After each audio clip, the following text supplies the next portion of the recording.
Okay. Mr. Black, how are you doing today? You online and ready to roll? Kaylee, you're feeling it? Yep. Okay. It's the creak of the microphone that gets people's attention. All right. Good morning. Good morning. And we have some. Are they coming in right now? All right. Well, we'll just kind of start rolling here, and then we'll go from there. All right. Well, we have some students coming in, so they're going to take the front row. All right. Welcome to this meeting of the Board of Supervisors for Humboldt County. This is Tuesday, May 12th, 2026. And can we have a roll call, please? Yes, Chair. Supervisor Madrone. Present. Supervisor Bone. Yep. Supervisor Arroyo. Here. Supervisor Bushnell. Good morning. Chair Wilson. Present. All are here. All right, great. Now we'll roll into roll call. And Rex, could you lead us, please? Ledge.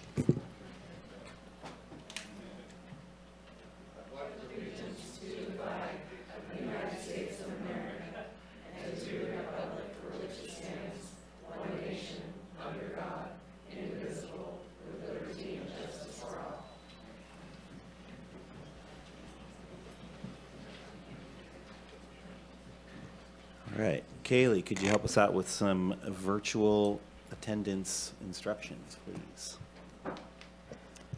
Yes, Chair. This meeting is being conducted in accordance with the Brown Act and applicable state and local requirements.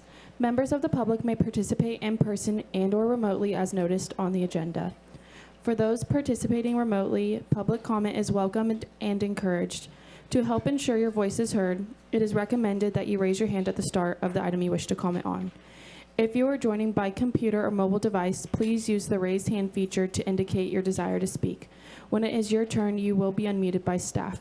If you are joining by telephone, please press star 9 to raise your hand. When recognized, you may press star 6 to unmute yourself and begin speaking. Please state your name for the record before making your comment. The board asks that all participants conduct themselves with respect and courtesy. Comments should be directed to the board as a whole and limited to the time allowed. Today's meeting has 2 minutes. All right, thank you. Yep, just as a reminder, public comment today is 2 minutes. We have a long meeting and lots of items. All right, so now we're on to modifications to the agenda, and I'm looking over at the CAO to let us know what those might be.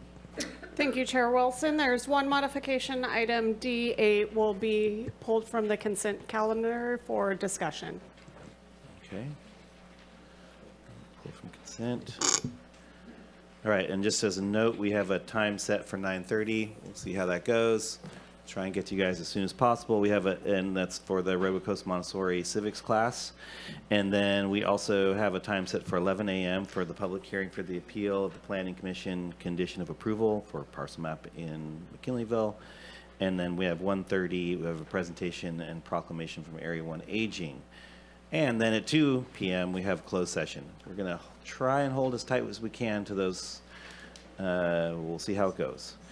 With that, we're going to roll into the consent calendar portion of this meeting, and we're going to start with the proclamations. And the first one is Peer Support Appreciation Week, brought to us by Supervisor Arroyo. Wonderful. I see some folks here to accept it. Please come on up. Hi, Vernon. Good to see you today. Good morning. All right. Whereas peer support specialists are trained providers who use their lived experience to encourage, engage with, and support others with mental health, addiction, or trauma by using the recovery model and the principles and values of peer support to provide hope and to be a role model for recovery. And whereas peer support specialists use the Federal Substance Abuse and Mental Health Service Administration's definition of recovery, guiding principles of recovery, mission, and vision to empower and assist their peers to live a life of their choosing and improve the likelihood of long-term recovery. And whereas the Humboldt County Department of Health and Human Services Behavioral Health Branch employs peer support specialists in the Transition Age Youth Division and Humboldt County Transition Age Youth Collaboration, as well as the Peer Run Hope Center, by having long been a pioneer in the efforts to provide these services in Humboldt County. And whereas DHHS also employs parent partners through the Children's System of Care, where they provide critical support helping clients and their families navigate the system at various stages of engagement and treatment. And whereas as of January 2022, Medi-Cal certified peer support specialist services are eligible for federal reimbursements, meaning the benefit of these services are recognized as a vital piece in the efforts to promote recovery and wellness.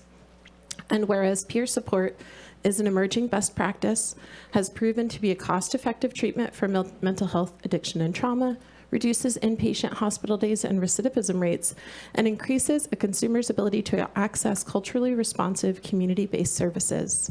And whereas California is facing severe behavioral health workforce shortages, and peer support specialists can play a meaningful role in alleviating these shortages.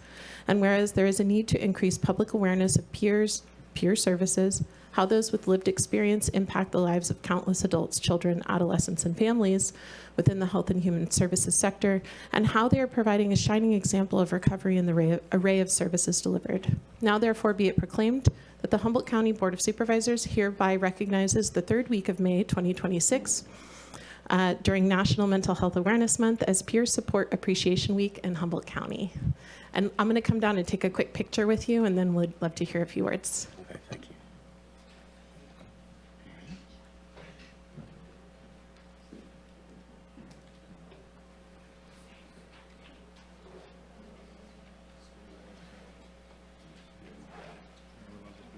I might jump in the middle. I'll just stand in front because you're tall. Wait, am I standing in front of you? Or am I blocking you? Okay, here.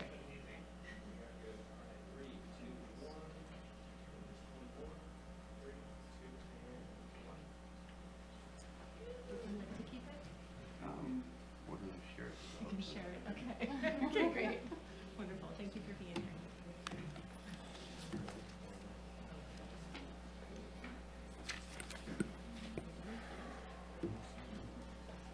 I want to say thank you all, Mr. Chair, distinguished board members, so much for this, for recognizing those that are in the trenches.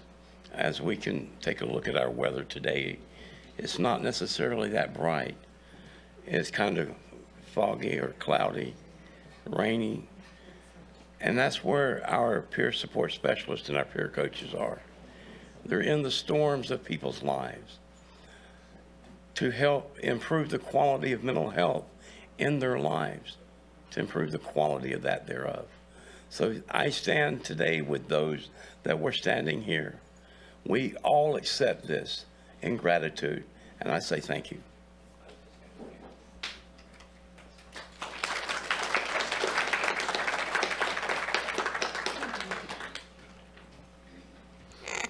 Okay. Anything else from you guys? All right. So today I was asked to speak. I'm a peer coach with the Hope Center in our wonderful community.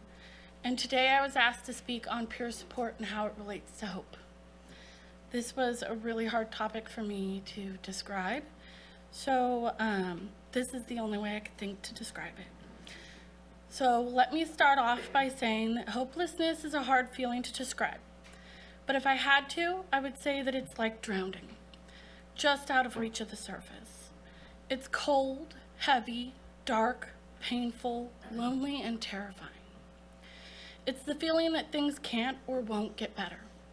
It's the place where we feel forced to make decisions that are permanent. Hope is the hand that reaches out into that dark, terrifying place. It holds on to you, pulls you up out of the water enough to breathe. It starts to soothe those cold, heavy feelings that had held our hearts. Peer support is the person on the boat, ready to help you paddle until you're steady. The journey's not over. There's more obstacles ahead, but we're not alone anymore. And you know that the person will be there, waiting whenever hope feels lost again. That person will be there to remind you how you did it last time and how to find your own strength forward. Thank you.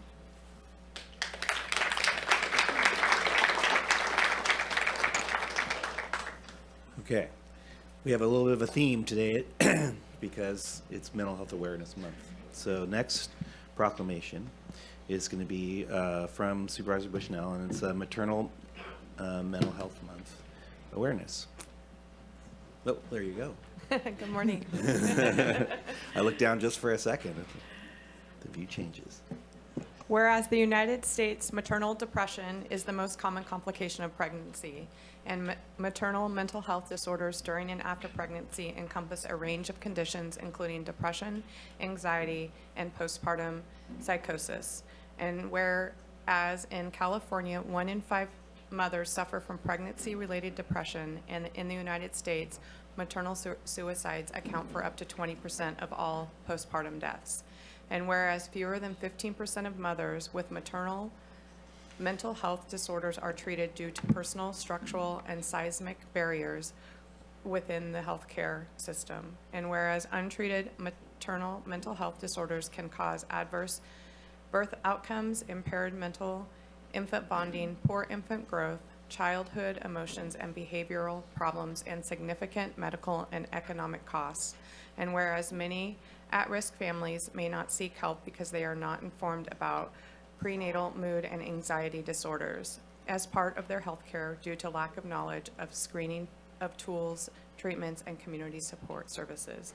And whereas both mothers and fathers may experience mental health symptoms that often go unrecognized and untreated due to the unfair stigma associated with mental health conditions, negatively impacting the short and long-term health and well-being of their families. And whereas the County of Humboldt encourages collaboration with local and national coalitions, organizations, and agencies to facilitate increased awareness and education about maternal mental health, including the availability of 24/7 help through the National Maternal Mental Health Hotline, 1-833-TLC-MAMA. Now, therefore, it be resolved that the Humboldt County Board of Supervisors hereby proclaims the month of May 2026 as Maternal Mental Health Month and recognizes the importance of acknowledging this health care issue impacting families.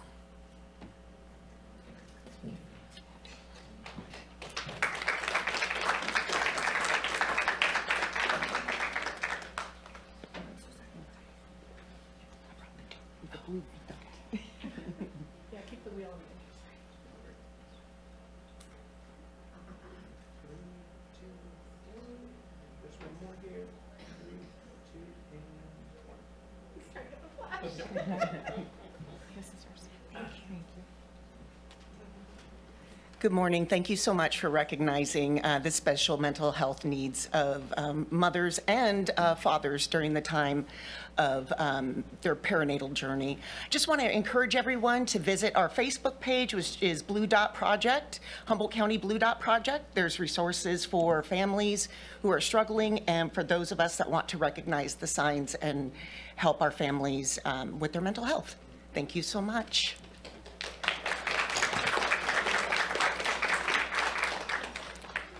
All right. We have one more that's in this theme of Mental Health Awareness Month.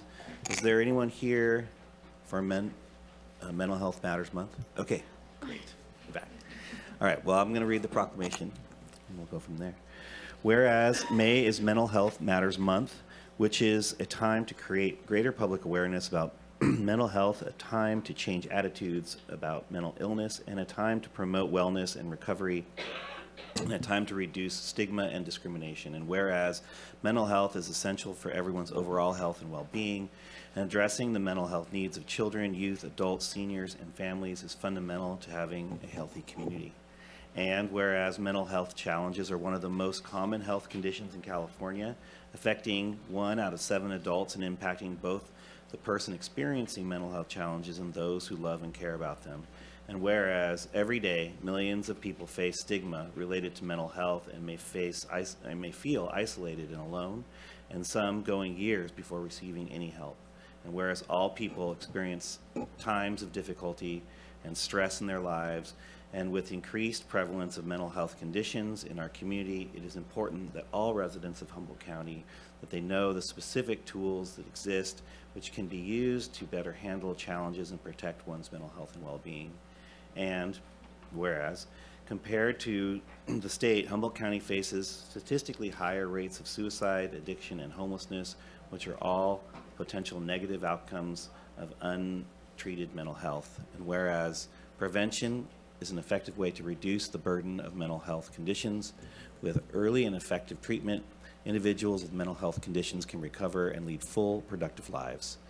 And whereas it is appropriate to recognize the importance of improving the mental health of all our residents, and Humboldt County is committed to raising awareness about mental health, promoting effective community partnerships, collaborations to serve the mental health needs of our community, and increasing access to culturally and linguistically appropriate mental health services.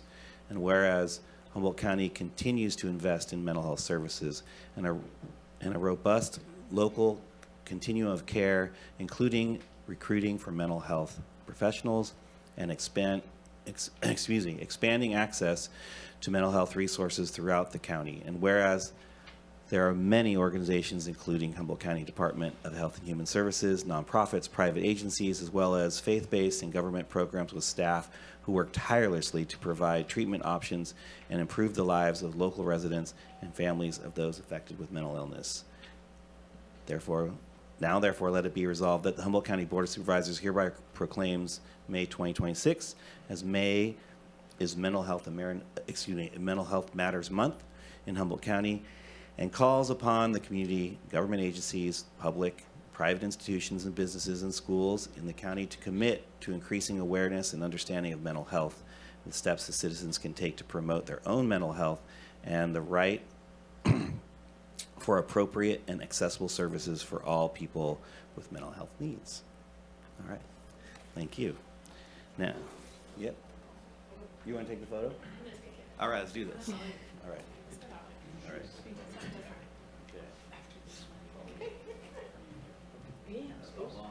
Oh, is this May's Mental Health Month? It is. Can I talk later? In just a moment. Yeah, we're gonna do a photo first, but you can go get in the photo. Then you're up. Yeah, get in. I just want to talk. Get me in the photo. Here, I'm gonna go over on this side. You wanna hold this up? There you go. All right. Yeah. Get in there. All right. I'll squeeze in. All right, 3, 2, and 1. One more here. 3, 2, and 1.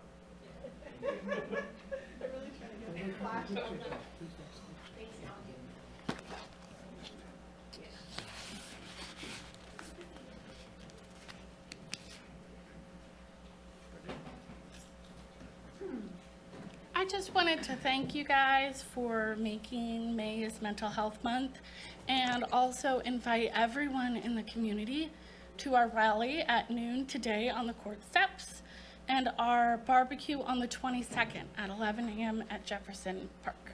Thank you. All right, sounds like we have one more comment.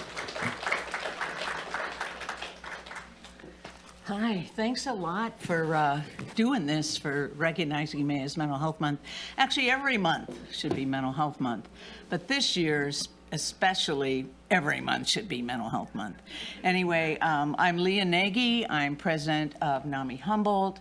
I also serve on the Waterfront Recovery Center Board, and I also contract with Humboldt County Mental Health for as a family liaison for the last 25 years. My life changed when my youngest son was diagnosed with bipolar disorder. I didn't know where sempervirens was, and I didn't need to know. Boy, has that changed over the last 25 years.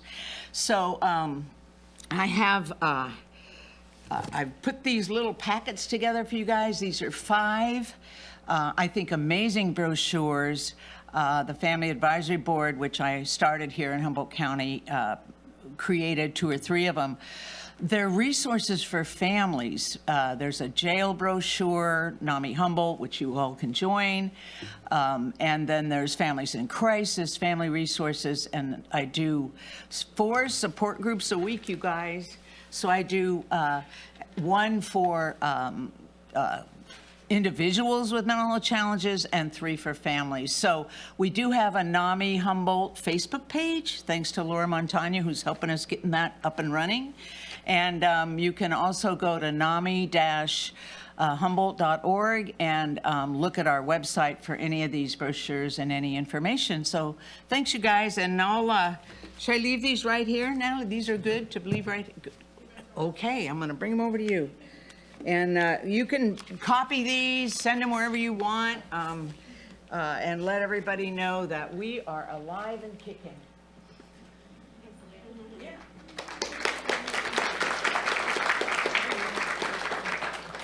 All right, so with the proclamations today, we're going to hold general public comment on those to the end of the at the end of the consent calendar. But I do want to hold a little space because we had 3 proclamations related to Mental Health Awareness Month. If the Board of Supervisors, anyone wants to comment on that, this is the time to do that for those 3 proclamations. Not related to, we have proclamations, but I just wanted to have a break for this particular theme and segment. So Supervisor Arroyo.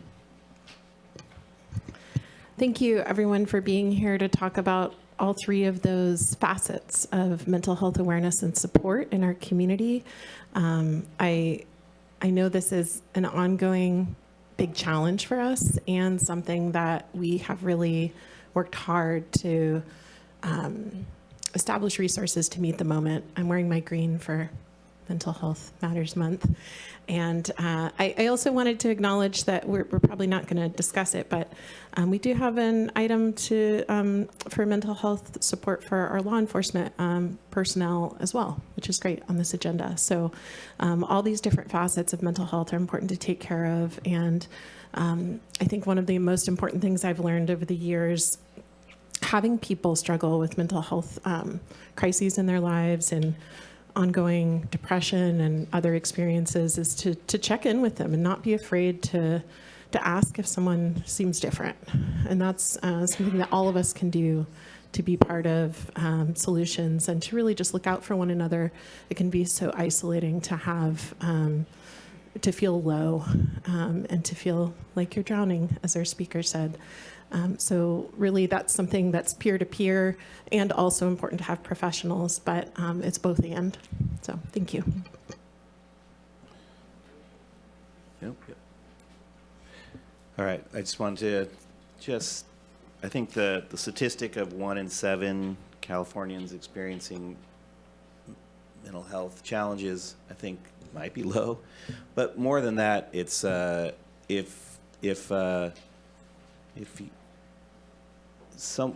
some point, if it hasn't already touched you in your life, it will, whether it's you personally or someone that's close to you. So we all really have to do more in terms of the awareness of this. And again, I think this the stigma of mental health challenges and mental health illness that people have is part of our problem collectively. We need to do better. So with that, we're going to move to the next, and we will do better. We're going to go to the CalFresh Awareness Month, and where's the Supervisor Arroyo? All right.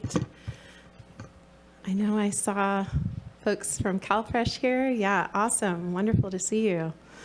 All right. Whereas the Humboldt County Department of Health and Human Services staff strive to ensure CalFresh benefits are accessible to all eligible Humboldt County residents and utilized to the fullest. And whereas CalFresh helps provide food security for more than 28,400 county residents, including more than 7,200 children, 2,000 college students, and 6,100 elderly community members. And whereas DHHS and community partners work hard to make sure our most vulnerable populations have food on their tables and to get these benefits out to eligible community members who are experiencing economic hardship. And whereas our local Humboldt County economy benefited from the more than $65 million in federal CalFresh funds that were spent on food by county residents in 2025.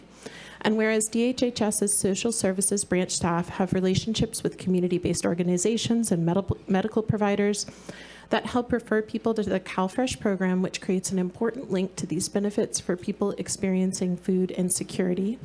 And whereas CalFresh funding pays for the benefit assistance program, local outreach programs, helping children access free and reduced cost school meals, supporting local farms through the Market Match Farmers Market program, and supporting job placement through CalFresh Employment and Training Support to the Helping Humboldt Employment Empowerment Program. Now therefore be it resolved that the Humboldt County Board of Supervisors hereby proclaim May 2026 as CalFresh Awareness Month by honoring the work the CalFresh program accomplishes through community agencies and social services staff to help alleviate food insecurity amongst Humboldt County residents.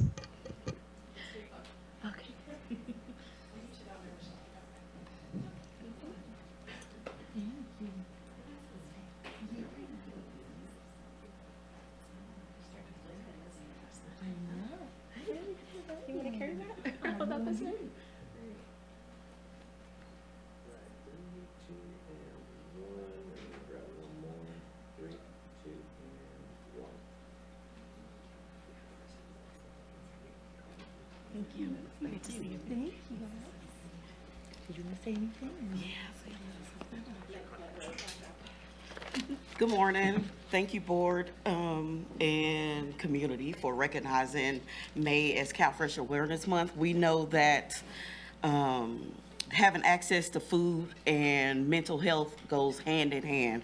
So we are glad to be sharing this month with Mental Health Matters and all of the other various mental health organizations and proclamations that are going out this month. Thank you so much.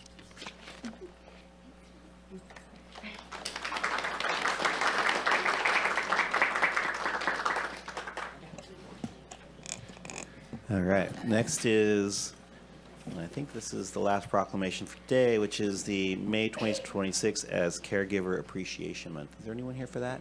Oh yeah, I see your hands there. Here we go. Whereas May is National Foster Care Month in Humboldt, and in Humboldt County, we celebrate Caregiver Appreciation Month, which includes resource patients, tribally approved caregivers, relatives, non-related extended family members, and caregivers working with youth living in short-term residential therapeutic programs. And whereas these caregivers welcome into their homes children and youth ranging from newborns to non-minor dependents up to 21 years of age, and whereas there are currently 193 county children and youth in out-of-home care being provided with safe, secure, stable, nurturing homes with compassionate families. And these families, these caregivers, practice a high standard of skilled parenting by being willing to seek out resources and training to help children cope with trauma, loss, and separation through developmental life stages where ensuring educational services as well as medical and dental care are provided. These caregivers are valued members of the child and family team dedicated to supporting, mentoring, and advocating for children and their families, and are vital to ensuring that children remain in their communities. And whereas these caregivers are open to maintaining lifelong connections to children, youth, and families, and are essential in supporting reunification and permanency by keeping children connected. And whereas these caregivers meet a special need in our community by ensuring children and youth receive the attention they need, the respect they deserve, and unconditional love.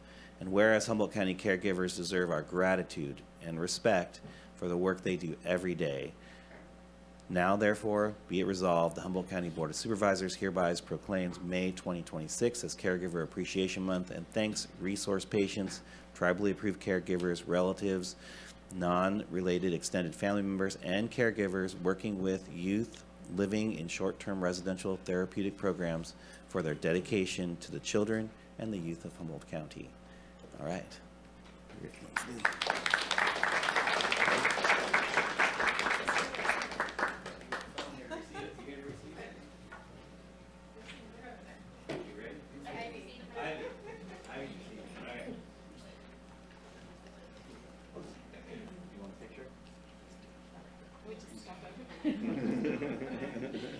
They're all so busy. They couldn't be. All right. 3,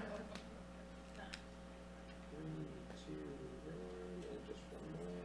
3, 2, and 1. There you go. Okay. Thank you, Board of Supervisors, for having this proclamation.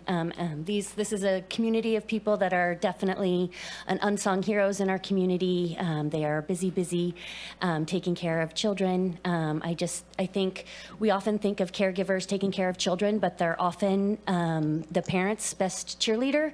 They're always advocating for children to be with their parents and making a home for them when they can't be. So it really is an amazing group of community. I think also, like Monique shared, it's a special day to be celebrating mental health and CalFresh and all the services that families need so that they can safely take care of their kids. And our caregiver community really helps promote and support families being in safe environments and going home when they can. So thank you again for celebrating this community of caregivers. And on their behalf, thank you very much.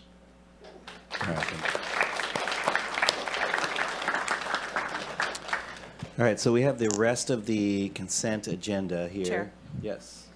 I just wanted to say around that proclamation, I don't think that there's anything better that you can do than support a young family and a child that needs. Fostering is so important, and really just an amazing job that can help families continue to have their children in their homes. So thank you.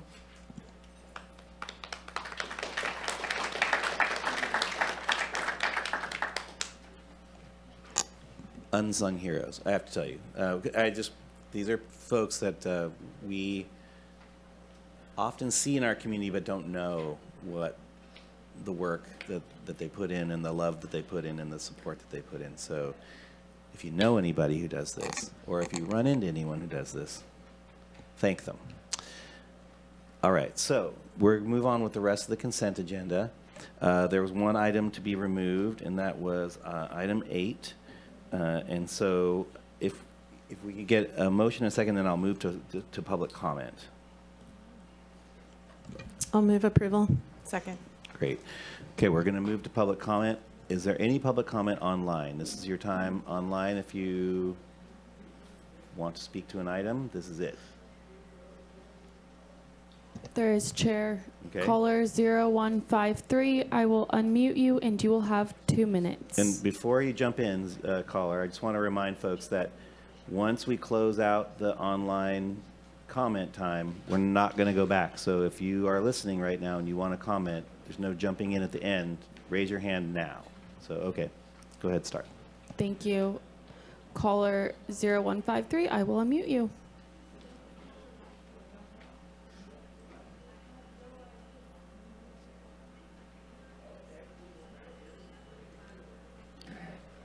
You can try to press *6.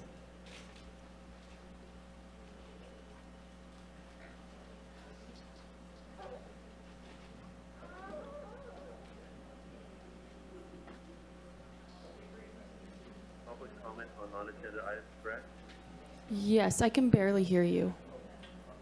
Okay. This is Dennis Leonardi. Is that better? No. No. Dennis Leonardi, is that better? No.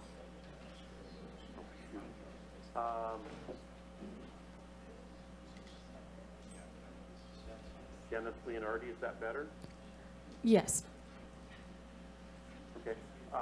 This is public comment on non-agenda items, correct? No. Oh, shoot, I got the wrong one then. I'll wait for that moment. Okay, thank you. Okay, remember, this is on consent items.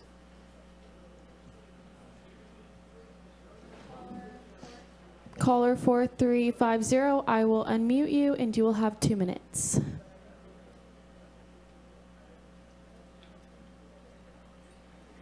Hi, this is Sierra Braggs. I am a resident in Eureka and a small business owner, and I am commenting on one of the consent items related to the employee wellness for the Sheriff's Department. I just wanted to say that I fully support the Sheriff's Department having access to all of the mental health services that they may need when a special incident occurs, and it looks like that agreement is for about $114,000 and includes training, regional training for peer collaboration, And I would like the county to strongly consider requiring that kind of training to include, and the cool part is the training is mandatory for the whole department, which is unusual. It seems like it's very hard to get the whole department to be required to do anything. And I would really encourage it to include training on how to interact, how law enforcement can interact best with people on the autism spectrum. There are continue to be repeated incidents between law enforcement and people on the spectrum that are escalating and that are very, very challenging and traumatic for the people on the spectrum.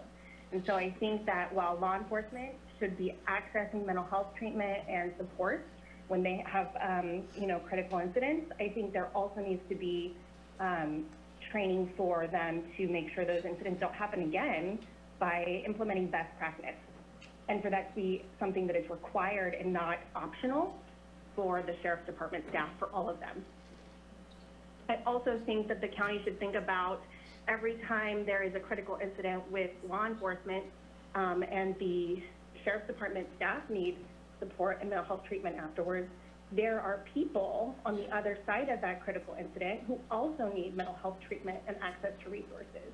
And so I really am curious if there is a comparable rate and quantity and accessibility to mental health treatment when people have experienced a Caller, critical you have incident ran out with of law time. Caller 4350, you have ran out of time.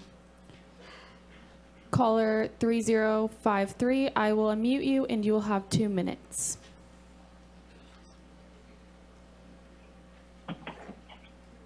Good morning, Thomas Mulder here. I just want to confirm you can hear me there in the chamber. Yes. I just want to start off. I thank the chair for limiting our comment time to 2 minutes. I really, really appreciate being, as a public member, being limited to that. It's great. But then lastly, I just want to call a point of order that I support the budget item for the Sheriff's Department. But a point of order, once again, public comments going outside of the agenda items. So I'm just going to ask the chair respectfully, please keep things, someone just was allowed an extra minute of talk about sheriff stuff. So hopefully when that agenda item comes up, you give everyone 3 minutes to talk on it. Thank you for the opportunity to speak. Thank you. That's all on Zoom, Chair. Okay, we're bringing it into the room. Is there anybody in here who wants to speak on the consent calendar, but not item 8? Okay. Seeing none, is there any more discussion on the board for anything that's on the consent calendar? Supervisor Bushnell. I just want to thank Laura Barnwell. She serves on the... Thank you. I just want to thank Lori Barnwell. She served on the Resource Conservation Board for a long time. She lives out in the Alder Point, Blacksburg area. It's quite a trek into town, was very committed to that. And also there'll be an opening for that board. So if you were interested, please get your application in. And thanks to Lori and all of her work she's done. Also want to recognize that Public Works with Measure O monies is moving a lot of things with our county roads along, and it's springtime, so it's time to get that work started, and folks should see that around the county. All right, Supervisor Maduro. Thank you, Chair. I wanted to also appreciate Peter Pennycamp for his service on the Humboldt County Human Rights Commission and so many other things over the years. So if you're out there listening, Peter, thank you so much for all your service. Anybody else? Seeing none, is there any objection to unanimous consent on those items on the consent calendar? Seeing no objection, the consent items passed except for D8, and we are moving on to our time set, which is the 9:30 time set. And that is bringing us to the Montessori classes here today. So, there we go. Ready? Yeah, we're ready. Bring it on. All right, I'll just introduce them and get them started off. This is our second visit to you all. Once last year, once this year, and I hope that we can continue to do this for at least a few more years to come. I think that this group of students has improved on the work that last year's students did in just huge leaps and strides. I think that Their research is very interesting. I am very honored that we were invited to speak to you all today, and I hope that you enjoyed their presentation. I would ask that at the end of the presentation, there's just a reminder about how the public should or could engage with the presentation, since it is technically a weird item, a strange item. But now I'm going to turn it over to the students. I believe they have their presentation. Oh, and they get a clicker this time. Ooh. So they'll get ready, they'll line up, and then they will start presenting once they're ready. Okay. Your first up, sorry. Yes, just have to go forward. You can go back as well. Can I start?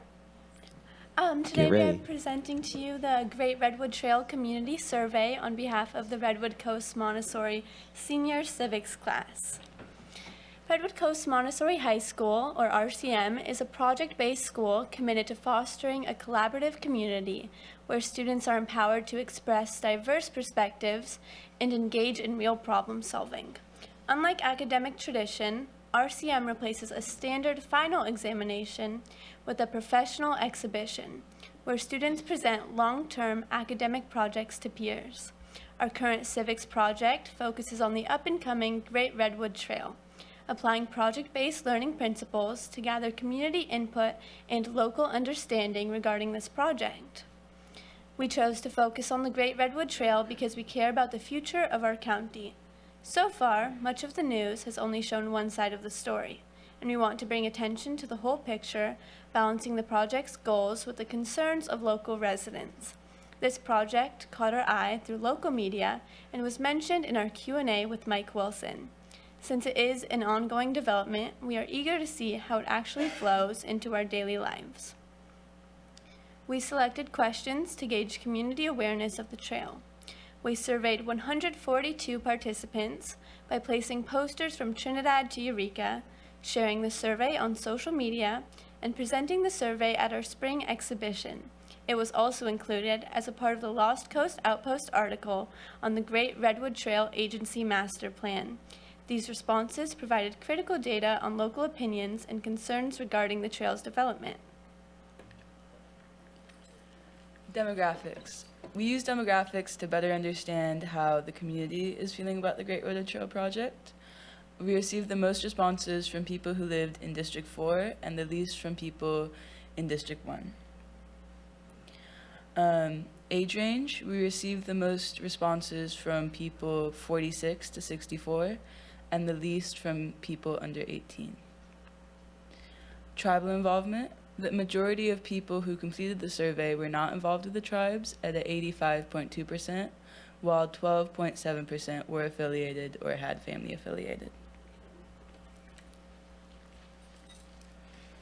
The majority, 32.4% of people, had some amount of prior knowledge about the trail project.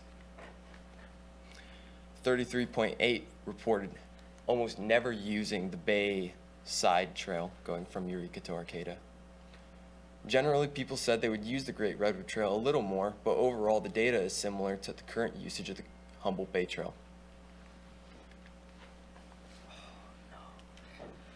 The next slide is us asking the community how they feel about tribal involvement on the proposed trail.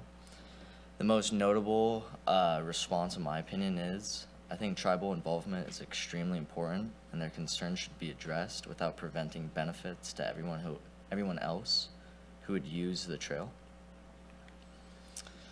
Moving on to the next slide, we addressed the concerns of the sheriff office and how they feel that the trail should be policed/patrolled, and we asked the surveyees, what is your stance on the safety of the proposed trail? The majority of the answers was that the trail does not need to be policed/patrolled, and if something happens, we could deal with it then.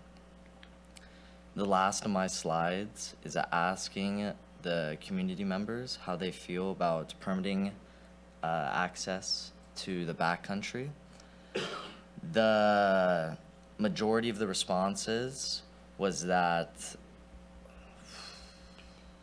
what was it? I'm sorry, I'm forgetting. Was that If there was to be a permit, it should be free or low cost. Thank you. We asked the community for their general stance on whether or not the trail should be expanded. The vast majority of people were at least somewhat in favor, with 55% saying they were heavily for it. We also asked the community for their hopes, comments, and concerns regarding the trail. These concerns, were largely in two major groups, either similar to, I'd really like to see a better connection from McKinleyville to Arcata, or lots. It's going to be way over budget. It's going to be very expensive to patrol electric bikes and attracting the homeless, drug addict, criminal types. The community response to what the GRTA should prioritize shared many of the same answers as the previous question, though with an emphasis on tribal involvement. There was also one major group of questions, like safe, enjoyable paths away from car traffic, possible connections to future paths in the towns themselves, an opportunity to protect or acquire lands and open up more hiking and outdoor recreation.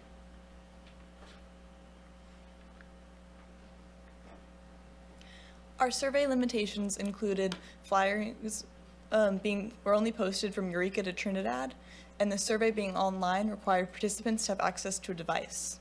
Improvements we made from last year included adding demographic questions to better understand the data we collected and improving flyer distribution strategies both online and in real life. All in all, we got 56 more responses than last year. Our takeaways from the survey were most of the public are in favor of the Great Redwood Trail, including excitement for tourism, observing the trail's beautiful views, and new opportunities for transportation. However, the support does come with doubts.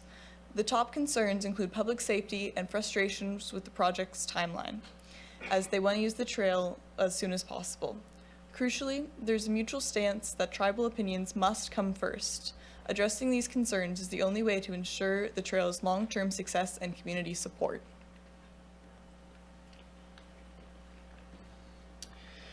We also decided to reach out to community members that were associated with the Great Redwood Trail. This is a statement from Natalie Arroyo. The statement reads, "The Great Redwood Trail offers an amazing opportunity to connect from the north coast of California along an old railroad corridor. I'm extremely excited about the recreation, transportation, and tourism potential this project provides. These challenges will be ensuring that tribal cultural resources are protected, that the people using the trail are safe, and that the neighboring property owners are involved in the process." This is the statement from Alicia Haman, who is the executive director of the Friends of Eel River. The scope of this project is huge, and it can only be done right by taking the time to consider the many impacts and opportunities. Opportunities exist for recreation, tourism, interpretation, and educates trail users about the natural and cultural history of the region, and for positioning more people who care about the environmental health of the region onto the landscape. There may also be opportunities to open access to cultural sites that Native people have been excluded from for over 100 years. But again, this might be done with consultation and approval of Native people. Civic learning synthesis. Throughout the development of the GRT survey project, our class has gained a greater understanding of local governance and increased our community involvement. During our project exhibition, we had the opportunity to listen to a variety of opinions. Through this, we learned that every opinion holds weight. Hearing these voices firsthand reminded us that community members are not just data points in a survey. Their feedback can shape how the trail is built and cared for. By presenting these findings to the Board of Supervisors, we are acting as a bridge between the public and the leaders of our community. Ultimately, this project taught us that being an active citizen means more than just living in Humboldt. It means participating in its growth as the Great Redwood Trail moves forward. We hope the board continues to prioritize the public's opinion. By valuing every voice, we can ensure the trail becomes a success that reflects Humboldt County's natural beauty. Thank you.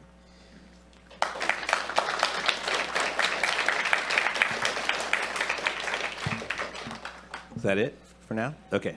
Just bringing it back to the board, I want to say that we have occasionally student groups that present to our board, various projects and those sorts of things. I did not know what you guys were coming to present today. I did meet with this class, 6 months ago or something like that. It seemed like a while ago. And we talked about everything. We talked about a lot of different issues in Humboldt County, so I'm impressed with what we've got here today. I'm going to ask if the board has any comments, and then we'll take it to public comment. It's not a conversation, just so we're clear. I think we talked about that before in our board meetings. People present, we give some feedback occasionally, and we deliberate, but in this case, there's no decision to be made. It's just a presentation. It's a kind of a report and file. If anyone has anything to say before we move to public comment, we'll do that. And great project, guys, really. Okay, Supervisor Madron. Thank you, Chair. Yeah, as the Chair said, great project, and it's inspirational to see you all dig into a project like this, and really appreciate the focus on tribal and local concerns about the trail, and pointing out that, there are different stories here. Some really support it, some are very concerned. I hope this is inspirational for you all as far as your futures, your careers, of ways to dig into something and form opinions, but more importantly, try to add information that helps all of us understand things better. So thank you for your work. Professor Arroyo. Thank you so much. I loved the presentation, and it was really cool to see everything that you brought together. Is this going to be compiled into a document, or is there a report that you're going to be able to share that shows all the findings and all the survey responses?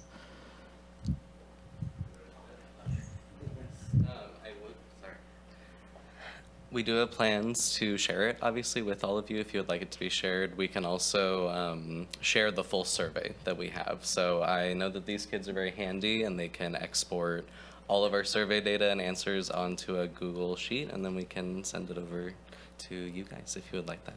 Yes. That would be great. Thank you so much. I'm going to take this to public comment, unless someone else. Supervisor Bone, you got something?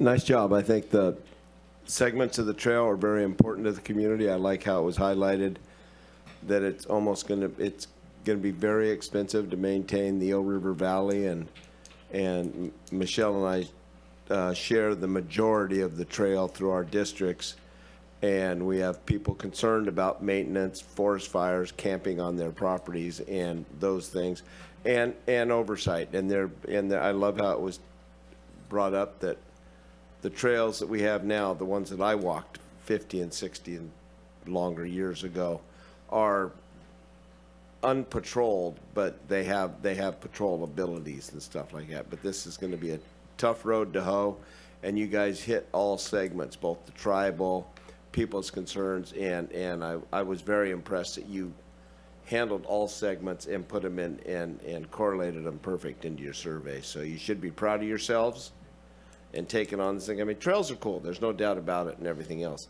But so are potholes and everything else that aren't cool, that we have to find an even balance. So nice job, you guys. Supervisor Bushnell.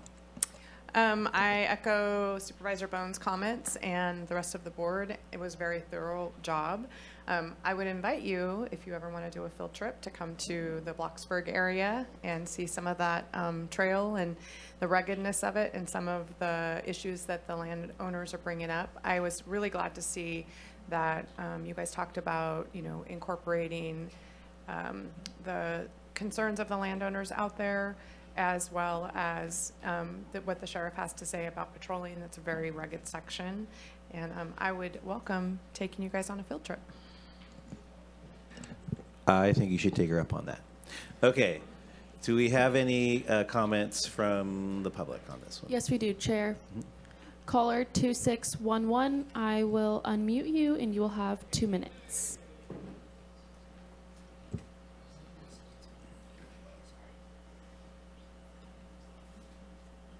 Good afternoon, Supervisor. Good morning. I really want to thank all the students that picked this topic as their goal.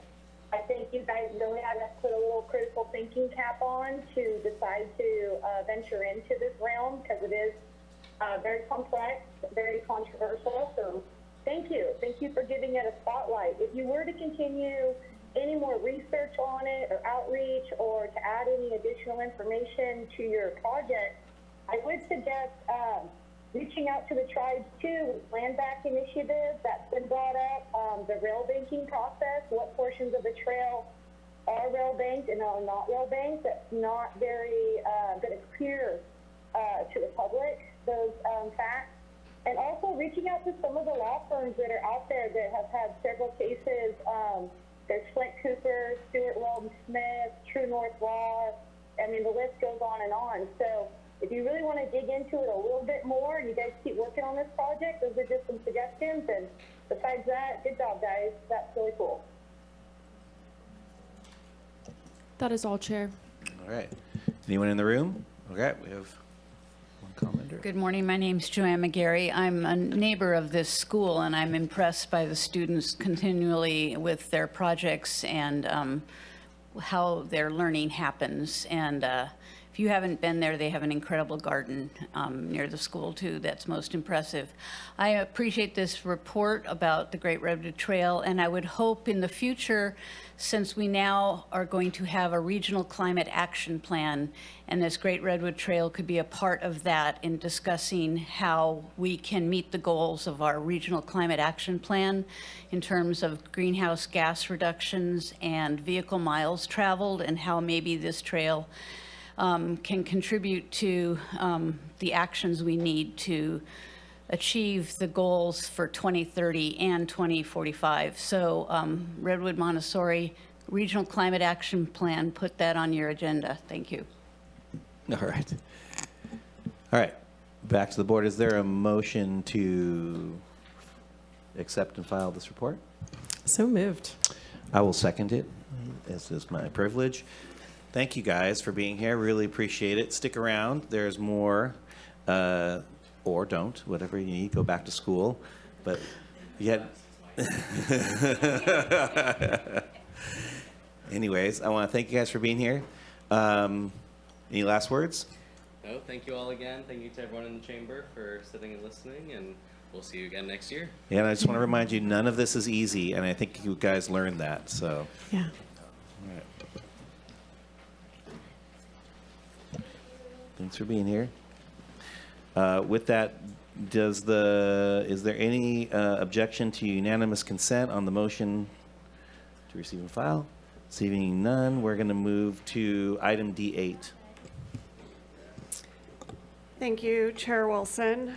I'll do my best to keep it together during this item, but I make no promises. Today's a really sad day for our office. We lost Lindsay Day last week to a short but valiant fight with cancer. He was a member of our ADA team and had worked for the county for 9 years. You often hear me say that's a small but mighty team.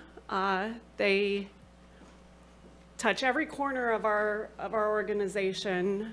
And if you have any of our ADA service counters in your office, just like this one, these were custom built by Lindsay, and I'm incredibly proud that we get to have his mark across our county for eternity. I'm sorry.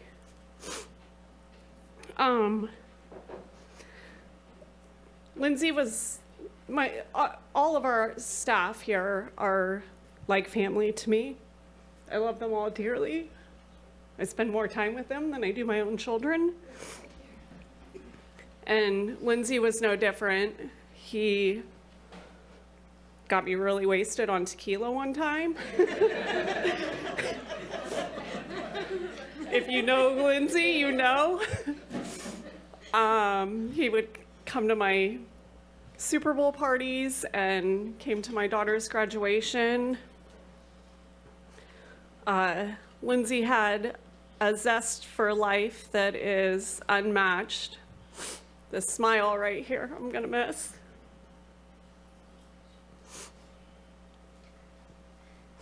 He was a gigantic personality, in stature and in humor. He was a big dude. You'd see him coming for a while. You'd hear him coming for a while too.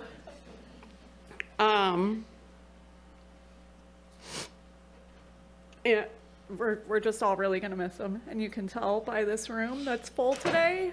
And I appreciate your board closing in his honor. Thank you.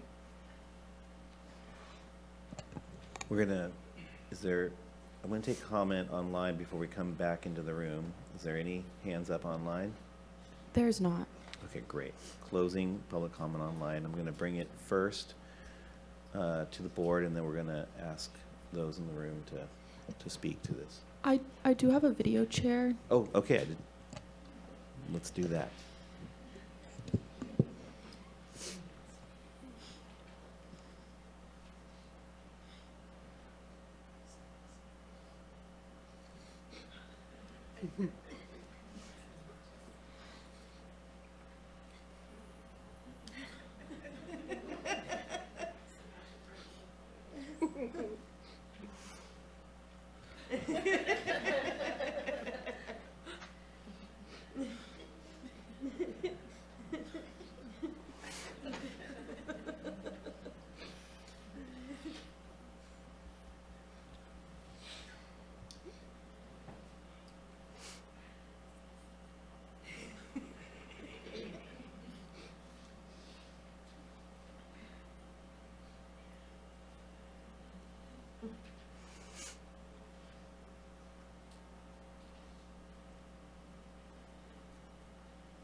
We always, for birthdays, we always pass the card around, and Lindsay every single time would draw a shaka hand and say rock on. So I hope that's what he's doing right now.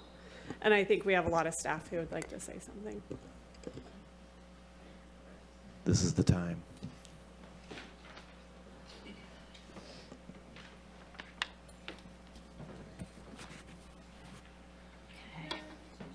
Chair, members of the board, thank you for allowing us to honor Lindsay today.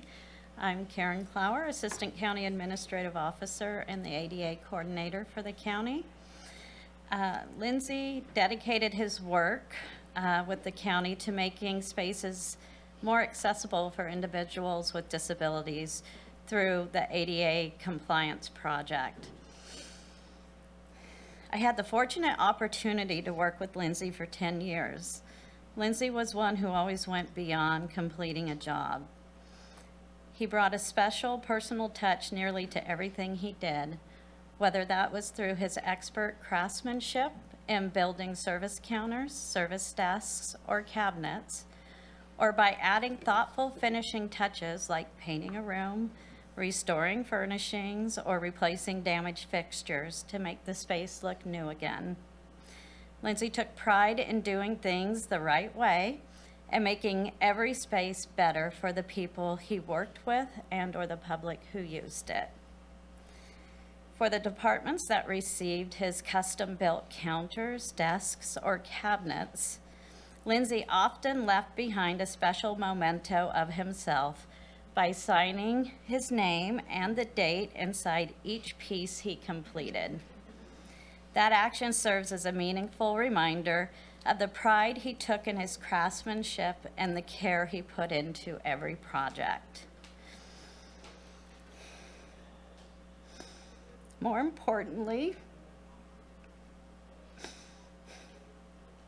Lindsay was a kind and caring person who never viewed those around him simply as his coworkers. He saw people as friends and family, creating genuine personal connections with nearly everyone he met.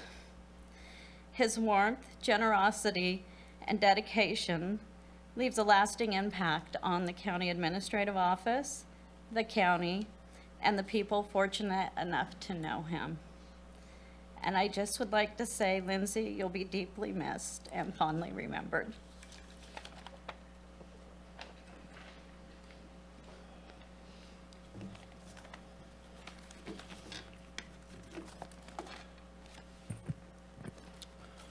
Good morning, Chair Wilson and board members. Thank you for taking time in today's meeting to honor and pay tribute to my friend and colleague, Mr. Lindsay Day. My name is Travis Smith, and I had the honor of working closely with Linz, as we called him, for the better part of the last decade. When I hired Linz, I didn't realize I had met someone that would make such a profound impact on both my professional life, but would also become my best friend.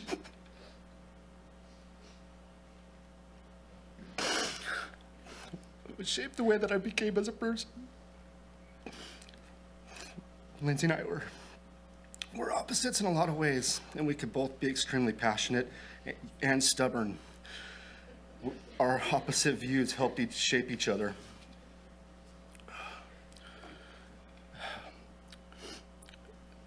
Where I tend to be a realist, he was always able to make me see the compassionate side of a situation. He kept me balanced and taught me a lot about life and myself. Linz had the best sense of humor. He was hilarious and always found a way to find the humor in every situation. He was authentic and genuine and a true empath, and always went out of his way to help other people when they were in need. He had a way of comforting and connecting and always looked for the good. It didn't matter how much stress we were under, Linz always found a quick quip that would cut the tension and lighten the mood. "Dude, it'll buff out," he would always say. Linz was a true craftsman with an eye for detail. Before the county, he owned Day Woodworks and specialized in furniture-grade cabinetry. And I have one of Lindsay's Day Woodworks shirt on.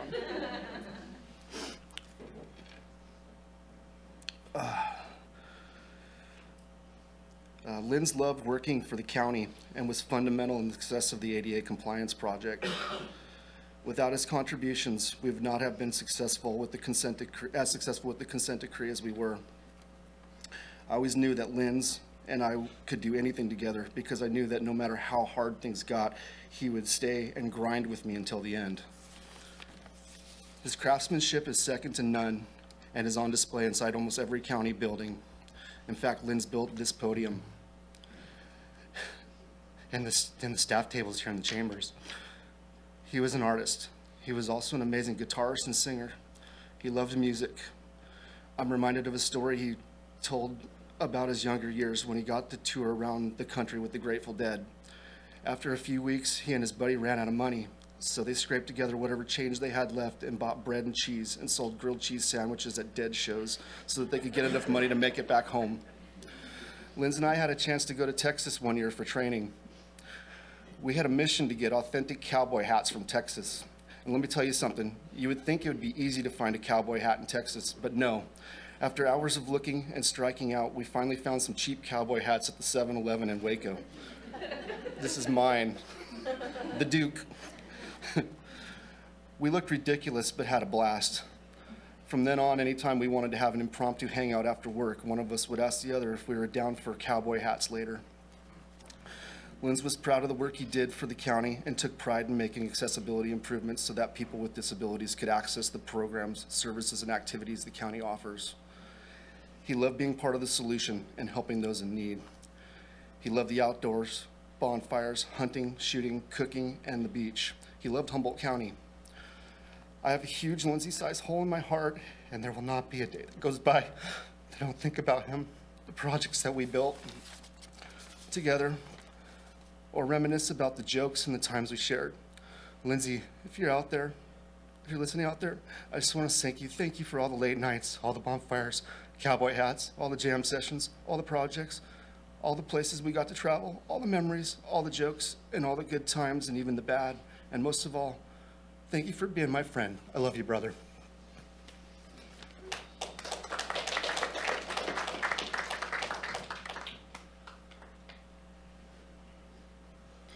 My name's Danielle, and I was Lindsay's girlfriend.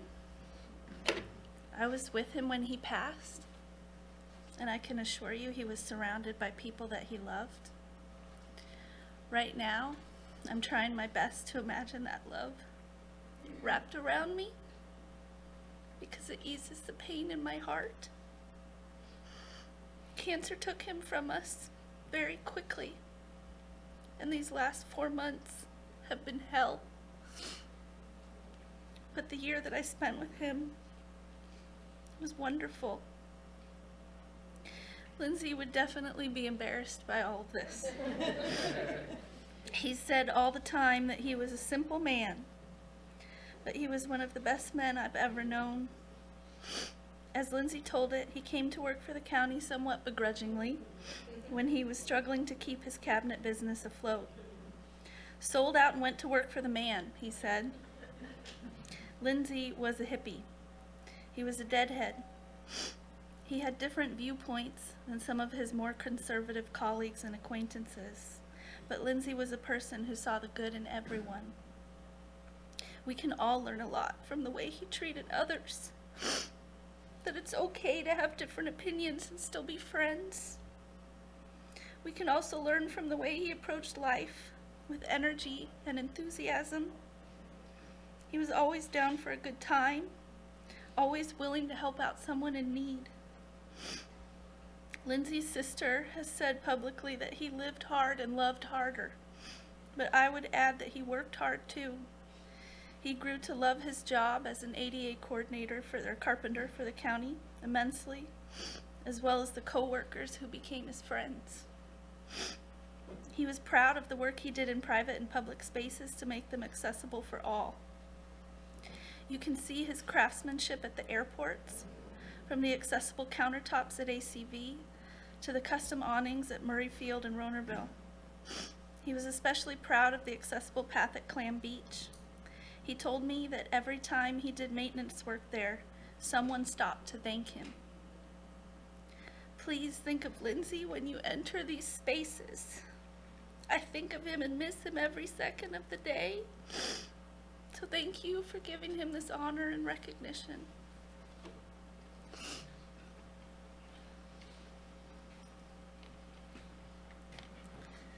Hi, Chair Wilson, members of the board. Thank you for dedicating this time for Lindsay. I only knew him for a few short years, but it was a big impact on my life. He was a great person, kind person, great craftsman. I'm lucky enough to have cabinets in my house by him. He loved doing what he did. He loved music and sharing that with people. He shared that with me. He taught me to eat a dirty green booger every day. And if you don't know what that means, I'm sorry. Thank you.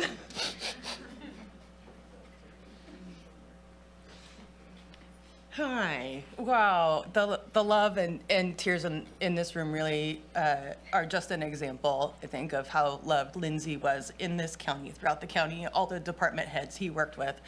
I'm Bonnie Davison. I hail from DHHS. I'm the facilities manager.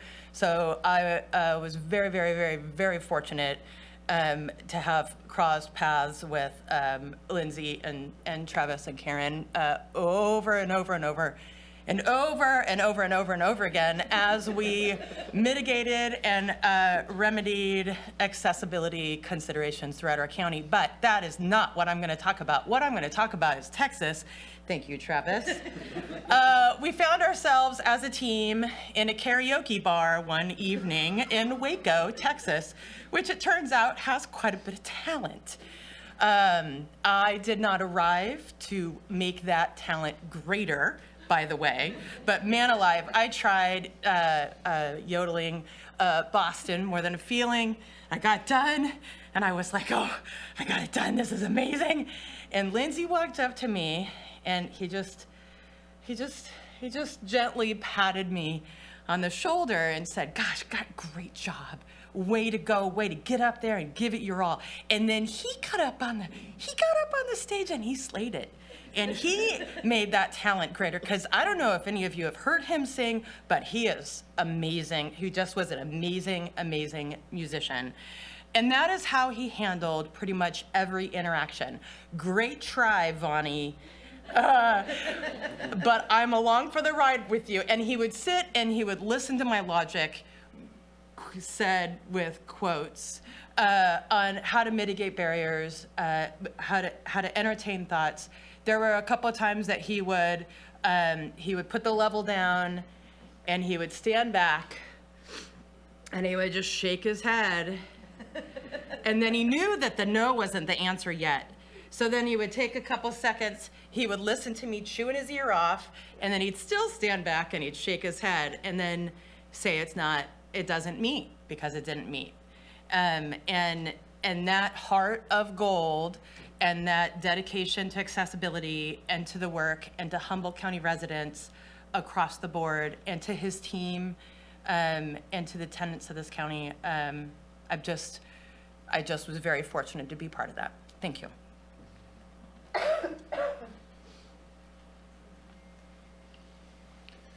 Good morning. I count myself among the people lucky enough to get to know Lindsay over the last 10 years. He's been an ever-present part of my journey through the county. I've watched him grow into his role as, I met him before he came out of the county, and as he grew into his role as the ADA coordinator, learn how to work in the public service. He is the biggest presence was the biggest presence in any room he was in. Always smiling, never too busy to exchange pleasantries, and never too busy to explain what he was doing. He did some ADA work in the auditor controller's office, explained the importance of it to me, why he was doing it, what he was doing, and that kind of positive, goals-oriented discussion is incredibly valuable in our role. And beyond that, he was just the best person. I don't have better words than that. Thank you.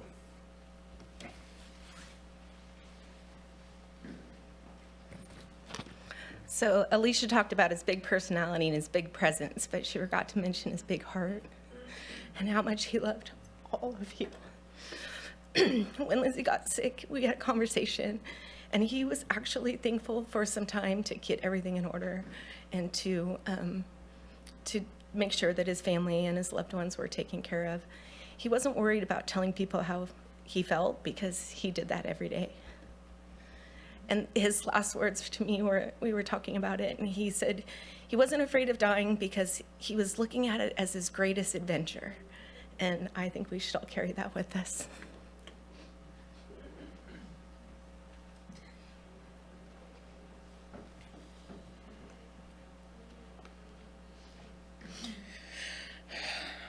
As many of you did, I considered Lindsay a good friend. And like many of you, he was that person that showed up for me when I needed it most. When I moved into Lindsay's area years ago, our cubicles were next door to each other, and we liked talking to each other so much we knocked out one of the panels of the cubicle wall we shared so that we could have a window. Before long, he had the fridge and shelves stocked with sandwich fixings, corn dogs, sparkling water, and high chews.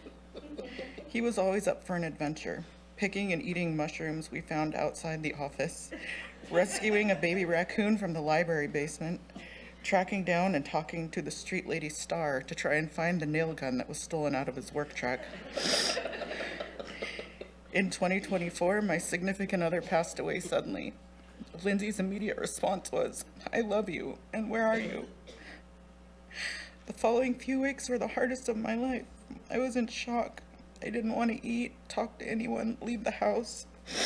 Time froze for me, and Lindsay became my life raft. He came to see me every day, sometimes twice. He dragged me out of the house, haggard, and made me eat. He took me to his favorite spots, and we would just drive, sometimes in the pouring rain at night, and park and talk. He would listen as I talked and ruminated and asked the same questions over and over and cried. He was a sounding board and helped me work through the shock. We talked about everything and anything: love, death, struggles, family. We went horseback riding. He took me to get a tattoo, and we hunted down flower Legos and went looking for tamales. He always made sure I knew that he would be my rock, that he loved me unconditionally times infinity, and that he always would. He held my hand in the darkest hours of the darkest, rainiest season of my life, literally and figuratively, and he didn't flinch. He canceled dates to be available, answered the phone at 2 a.m., and called in sick to help me. Lindsay was one of a kind. He was a big kid and an old soul. Everyone who was lucky enough to call him a friend never had to wonder how he felt about them. He was the best friend anyone could ask for. He would literally give the shirt off his back. He was always the first to volunteer to help, the first to show up, and the last to leave, hopefully with a keg or food. His love was unconditional and patient. He was accepting and nurturing and sensitive and so funny and positive. He had a giant heart, skilled hands, keen ears, and a beautiful mind. Through his carpentry, craftsmanship, artistry, and love, he left a piece of himself with each person he cared about. He was a living example of love and brotherhood, and of the word love as a noun and a verb. In all our real and raw conversations, we spoke about death the most. Lindsay was spiritual and empathic. He felt that when people pass away, we are all just stardust that return to the universe. He believed that for a time, the person's spirit is still around us and listening. So, Lindsay, this is for you. We miss you and love you, and hope you are at the giant campsite in the sky, rocking out with Jerry Garcia.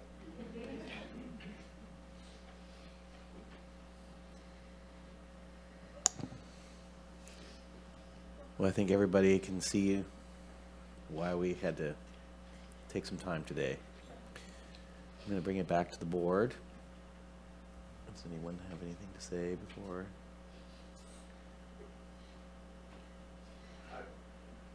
Supervisor? Yeah, Lindsay and I would share hunting stories and then lie about how well we did, and I did better than you, and then realized we both just took long walks in the woods. But I had, when I got exiled to my office that I'm in now, I had I didn't think I'd like it, but then Lindsay moved in, or I moved in on him, I'm not sure, and I didn't have to worry about what I said, because I don't know if you guys know, sometimes I say things inappropriately. Probably never going to stop that. Lindsay was just that guy, and I'm looking at this outpouring here today, and we've got great people that work for the county in our office and everything else, and I mean, I've been here 14 years, and I've never seen, and we have 2,400 employees, and people have passed away on the job, and we've recognized them and said everything else.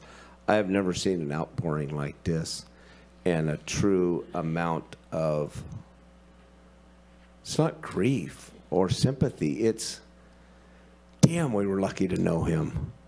And, you know, visiting you every day, and I remember those days, and his talks with Tracy, you know, and just all of you. And, you know, I don't know where Karen is, but he carried you. I'm not kidding anybody. He got us through the consent decree and everything. I mean, those two would work so well together. It was amazing. And I say that like it's amazing that they worked so well together. And then you look around and he worked with everybody so well. And what's amazing is you guys are all looking around and subliminally you're all thinking, I thought I was his best friend. I thought I was his best friend. I thought he loved me the most. And he had to have a big heart to share it the way he was. But he was one bright spot for me that I could come in and drop whatever type of bomb I wanted to. And he'd say, yeah, I agree with that. And I was depressed when he moved over to the clubhouse because I missed him, you know. And I didn't realize that was when you took the panel down so it was you guys could talk. I thought it was the takeout window. Hey, Lindsay, hand me, you know. But he built a shelf for it. Yeah, he built shelves. It was so funny. I got years ago. I had. It was kind of weird and everything else. Him and Virginia had this little subliminal talk all the time. So, were you coming over this weekend?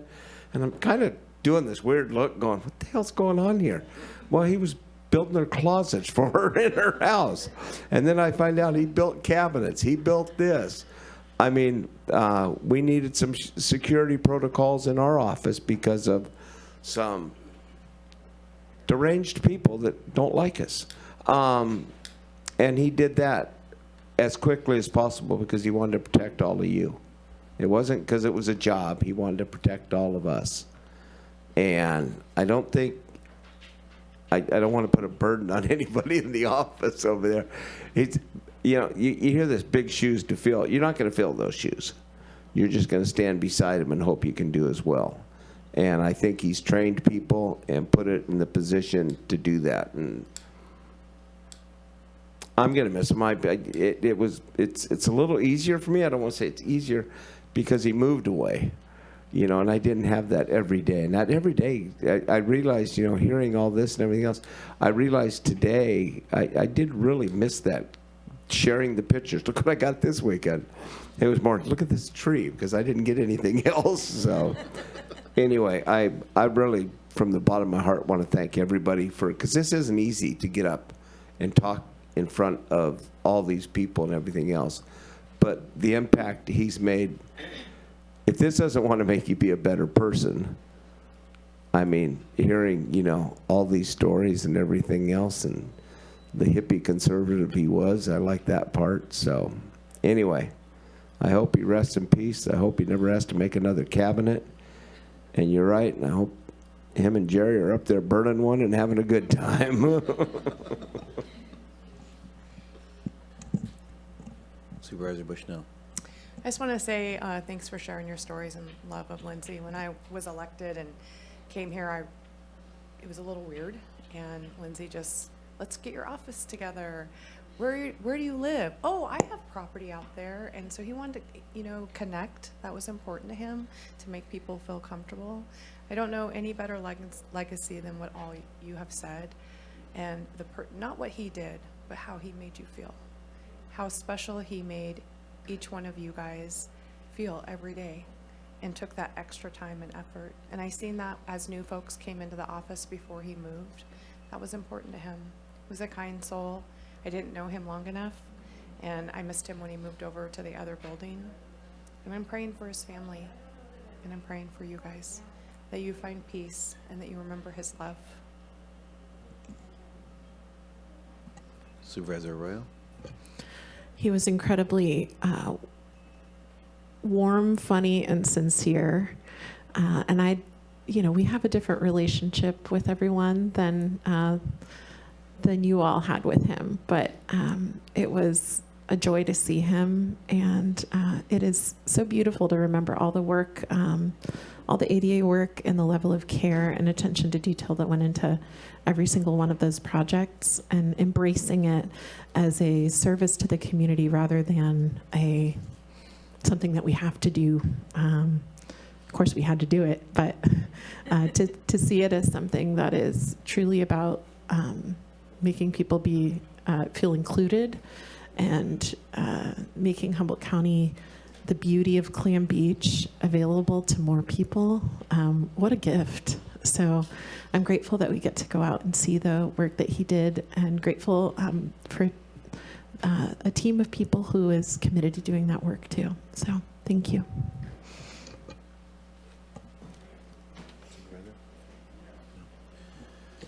All right. Just a couple things to close this out. I'm going to say this, but it's not going to sound the way that it means, but he was probably the most huggable person in this building. 100%. Whether you actually did the hugging or whether you're just next to him, you felt it. I just want to be really, and it just didn't matter whether you'd met him for the first time or you'd known him for a long time. That just was an aura about Lindsay that was just unmistakable. It just, from the first second I met him, it was just like, whoa, this guy is magic, right? For real. And so I think that's been expressed here in spades.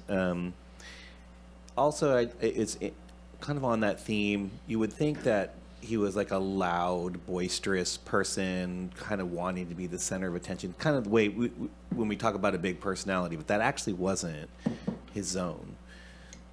It just was an aura of love and acceptance and fun and enjoyment. It was. I never felt like he's not the kind of person that was the center of attention. He made everyone else feel like that they were that space, or he was inviting them to be that if that's what they wanted to be. And I just want to say that that joy is a rare thing, and so I think it's important that we've recognized that today. With that, I'm going to ask for a motion to dedicate this meeting in the memory of, or close this meeting at the end of the day in the memory of Lindsay. I'll make a motion that we honor and close this meeting today in Lindsay Day's memory. All right. Is there a second? Happy to second it. All right. And is my tradition here, We need to just officially open public comment. Oh. Staff spoke, but Oh, there might be okay. somebody online as Is well. there anyone else in the room? Because I did the online part already. Okay. Yeah. So is there anyone else in the room that seeks to speak to this today? Okay. And then you want to, all right. And then they got to get back. Picture time. And then I'll close this one out.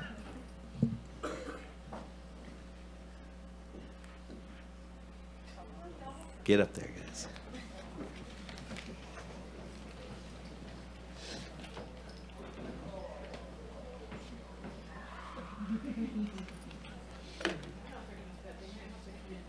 Might have to just go outside. He'll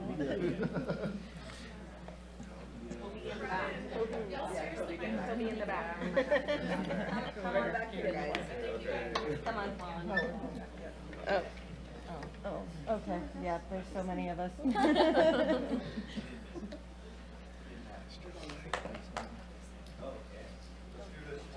We're doing back here? Oh,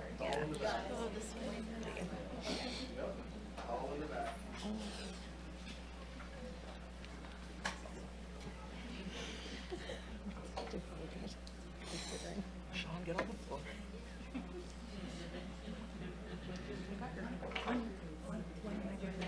No, that's okay. Sure? Yeah.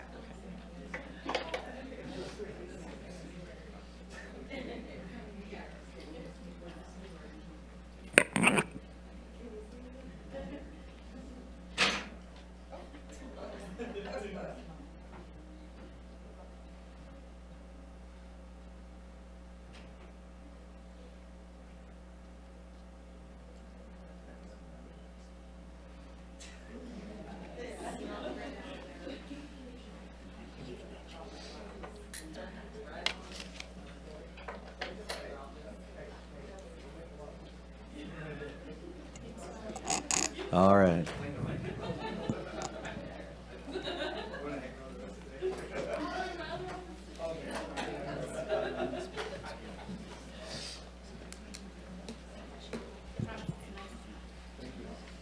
I've seen that hat before.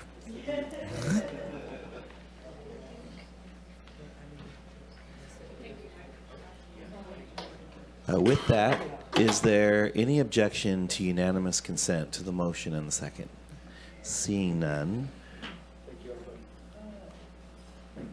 Seeing none, we are going to take a 5-minute break. We will be back at 10:45.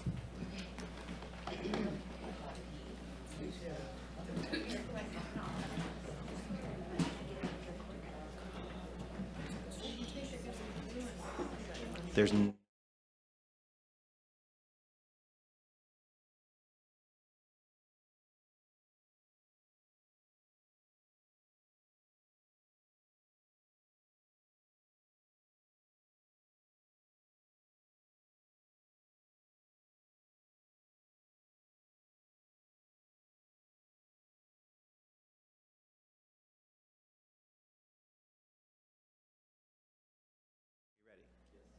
awesome.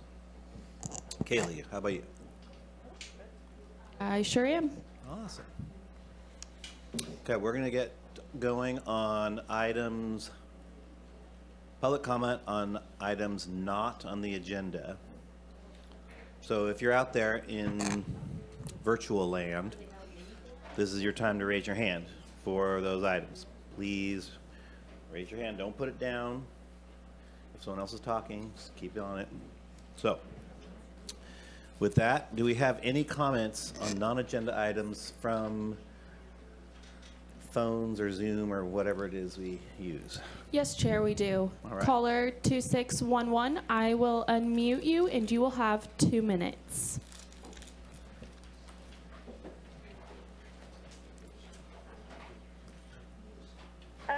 Yes, hi Supervisors again. I've been calling in and making comments on social media about our avenue to be participating virtually on these meetings. Currently, we can only call in, and I'll use the last 2 agenda items as an example. We cannot see the people in the room, so if I was a parent for the school or if I was a friend of our last item, I wouldn't be able to see anybody talking. I can't see the presentations they did. And so I really am going to request again that our clerk and our chair give us access to Zoom. We can't see, even when you're doing the budgetary stuff, everything. We are blind. All we can hear is voices. We don't know who's talking. And I think it's really a chilling effect on the public to not have that available for us. I know Zoom can be controversial because it can be disruptive in a way, but I am on platforms all throughout the state that provide Zoom, and there are safeguards that Zoom provides that we can make sure that nobody can be disruptive, and you guys are still unmuting us and have the ability to mute us. So I really don't think there's any excuses at this point, unless you just don't want us to have that extra additional public participation. And if you're having trouble hearing people in the room when they call in, turn the volume up. I think that's a really easy solution. But until we get a better platform for people to participate, I'm going to just keep putting it out there. Maybe I need to circulate a petition if that's what it's going to take, or talk to HR. Thank you. Thank you. Caller 3053, I will unmute you and you will have 2 minutes.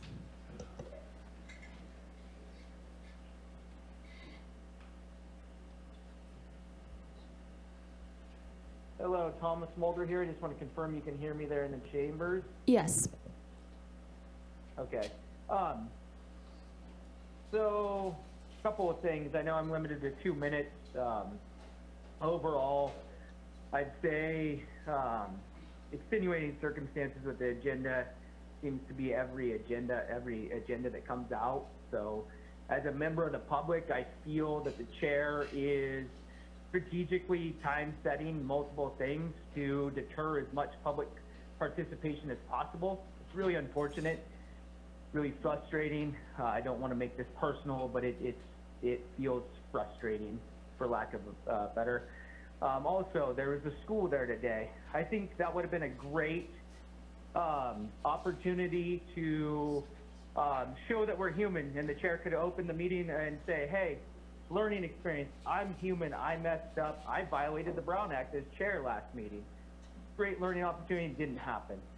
Then the other thing, you know, if that was Rex or Michelle there, you know, with the comments that were made about Elon Musk, when Chair Wilson was on the Coastal Commission, I believe that's a violation of the supervisor's rules to be talking that way or being disrespectful in other public settings, especially on commissions or chairs or ad hocs. So I'm starting to feel that those censures that did come up over the last couple of years were politically charged and not really about the board holding itself to the same standards. So, you know, Brown Act violations, breaking rules of the supervisors, just something to take into consideration. More importantly, don't try to deter our participation. Would greatly appreciate that. Thank you for the opportunity to speak. Thank you. Caller 1285, I will unmute you and you will have 2 minutes.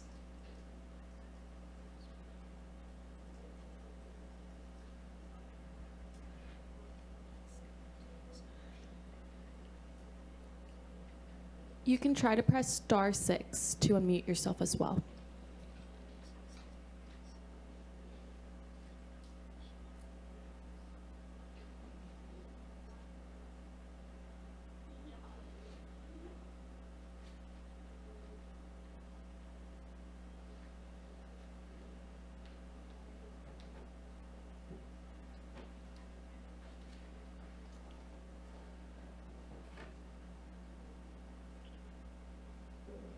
Hi, folks. Can you hear me? Yes. Hi. Sorry about my phone problems. This is Jared Fisher. I'm a senior real property agent with the Department of Public Works, and I was not able to come down to the courthouse or speak about Lindsay Day. Just wanted to make a quick comment that he was a very good man. I had been working with him for almost 10 years, and it's a very big loss to us and our team at the county. Well, thank you very much. Hope you're all doing well. And my condolences to Lindsay and his family. Travis, thank you for the words he spoke. And goodbye. That is all online, Chair. Bringing it to the room, this is the time for public comment on non-agenda items. Yes. Good morning. My name is Joanne McGarry, and I came on the bus, and I'm thinking about what I want to talk about in 2 minutes. I have to leave after this, so hopefully others will speak for me on the next issue. But I want to talk about particularly animal welfare. And a lot of things have been in the news now about animal welfare in our county. And the other thing that I notice is there's a lot of attention being paid to buildings and locations throughout our county that are empty or underutilized. And there's also talk of building a warehouse with Amazon possibilities up in McKinleyville near the airport where the current animal control center is. And I'm sort of thinking in a climate action plan with vehicle miles traveled and reduction of greenhouse gas emissions and the variety of animals that live more in the cities than in the rural areas, that we look at locations like the old Kmart or the Bayshore Mall or the campgrounds along the 101 between Arcata and Eureka. The KOA, my understanding is owned by a person who lives in Dubai, but I also understand the Franz Bakery area might be available. And we just look at those areas for maybe better locations for animal control facilities and or housing and encampments for unhoused people and their animals. So I think we need to be very creative in thinking about what we use spaces for, and I think the animal control situation is such that the Kmart would be a great location for something like that, along with perhaps housing issues for the unhoused. Thank you. All right, thank you. Is there anyone else in the room that wants to speak on items that are not on the agenda? I see someone moving in this direction. Okay.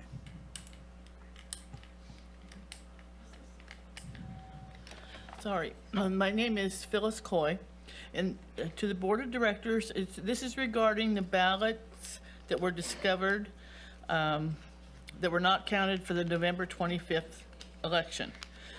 According to an article in the Times Standard on May the 7th,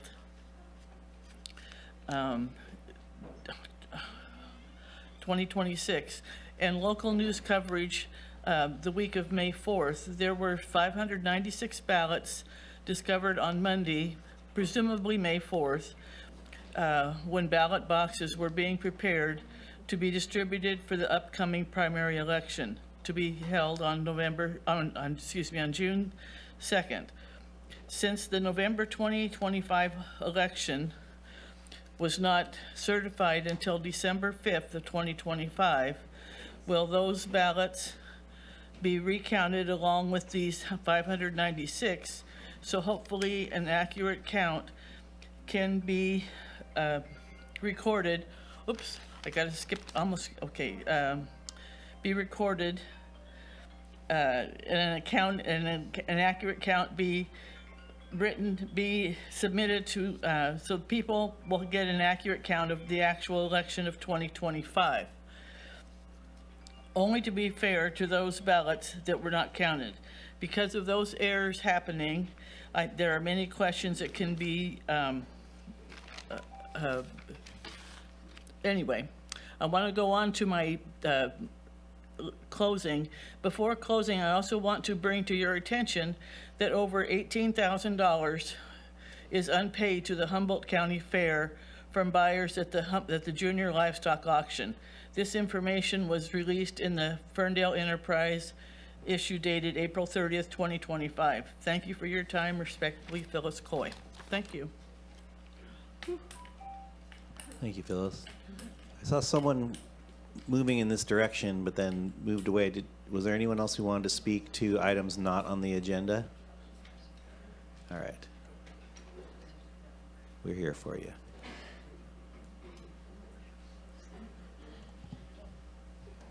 Yep, you can sit there.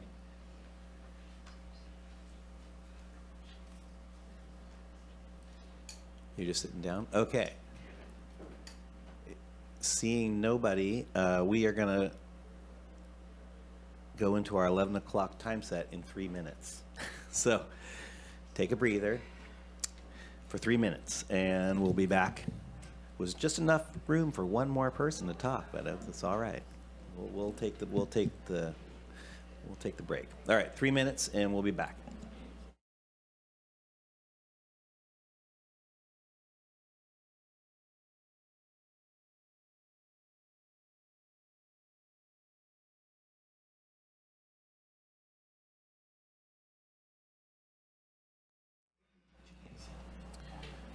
All right, planning staff, let me know when you're ready, and we'll get started. That's all right. As soon as you're ready to roll, it's a public hearing, so I need to open the public hearing. Is that Yes. correct? Right. That's me opening the public hearing. All right, hold on one second. Well, I'm asking staff to introduce the item. I'm opening the public hearing. You are introducing the item. Right. Thank you, Chair Wilson. Good morning. Good morning, Board of Supervisors. John Ford with Planning and Building, joined by Michael Holterman and Cliff Johnson, also with Planning and Building. Part of this presentation today will be Bob Ronkel and Tom Matson from Public Works. So this is an appeal of the Planning Commission's approval of a tentative parcel map and special permit. The Planning Commission modified a permit or modified a condition of approval requiring a frontage improvement, and that is the nature of the appeal. The appeal is de novo. So the board can consider more than just a condition as you see fit. With that, I'm going to turn it over to Mr. Holterman to make the presentation.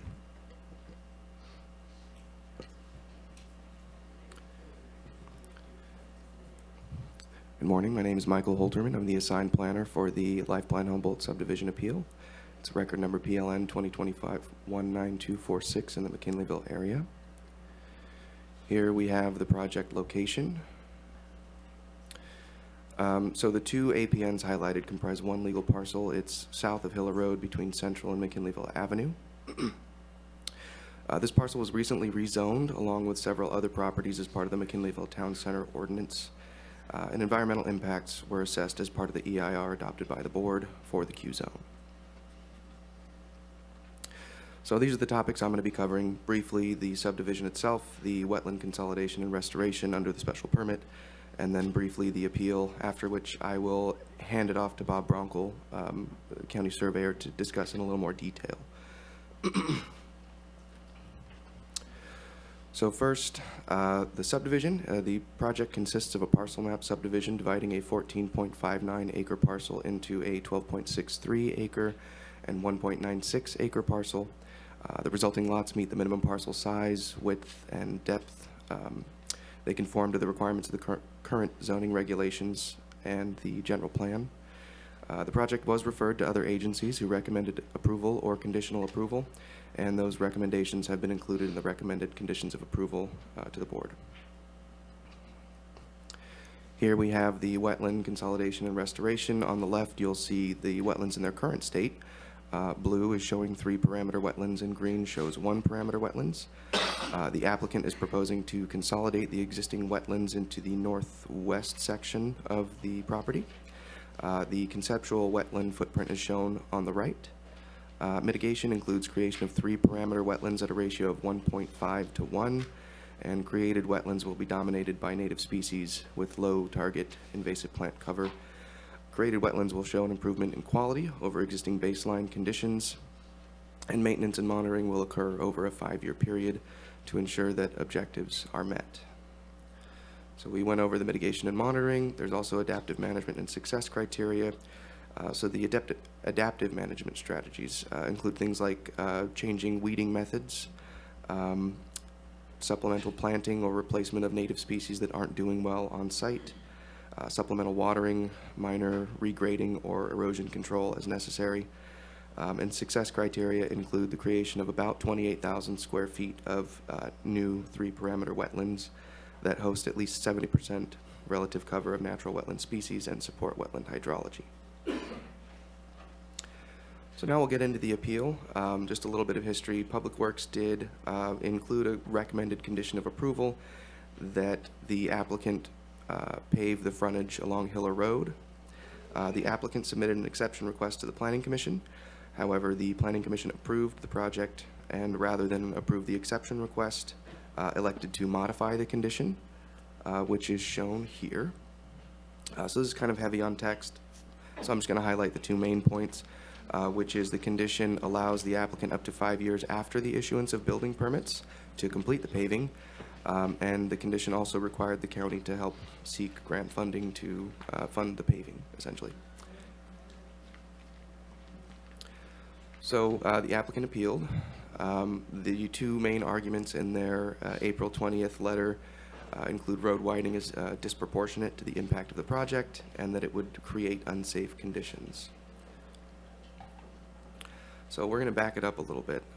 There was a traffic study that was done for the EIR, for the Town Center Ordinance update. This evaluated 8 intersections and found that all 8 intersections were functioning at an acceptable level of service and would continue to do so given current growth trends. It did conclude that with the additional development contemplated by the Town Center Ordinance update, 6 of those 8 intersections would require improvements to retain an acceptable level of service. So that includes things like traffic signals, roundabouts, turn pockets, things of that nature. The development as part of the Life Plan Humboldt project that was contemplated under the EIR would contribute to these impacts, but Life Plan Humboldt was not required to fund the improvements for these 6 intersections. In addition to the identified intersections, there are other beneficial improvements along Hiller Road specifically that the applicant is not being required to fund, those being things like a vegetated median, bike lane, and a left-hand turn lane to allow access to the property. So given the full scope of the improvements that are required, the road widening along Hiller is relatively minor in comparison. Additionally, it's pretty standard county practice to require these types of frontage improvements, which the county surveyor will get into a little more shortly. And finally, regarding public safety, the improvements improve safety by infilling between 2 fully developed sections on the south side of the road. Hiller Road has narrow shoulders currently, and the infill paving would provide a wider shoulder for cyclists until the Class 1 bicycle facility on Hiller Road is constructed. So with that, I'm going to hand it off to Bob Bronkel, who will finish up the presentation. Good morning, Chair Wilson, Board of Supervisors. I'm Bob Bronkel, your county surveyor.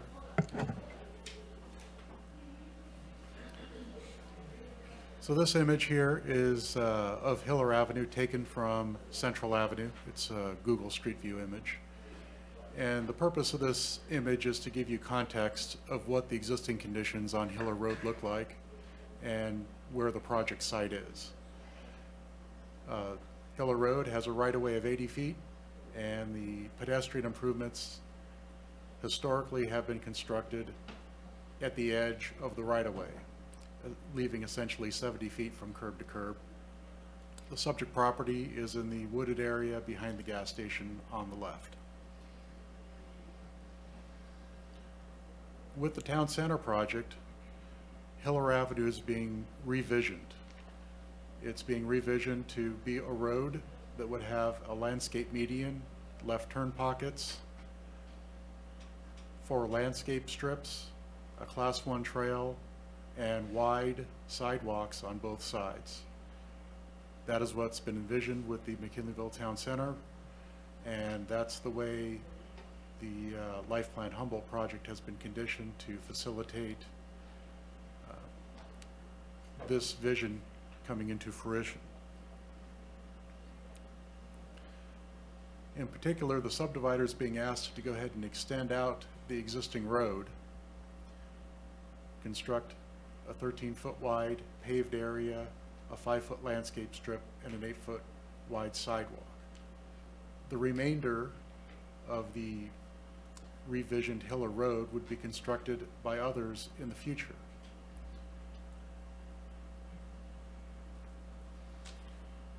As a potential interim condition, which would be installed by Public Works, within that newly paved area, there could be a buffered bike lane, which would have a 6-foot wide Class 2 bike lane and a 7-foot wide painted buffer.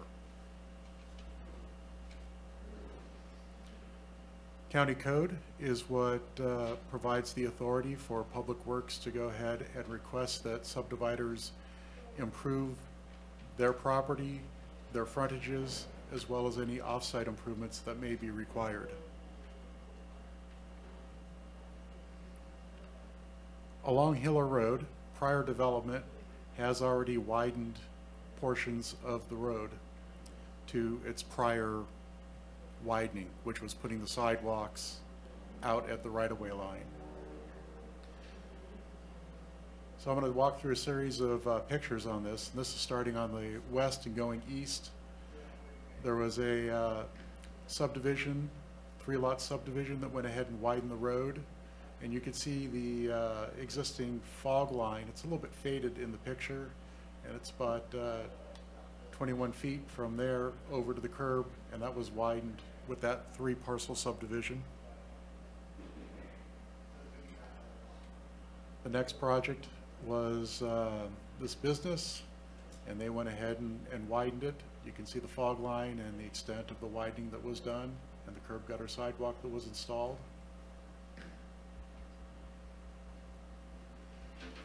Next picture is at the church, same condition.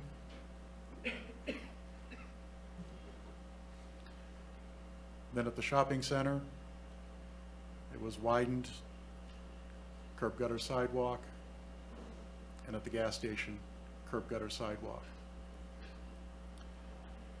The subject property has approximately 1,300 feet of frontage, roughly quarter mile, and the entire length of McKinleyville, or Hiller Road from McKinleyville Avenue to Central Avenue is about a half mile.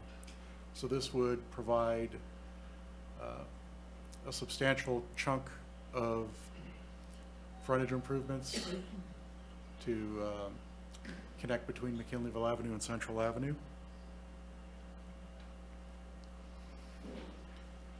This is an example of another subdivision in the McKinleyville area where there was substantial frontage improvements with road widening as well as off-site improvements that were required as part of the project. This is the Washington Terrace subdivision. It was 40 lots. It included widening Washington Avenue. It also included constructing the Midtown Trail along the frontage of the subdivision. And it also included extending the Midtown Trail to the south. And then, due to right-of-way limitations, it narrowed to a 5-foot sidewalk connecting down to the existing pedestrian network on School Road.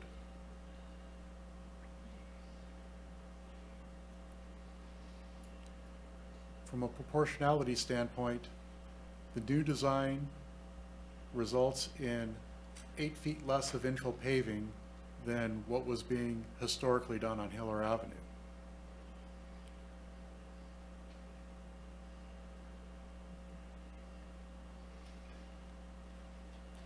The subdivision is required to only construct minimal frontage improvements, with the remainder to be constructed by others.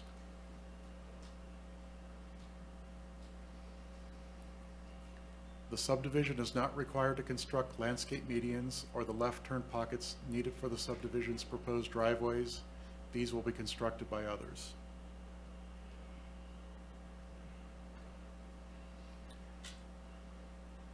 The subdivision is not required to address the cumulative impacts to the community, including the 6 intersections identified in the town center EIR as needing improvement.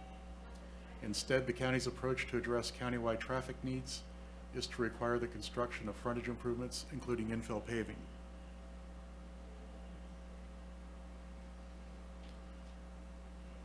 Potential interim bike lane striping improvements to be constructed by Public Works and not the developer.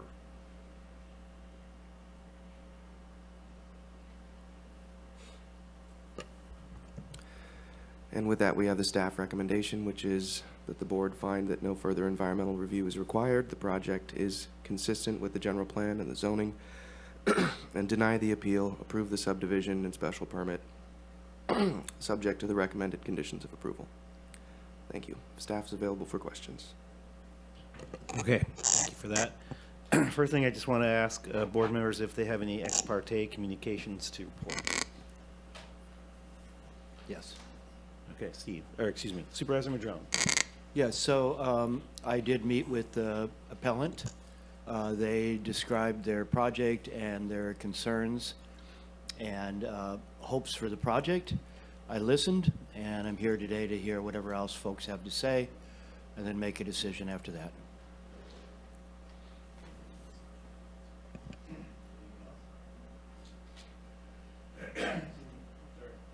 Well, I don't have an ex parte in particular.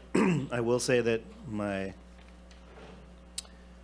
wife was a consultant for this project in its early stages, but hasn't worked for them for over a year. So I haven't had any communication about this project with anybody since then. Okay. And now we're going to go with questions from the board. Starting with Supervisor. I'm curious, is the applicant or the appellant here? Yeah, they're here, but we're just doing questions of the staff at the moment of the staff report, and then we'll get to the appellant will give their presentation. Okay, Yeah. I have questions. Yes. So I'm curious that is it by gov code that these developments have to happen, or is it requirements of the planning department? Is there any statute that says this has to happen? The statute is, Mr. Blanco mentioned, comes out of the county code requiring the frontage improvements to be So that's completed. not gov code, though, that's just the county's practice? That's the county code. Okay, okay. And then who bears the cost of, it's in the county right away, and who does pothole fills and upgrades to the sidewalks and all the things after this is constructed? All right. First, to go back to your first question, it was County Code 324-1 is the county code section that provides authorization for Public Works to condition projects the way that we have. With respect to Hiller Road is an existing county-maintained road, and any potholes or damage to the roadway is the responsibility of the Department of Public Works to go ahead and maintain that. There is one exception, and that applies to all county-maintained facilities, and that is sidewalks. The maintenance of sidewalks is the responsibility of fronting landowners. Okay. Is there any costs that the county would utilize to help these improvements, since it is in the county right away, and then the county would be responsible for the upkeep? In this case, the county is proposing to go ahead and install bike lane striping. I saw that. Along there, but outside of that, Public Works typically does not partner with developers in paying for required frontage improvements. Okay. Those are all my questions right now, but I'll have more. This is just first round. Go ahead. Supervisor Arroyo. Thank you. I have two questions, and they're related to the substantive items brought up by the appellant, which I know we'll hear from the appellant in a little bit, but I just want to clarify my understanding about both of these points. So the first, well, the second one in their letter, but the first one I want to bring up is the, I'm having a little bit of a hard time wrapping my mind around the 11 to 13 foot strip. So it looks like they're taking no issue with the curb gutter sidewalk component. But as you were going through your presentation, it was hard for me to understand whether we would be realigning the whole roadway so that there is a bike lane on both sides of that very narrow roadway, and then doing the striping ourselves, but them doing the paving, or whether there would only be that like small shoulder and bike lane on one side of Hiller Road with this proposed set of improvements. Because it looked like it was just that side of the road, but I'm wondering, yeah, if you could clarify that. All right. As far as the potential for adding a bike lane on there, it was envisioned that it would just be on the south side of the road. Mm-hmm. However, striping in that area, it's possible for Public Works to grind off the existing centerline stripe, shift it, and be able to provide smaller buffered bike lanes on both sides through the project frontage, roughly, say, quarter mile from Central Avenue heading westward. Okay. The concern that the subdivider has is to not construct the infill paving between the curb gutter sidewalk and landscape strip that they're willing to install. They're willing to install that, but they Sure. don't want to do the infill paving that connects it to the existing pavement that's out there. I understand. Okay. Yeah, I was just wondering if that infill paving would allow for that road realignment, or, I mean, I know I was part of a project many years ago before I was with the county that envisioned a bidirectional bike lane on one side of Hiller Road, and that would be that side of Hiller Road. So I didn't know if that was sort of the current alternative that's being considered. And I know that this is only the frontage of the project, so it wouldn't be the entirety of Hiller Road, but it is a good chunk of it. Yes. It opens up a lot of opportunities for whatever the community would like to see with enhanced bicycle facilities out there. Okay. And then with respect to the stormwater detention, I mean, yeah, the previous construction was under different standards. We agree to that. These things change over time. Stormwater standards have changed significantly in the since that initial development was constructed nearby there. Can you speak to the concerns about the change standard pertaining to stormwater detention? With respect to that portion of the appeal, the applicant has withdrawn that part. there was a misunderstanding between Public Works and the applicant. We've since resolved that, and the applicant is installing stormwater detention facilities that are consistent with Public Works requirements. I see. Thank you so much. That's very helpful. Okay. Quick questions. Supervisor Matron. Yeah, thanks for the presentation. So as I understand it, the requirements for this particular subdivision would be curb, gutter, sidewalk, and landscape strip, and then the 13-foot wide paving to match up to the existing paving that's out there on the road now. Is that correct? Correct. Long-term plan is that, well, short-term plan is that that new paving might be a bikeway, but the long-term plan is that the bikeway would be on the north side of the road, not on the south side. Is that correct? That's the long-term plan. The long-term plan includes a Class 1 trail on the north side of the road. But not a bikeway on the south side, in the long-term plan that was in the town center ordinance. Correct. And that's on one of the slides that we could pull back up if you'd like to. No, I'm familiar with it. This temporary bikeway on the south side, would it connect all the way from Central Avenue to McKinleyville Avenue, or is there some gaps in that, in particular between the church and the three-house subdivision? There's a gap there where there is no sidewalk, curb gutter, or pavement. So the bike trail would be discontinuous at that point. Is that correct? That's correct. Okay.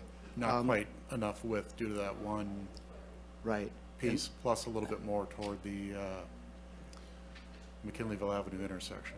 And to do curb, gutter, sidewalk, and paving at that section that's incomplete right now would be an off-site improvement that wouldn't be required of this development. That's correct.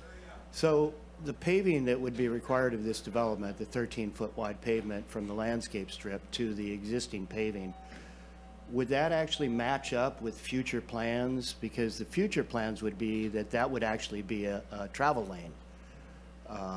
From a bike lane, it would shift to a travel lane, and then the bike lane would go to the north side of Hiller Road. Does that paving being required as a recommendation in this match up to what future paving elevations and things would be for that travel lane? The vision is that we have an existing curb line that's about 8 feet farther out, and that area would become parallel parking bays, and the new curb line would be where the edge of the future travel lane would be. So, I mean, the point I'm trying to get at is that even if we required this improvement right now with that 13-foot of paving, that area might be significantly modified when the full build-out of Hiller is happening in terms of? No, sorry for jumping in. It's just striping changes? It's just striping changes. Okay, so the the curb pavement- line will continue to be the curb line. The 13 feet will be the travel way and the future condition. Okay, so it would match up with the right elevations and drainage slopes and things like that, that it wouldn't be a wasted effort, is what you're saying, towards the future full build-out of Hiller Road. Correct. Okay. It's designed to be an incremental build-out of that, where nothing is temporarily put in, only to be removed later and reconstructed. Well, that's The good. The intent is for it to be a permanent part of achieving that new cross-section for Hiller. Okay, that's all the questions I have at this time. Okay. Supervisor Bone? And so I'm just getting a point of clarification. If anybody was developing this piece of property, this would be required. So, and since all of us up here at the board go, they want me to build a sidewalk to nowhere. I think you and I have talked about that, and I know John and I have talked about that. Like, only house that needs pavement, and none of the other houses have pavement, so it's never going to get paved because they're not going to do it themselves. So this is a chance to improve the infrastructure up front. And I know we sit up here and talk about future plans and everything else, but they usually go to hell anyway. So, I mean, we probably should work with now plans, which will work for the public right now, and this is what our county code calls for. This is, that's the clarification. You can spin it any way you want, but that's what's required right now. Would that be a fair assumption? Yeah, that's a fair assumption, and I think that that is true. And This isn't one of those where there's a sidewalk to nowhere, if I could just go back to that metaphor for a moment. It Right. will complete the pavement from the church on the west. No, I understand that. That's what I'm Yeah. saying. You know, we've been to a few of the places that are sidewalks that are never going to get built, and they got one right in the middle. So, I mean, I appreciate your efforts on this, and I'm just saying it can be spun so many ways, but it's just, it is public safety, public enhancement, and infrastructure enhancement from what I can see, so. And there are costs with that, but this is a great project. I mean, I'm amazed. We have projects that have been 30 years in the making and still haven't done it, and this one's start to pound the stuff has been just 6 years, and we're moving to wetlands. We're making there's a lot of stuff going on here. Okay. Good questions. And my clarification is this is an appeal by the applicant, basically, of an approval. That is correct. Yes, okay. And I think you guys were clear on that opens up the whole project. That is correct. Yeah, okay. And then Supervisor Bushnell has a question. Director Ford, what was the Planning Commission vote? I believe the Planning Commission vote was unanimous. And just for context, they substantially tried to do something that could possibly result in the applicant appellant not having to do the improvement. Because they actually charged staff, and this is almost unheard of, with trying to get, to go out and find grant money to construct the entire cross-section of Hiller Road across the frontage of this property. And so we have been looking at that. We've started working on that. One of the things we've got to get a grant for is to do the engineering design. We can't get construction grants until there are plans in place. That's probably too much information, but they did really try to do something. They recognized, number one, as Supervisor Bone mentioned, this is a requirement, it's a public safety improvement, but is there another way to go about it? They tried to find another way to accomplish that. If there was do you know what the cost would be to the developer for doing the paving portion? I have heard it's $200,000. I have not seen the numbers on it. In development throughout Humboldt unincorporated, have you seen exceptions to this requirement? And if so, what was the exceptions? This is a pretty standard requirement. Mm-hmm. So the same requirement would be when you build a house and your driveway attaches to county road, that you would put the little paved skirter or whatever. Is it the same type of thing? There's a lot of nuance there. Mm-hmm. So if it's out in the country and it's on a road where there is no requirement for a sidewalk, no.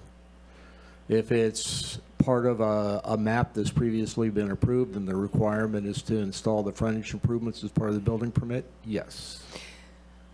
So in the country where we require that apron because our subdivisions, they're not getting done. What is the, like, why would we require so much from a developer, but then when we have this requirement that's required of the same type of situation, I'll reference to the Alder Point Road, there's tons of them. And what would be the exception that apron wouldn't be required? So I think you may be referring to the cannabis projects. No, I'm referring to like Larrabee subdivision, Rancho subdivision. Those were requirements of those subdivisions. I can't speak off the top of my head to that. Okay, thank you. All right. All right, Bob, you got some? Because I want to get the applicant up here as soon as possible, so. Supervisor Bushnell, briefly, Public Works issues encroachment permits for requiring applicants to go ahead and construct the frontage improvements. And typically those are tied to building final. So if a person building on their property never seeks a building final, then that improvement remains unbuilt, unfortunately. All right, again, we were just quick questions, and so we're going to move to, because we have time for discussion after we get input from first the applicant. So this is your time to the applicant to make a presentation. You have 15 minutes. You can share it amongst multiples of you, but this is your moment. And if you want to reserve some of that time for response at the end, you can do that as well. Right. Thanks. Thank you. What's that? Oh, yeah, thank you. Can you hear me? And I do have a presentation, a PowerPoint. Awesome, thank you. Good morning, Chair Wilson and members of the board. My name is Emma Haskett. I'm the project manager for Humboldt Commons. Oh, nice.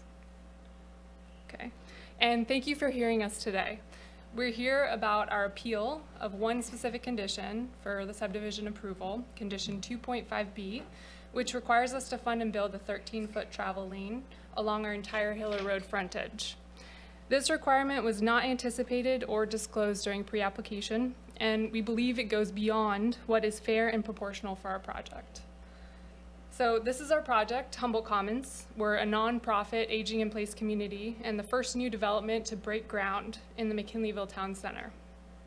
Our subdivision was approved by the Planning Commission on March 19th, and we sincerely appreciate the county's willingness to work with us throughout this entire process. Our development is planned in 2 phases, shown on the site plan here, and the red highlights all the public improvements that the county is requiring us to fund and build. So the Midtown Trail, Nursery Way, and Hiller Road. There is a special circumstance here because there are 3 improvements required by the county at this point. So I'll walk you through what we've already committed to building. We have estimated around $250,000 for curb, gutter, and sidewalk. Nursery Way will cost around $550,000. Midtown Trail, another $175,000.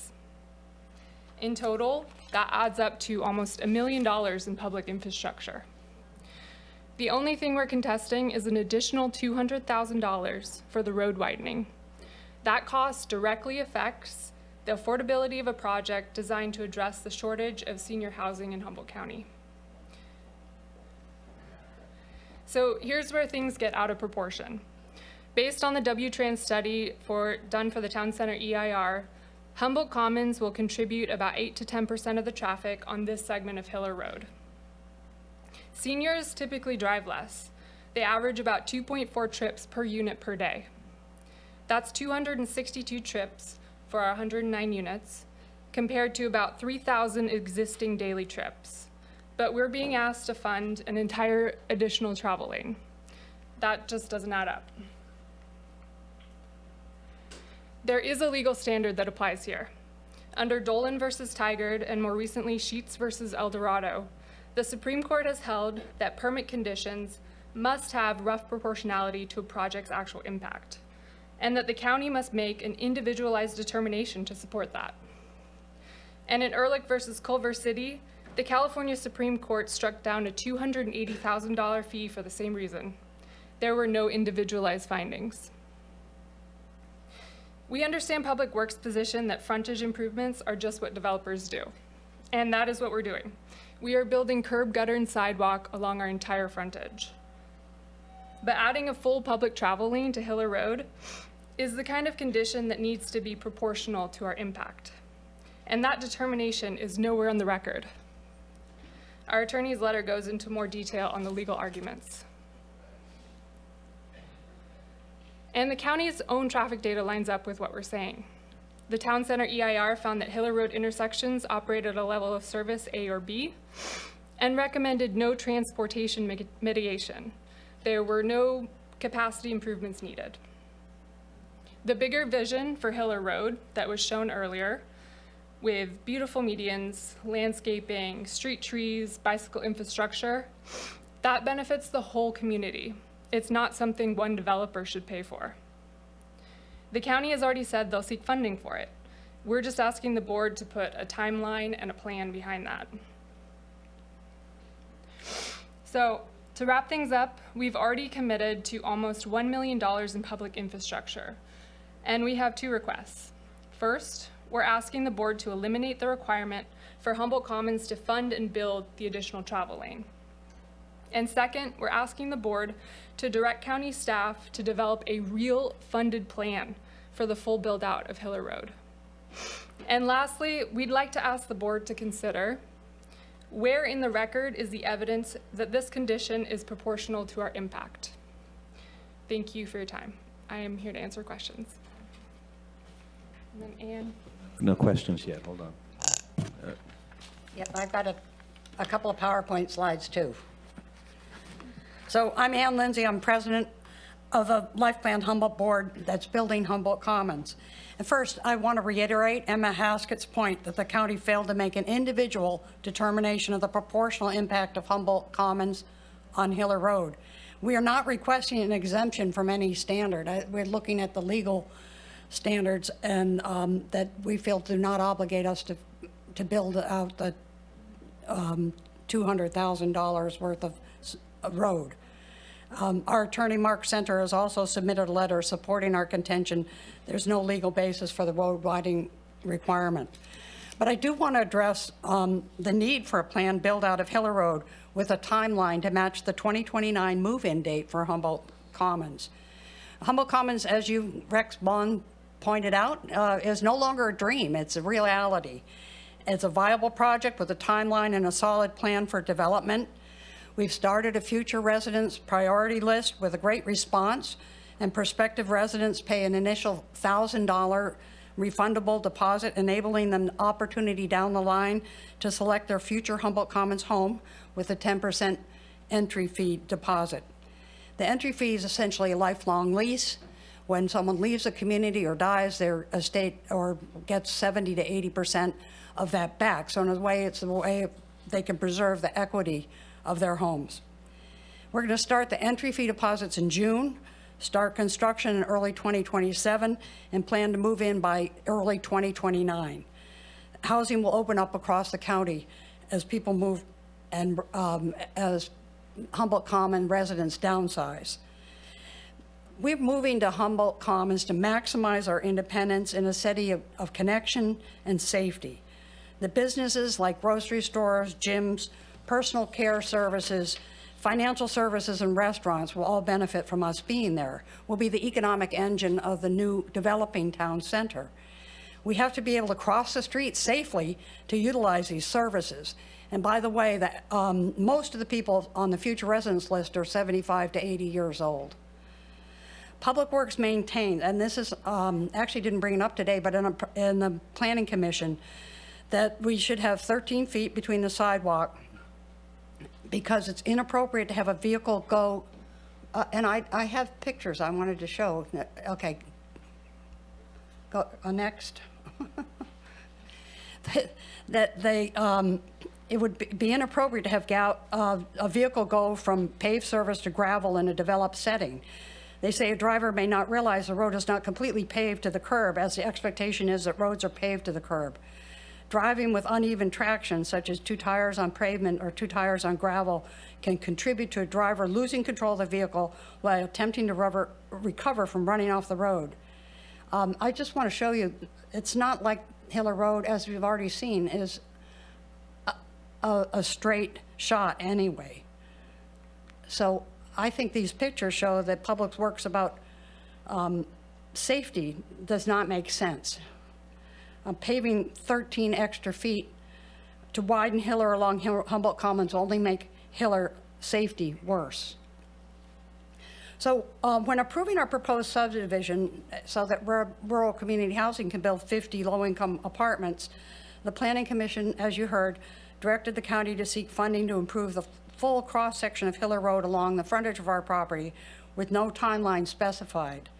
We're asking the Board of Supervisors to direct Public Works to prioritize seeking funding for the build-out of Hiller Road in a timeline matching the build-out of our Humboldt Commons, in other words, by early 2029. Because the open-ended timeline, it could be 5 years or 10 years or 20 years, and we can't wait that long. There is funding available, as was pointed out, and if the effort's made to secure it. And MMAC, the McKinleyville Metropolitan Advisory Committee, has also submitted a letter to the board which concurs with our request for a concrete timeline for completing these improvements. And mostly I'm concerned about a pedestrian crossing at Hiller Road and Nursery Way intersection, a center median, turn lanes, a Class 2 bike lane along the full length of Hiller Road, and a safe midtown tail crossing at Hiller Road. So just for a moment, imagine yourself as an older adult resident of Humboldt Commons trying to cross 70 feet of traffic to go shopping or get coffee at Ramon's. Safety risk? Pretty scary. I think the safety risk is greater than the Public Works purported risk of someone driving off the road. A scary road crossing could be dangerous and make a deterrent to our marketing effort. There's significant risk that some slow-walking elder will get hurt if Hiller Road is not developed with safety in mind. And I have appreciated your support in the past for Humboldt Commons, and I just want to ask again that we need your support just to get this part of the project done to make us in a safe environment there as seniors. And I want to ask those in the audience who are here to support the request to raise your hands. Yeah, thank you. And that's it. We haven't used all our time. We have to get through this meeting and get to your questions. Great. Thank you. I want to go to public comment now, and then we'll come back for board discussion. All right, so is there public comment online?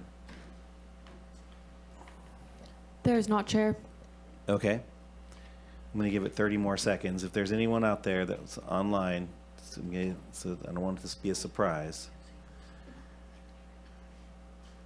Nothing? Okay, we're going to bring it back into the room. So if there is public comment on this item, this is your chance to do so. We have 2 minutes per commenter maximum. So anybody want to speak to this item? This is your time. And line it up. If there's more than just Mr. Chesbro, we'll please get in there and line up behind him. So I'm Wesley Chesbro, resident of McKinleyville, and I'm here out of concern for pedestrians and also my wife and others who are dependent on mobility devices and perhaps take longer to get across the street than those of us who are more ambulatory. I'm supporting the appeal request. I think the temporary widening, and who knows when the complete project will be developed, will create more unsafe conditions until such time as the full project can be developed. And it's important to realize that remember that the Nursery Road being completed through to Hiller will open up an alternative way to move north and south through McKinleyville to the whole the subdivisions to the south. So it's not just affecting the residents of Life Plan of Humboldt Commons. And so I think it's short-sighted to require a temporary solution that's actually going to make the problem worse until the complete project can be fully funded and developed for pedestrian and bicycle safety along Hiller Road. So I urge you to grant the appeal. Okay. Thank you. All right, I'm just going to close public comment then and bring it back to board discussion. And I'm first going to ask staff to respond to the report from the applicant as well as the public comments. Thank you very much. Just one of the things I do want to respond to is that there was the comment made that there was no individualized findings. If you look in the resolution, finding number 14 goes into a great kind of effort to lay out what the rough proportionality arguments are. And in this particular case, discussing what the county's approach to transportation improvements are. It's simply to improve the frontage. There is no CIP, there's no transportation plan, there's no transportation impact fees. Nor, in a lot of areas, the requirement would be to do the frontage improvements and pay traffic impact fees. That's not a requirement of this development. And so that's why in the screen, both Mr. Bronco and Mr. Holterman identified that there are other impacts associated with this. You can't just look at the traffic on Hiller because people drive on the entire road network. And so how does that road network get improved and get maintained? It's not just about Hiller. And so the rough proportionality is the county only requires improvements to the frontage. And I think that's a really, really important point. There's lots of other roads to be driven on. There's lots of other improvements that need to be made. Those aren't the responsibility of this applicant. That is all laid out in finding number 14.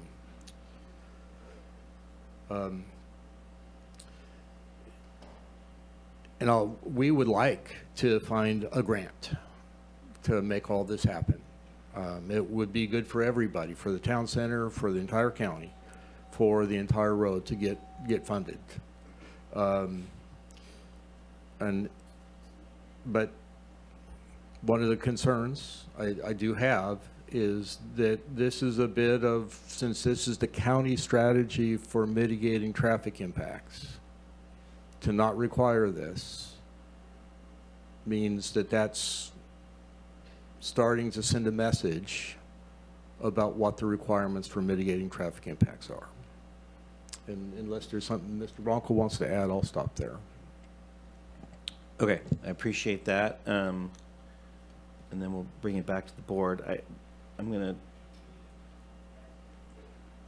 start off a little bit, and typically I don't do that, but one question I have is in relation to the balance between when we talk about projects like this that have other social values and the balance that we discussed in that. That's one thing I want to address, and the other is there was questions about the wisdom of road widening in general and what that means, and we've had some discussions here at this board about that. There's books about this, and you know, the Confessions of a Recovering Engineer is a great text for folks to read about road widening and the impacts that has on communities, both from an economic perspective and a safety perspective. I'm just kind of wondering, can you address those two things, and then I'll bring it back to the rest of the board. It is well within the prerogative of the board, obviously, to weigh social values of things and whether or not the county wants to contribute to that. So that certainly is something that the board needs to weigh. In this particular case, the wisdom of road widening, this isn't to create a 4-lane highway. This is to set the curb line and the travel lane for the future Hiller Road in its configuration with 2 lanes, with wide pedestrian ways, with a buffered Class 1 bike trail, with landscape medians on the south side between the sidewalk and the road, in the median between the curb line and the Class 1 bike trail, and between the Class 1 bike trail and the sidewalk. I mean, that's what's being presented here, and this is the first domino to fall in terms of development out there. That's absolutely true. So this is like capturing the space, is what I'm getting. That is an excellent way to put it. Okay, I'm trying to, because 80 feet is a lot. I mean, you know, that's more than enough to, I think, I mean, as far as I can tell, to have 2 lanes of pretty wide traffic, especially if they're 10 to 12 feet. That's, you know, so you're still like 4 times that, or what, you know, 3 times that, and then there's a bike lane and some sidewalks. I mean, 80 feet's a lot to work with. And I guess what I'm asking is, and this will be my last question before I move on, which is like, do we, just because you have 80 feet, do you need to fill 80 feet? Well, the short answer to that is no. But as was presented in the vision that came out of the town center plan, it's not intended to be 80 feet of travelway. I hear you. And so this is really intended to be, not thinking of a good way to demarcate this particular roadway, but it's not intended to be a high-capacity, high-speed road. It's intended to be a road that is a pleasant place to be. Okay. And so this is set into the curb line. And one of the other things that probably isn't clear here is that the existing curb line along the church, along the retail center, along the houses, and I believe along the Union Station or whatever that service station is there now, is 8 feet away from, further away from the center line than this curb line would be. So it's not widening to that ultimate area. It's widening short of that. Okay, I'm gonna take it to the board, and I know it's Supervisor Bone. He's waited the longest, so I'm gonna start with him. How many units are proposed to be built here? I believe it's slightly over 100. Total units? No, probably about 175, including both projects. There's the Commons project, and then there's also the affordable component to it. That's off to the side. That would be on parcel 2, correct? Yeah. Total cost of the project? I don't have that. $100 million. Okay, so we're talking $200,000 of something that is required by our county code that has been approved by the Planning Commission unanimously, and no offense to anybody out there, but we're being pressured to change our county code, which I'm fine with. Less bike lanes, less sidewalks for a developer, I'd be fine with that if it was blanket and it wasn't because of outpouring of public pressure. And I side with it. I'm an old person, so I appreciate what you're doing out there. There's a lot of good stuff in what you're doing, and so I think that's great. And you guys, it's going to be a wonderful situation, and the city of McKinleyville is going to love to have you someday, it looks like. So, but I don't know if we can pass this up. I'm sure we're paying consultants, and I like the part where your lawyer agrees that this should be done because you're paying him to agree with you to have it done. But no offense, and I mean, and you can take it any way you want, but we turn to our planning commission for so much, and we got some pretty smart people on our planning commission that are full-blown engineers and have done projects like this, and I think it was perfectly vetted, and I like the idea of you know, of abiding by what they brought forward. So I'm, no offense to anybody, but I think I'm going to support our planning commission on this. Supervisor Monroe. Well, thank you for the good discussion. These things are always kind of tricky. I think what really stands out for me is that the applicant is absolutely willing to not only do the curbs, gutters, and sidewalks, which is what the normal requirement would be for any other development. It's really rare to include additional paving. More often than not, curbs, gutters, and sidewalks are put in, and they butt up to existing paving.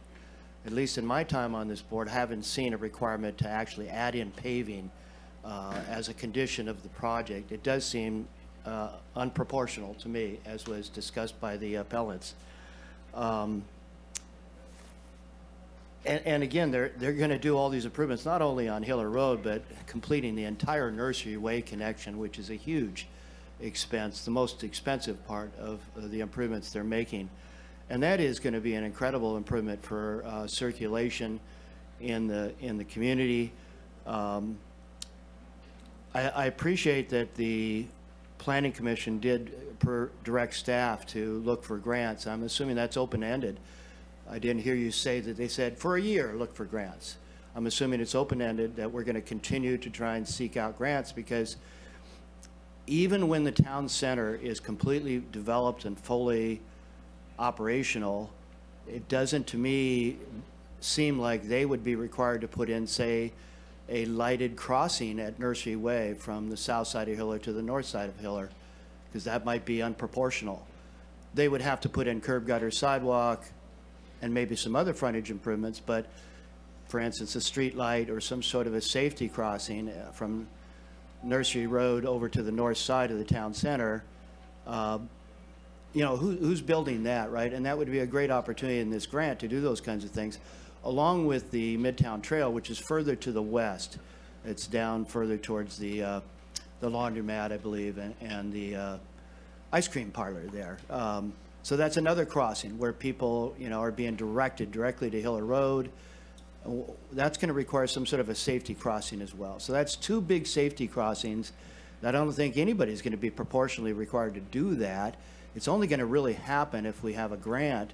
And given that we did pass the town center ordinance, and it has this incredible vision for McKinleyville for circulation and access, and really this senior community is what's going to be the initial demand for helping to create more retail shopping options in McKinleyville, along with the mixed-use opportunity for housing above those retail things. And, you know, the cross-section in the town center ordinance is lovely. I mean, it is 80-foot wide, and instead of making it a 4-lane thoroughfare, it's been conceptually designed to be this magnificent town center boulevard. And not boulevard in the sense of a lot of fast traffic, but a boulevard in the sense of character, with, you know, landscape strips and not only sidewalks that are really wide, but also a bike lane and things like that. And I really love that vision and that concept.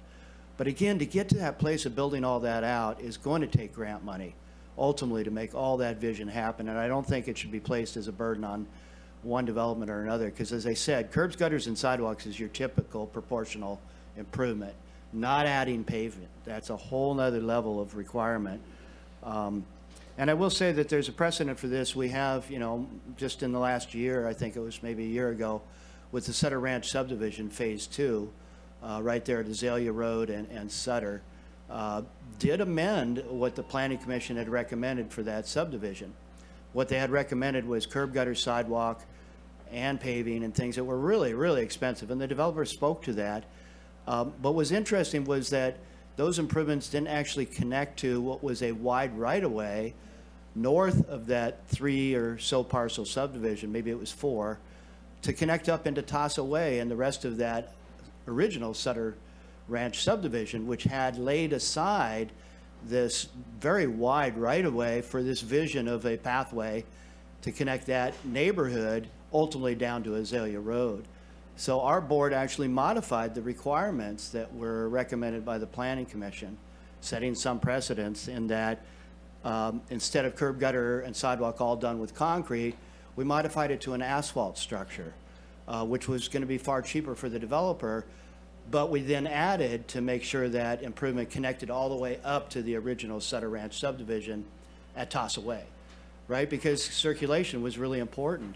And I actually very much agree with the appellants that I think, you know, we can see by what happened with the quick build there on Hiller Road, when we make these temporary improvements that don't quite make sense yet. They're part of a bigger picture that's coming down the road, but we put these things in, it confuses the heck out of the public, and I believe does increase safety hazards, as compared to focusing on getting in safe crossings at Nursery, safe crossings at Midtown Trail, get the curbs, gutters, and sidewalks and all these other on-site improvements in, and then work towards this bigger boulevard improvement with some grant money, maybe some Measure O money, things like that. So I am very much in support of this appeal. I hope the rest of my board can see their way to doing that. This is just an amazing development for McKinleyville and for our county, and it does include some amazing senior housing, as well as a very, I think it's what, 60 units or something for the low-income housing requirement as well. So it has all of those kinds of elements. It's long overdue. I applaud the applicants and the developers for what they're trying to do here, and I hope that we can find a way to consider this appeal as being valid. It's not proportional, and I may have more to say later, but I'll just leave it at that at this point. Okay. I'm going to go to Supervisor Arroyo and then Supervisor Bushnell. If you're not ready, I can. I think, did you want to go first? Okay. this may cause some tension, but I think this is one where I'm actually aligned with Supervisor Bone. I do concur that we have a practice, and it's very standard to require the development along the right-of-way of curb, gutter, sidewalk, and sometimes other improvements depending on the project. This is not just about the residents of that particular development, it's about the whole town of McKinleyville. And McKinleyville Ave connects folks who go to school adjacent to there. It will, with the opening of Nursery Way and the paving of that and the connection there, it'll connect to the McKinleyville Family Resource Center. And so this is about bike and ped circulation in all of McKinleyville, and I think it's absolutely reasonable. And I'm a little surprised that it would be seen as not reasonable. Now, I do want to talk about, so there's if you look at Hiller Road, there's quite a long section between right where you turn off of Hiller Road, the next property down, and then in front of the church with one small gap in front of the, I think it's still the Sea Goat Farm stand or whatever that property is. And then should this project be completed as proposed, there would be the space for the buffered bike lane, possibly a parking protected bike lane, whatever the design ends up being, all the way to Central Ave. So one thing I wanted to ask our Public Works Director, and I am going to put him on the spot, but maybe you're also prepared to speak to this, Deputy Director Brunkle, is about whether we would have the capacity to fill those two small gaps in the paving project along Hiller Ave concurrent with this project. So if the developer meets these requirements, would we be able to address those two small gaps on Hiller with the remainder of the paving to create continuity there? And it sounds like we're already prepared to do the striping. So then it would seem less superfluous, I guess, is the argument. We are not. I think it's on. Hello? Yeah. We do not have an estimate, and I would not recommend that unless you want to allocate Measure O funding to subsidize this project. What we are looking for with this is just a simple bike lane and parking this for the future build out. We would require this on any project that we had this kind of right of way that was not built. Anything would be required to do this frontage. We look at the bike lane as a vast improvement over what is there, the possibility of what is there right now. This is the narrow section that we had a lot of issues with when we did our pop-up project because of insufficient width and trying to cram bikes and peds into insufficient shoulders. We had a lot of comments about people really liking our pop-up project because they felt safe at the beginning. And this is a big part of it, is having the sufficient width so they can have bikes and a buffered bikeway along that stretch of road. Asking the county, that sets a pretty hard precedent if you want us to start subsidizing the development on some of these roads. As for future grants, we can always apply for those. I will not agree to any timeline because I cannot guarantee getting a grant. I can guarantee that we can apply for them. I can guarantee it's taking a very, very long time to get Redwood Drive moved through the process in Garberville, and this would be a similar kind of timeline. We're talking 10, 12, 15 years out if you're going to lay this all on the county. So I strongly support supporting the county position on this and the Planning Commission's approval. And calling it an extra travel lane to me seems inaccurate. This is for widening for pedestrian bike mobility, right? For the interim. In the future, it would be the travel lane, but it's the travel lane, not an additional travel lane. Okay. There will be gaps. It's not going to be an 80-foot straight across in the future. There will be medians, et cetera. And as for the crossings, those are always on our mind to look for the grants for that. Those, we've been pretty good at getting those the last few years, and we can apply for them again. But again, I cannot guarantee that. I can tell you that I'll recommend Measure O matches for those kind of projects. But we're doing one in Redway right now. It's $300,000 just for that crossing, of which we got 90%, and then the 30,000 comes out of the county. So. Okay. Well, I mean, I'd still be interested in continuing to discuss whether there's other improvements we can make for continuity there, but I do recall that really narrow stretch of Hiller, and I did just go revisit it and biked it before, and it does not feel safe or good because of the constrained roadway and how fast people are going. So I hope that other traffic calming measures and other improvements to the roadway could be, the Affordable Housing Sustainable Communities Grant, unfortunately just closed for the year, but that's usually open every year and is a really good candidate for this, as well as some other grant funding. So, but I think it's completely reasonable to have all the frontage improvements. So thank you. Thank you. Supervisor Bushnell. Thank you. What I was asking earlier is because we require a lot of things of folks and then they don't finish what the requirements are in rural areas, as you guys said, in the hills, but then we require the developers no matter what to do, and it doesn't feel equitable to me, and I've gotten a lot of complaints. I've talked to you all about it, and because you don't finish a building permit doesn't mean that those requirements go away. They still need to be done and they're not enforced. I'm wondering, and I'm going to ask Director Mattson to come back up. I'm wondering if there's a way to condition this project that if the, I'm hearing that the county wants to do increased development along Hiller, and at the time that becomes available and the money becomes available, would it be appropriate at that time then so we could possibly help with maybe trucking or whatever, as it is the county right away and county improvement, to condition this that it happens at that time instead of right away before they can start. I'm assuming, Director Ford, that this would be, does this have to be done before they can start development? No. So see, that's one of the things, so I apologize for not making this clear. So the original condition was that the improvements needed to be done prior to occupancy of future development. Okay. The Planning Commission changed that to say that they had to have it done within 5 years of issuance of a building permit. And in that time, county staff needed to be looking for grant funding to do the entire roadway across the entire frontage.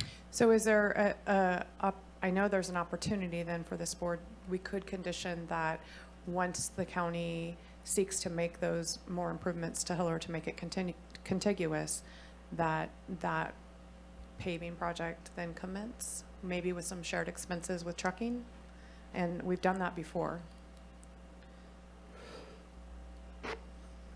I think she's talking about like putting it into like an account or something like that. No, he knows what I'm talking about. We have required things of landowners, and there has been projects that the county is doing anyway. So at the time when the project that the county is doing commences, it cuts expense to have the county do some, like maybe the person pays for the paving and we do the trucking, so forth and so on. We've done that a lot. The condition would read something to the effect that when the ultimate width of Hiller is being improved, the property owner, developer would be responsible for their share of that 13 feet. Yes. Okay. We could do that, correct? That can be worked out. Okay. Whether this board goes for that decision, or not, yes, yeah. I understand that. But that is something that could be conditioned. Director Ford, or Director Mattson, can you talk about sometimes the shared costs that happen? We've done it in Garberville, they've done it along the Alder Point Road with improvements that needed to be done by community members, and you guys were doing work there anyways. Those are relatively small and directly affecting the existing county road. Mainly, we do those kind of cooperatives with water districts when they're doing pipelines, but not with private developers. Sometimes we will do culverts if we're in the area and they have a culvert that they buy and place for us, but that is not $200,000 worth of trucking and help. I understand that, but this is directly affecting the county road, correct? This affects the future portion of the county road, not the existing portion of the county road. Sure. Okay, thank you for that.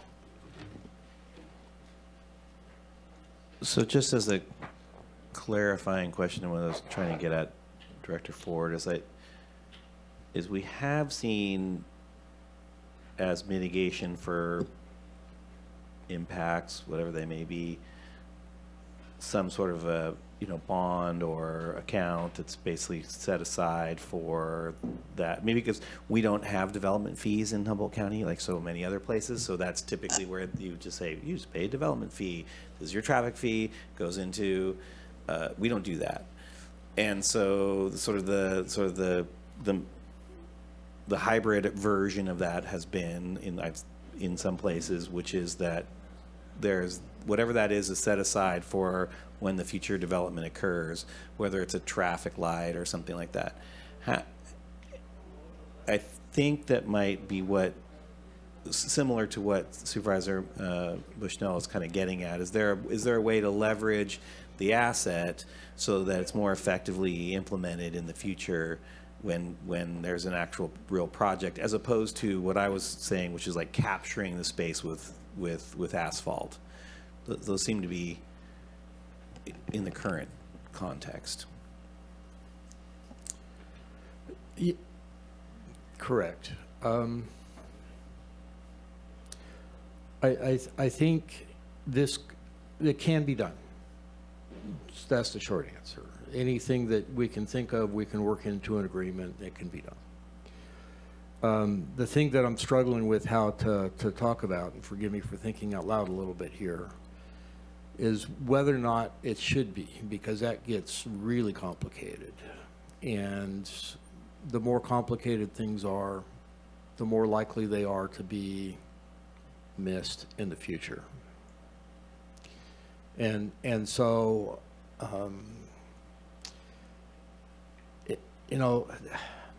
normally, development is considered good if it pays its own way. And so what is the cost of development, and that's the argument here. What's the rough proportionality to the development of this piece of property? Ironically, this piece of property could support 400 units. They're targeting less than 200. And so we're doing a map based upon the fact that this parcel can develop with far more units, and that all the units that are being assigned to this property will drive on county roads. There, like you mentioned, there is no fee here for cumulative impacts. The trade-off is we only focus on frontage improvements. And I agree with you that a challenge for putting things off to the future is they get missed. And frankly, the only way I've ever seen them not get missed is that if they're attached to a bank account that everyone's looking at, right? And you work to leverage something in the future. So I don't have an answer to that, but if the board wants to consider something like that, I'm happy to consider it. But I don't know. Basically, it's like, do you pave something now, or do you have this contribution, this leveraged asset that can be used in the future for a broader, bigger project? And the question will go back to, will that project ever happen? And that's something that I think is a reasonable question. And what's the motivation to get it done as soon as possible? The motivation to get it done as soon as possible is frankly to finish the frontage and to complete the improvement that's otherwise going to be required. And in this day of ludicrous inflation that we live in, the cost of money and the value of money today is worth more than it's probably going to be in the future. So even if we were to get a bond for a certain amount of money now, there's no assurance that that bond would pay for that improvement 10 years from now. Not unless it accumulated interest. Supervisor Arroyo. Thank you. So I'm not sure kind of where folks are heading with this, but I guess one consideration I want to put out there is that I think folks have seen where I landed on this, but if it goes a different way, we don't want the curb gutter sidewalk constructed in that narrow right of way, is because the eventual goal is to have a bike lane, a buffered bike lane along that whole stretch. for making it safer for all residents of McKinleyville and visitors, et cetera, to get around McKinleyville. And I do think that's going to be an even more traveled right of way. It already is by pedestrians and bikes once there's that connection to Nursery Way, et cetera. So I would hope that if we do say, okay, well, this isn't going to be cost, that the developer has to bear, that at least that right of way is retained in that space, so that, and I wondered if that was part of what staff had contemplated with this. Well, if I could, the right-of-way, and if Ms. Ronco can beat me under the table or something, but if I'm wrong, the right-of-way's there. That's established. That's never going to be an issue. And I don't think the applicant is thinking, and appellant is thinking anything other than putting the sidewalk in its ultimate condition, putting the curb and gutter in its ultimate condition. The issue really is what should happen with the area between the gutter pan and the existing pavement. And I think my point is, like, leave it there. I would prefer to see that preserved, that 10, 11, 12, whatever it is, feet, that for the suitable future bike lane, and have the sidewalk constructed, and it would look really weird, but have it constructed where it ought eventually be, so that there's not a waste of resources to dig up. So it's kind of be a little absurd, but do you see what I'm saying? I do. That is the applicant's proposal. To leave a grass strip there? Just to leave a grass or gravel strip out between the curb and gutter and the pavement. Yeah. Okay.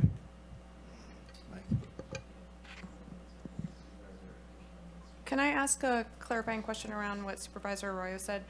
I heard, and maybe I heard wrong, but is the bike lane temporary? It's not, it's going to be a path of travel, right? Eventually, so Ultimately, it will be a path of travel. Yes. In the short term, Yes. there's an opportunity to create a buffered bike lane, which doesn't currently exist. In the ultimate condition of the road, there will be a buffered, a class 1 bike trail on the north side of Hiller. the opposite side. Right. So the bike lane in this area, as Supervisor Arroyo mentioned, is not permanent, will not be permanent, and I mean, to me, it seems very confusing to put a bike lane there, take the bike lane away whenever, and anyways, so I just wanted to make sure that I understood correct. Thank you. Supervisor Madrone, and then let's see if we can kind of hammer down on where 3 votes might get something done. Sounds good. It's good discussion. Yeah, I'm glad we're clarifying that the curb, gutter, and sidewalk are going to be built where they're supposed to be built for the long-term plans of the entire cross-section of Hiller Road. So hopefully that's clear for everybody. The question is, from the gutter pan to the existing pavement, which is about 13 feet, what happens there? Like I said, I feel very strong about the proportionality of this, but this temporary bike lane that might be constructed on this 13 feet of pavement is not proposed to be a class 1 bikeway where you'd have traffic going both directions. It would just be a bike lane for traffic going one direction, from west to east, on this 13-foot wide paved area.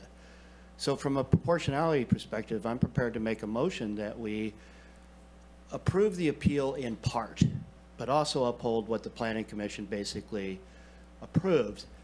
What I mean by that is that instead of creating a 13-foot wide paved strip for $200,000, how about we create a 6-foot wide paved strip with a 7-foot wide grassy strip between the bikeway and the pavement?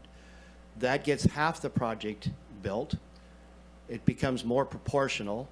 And like I said, as it was shown on the chart, they're looking at $1 million worth of, public improvements with Nursery Way, Midtown Trail, as well as whatever happens along Hiller Road. So I wish I could get support to not require it at all, frankly, but if we could make it half the requirement or something like that, and I don't know where this board would go with that, but I would make that motion, that we consider doing a 6-foot wide paved strip with a 7-foot wide grassy strip between the existing pavement and the new paved buffered bikeway, as a compromise, which would be approximately half the cost of what is being required. Like I said, I'd like to just not require it at all, but I don't know that the votes are there to do that based on our discussion.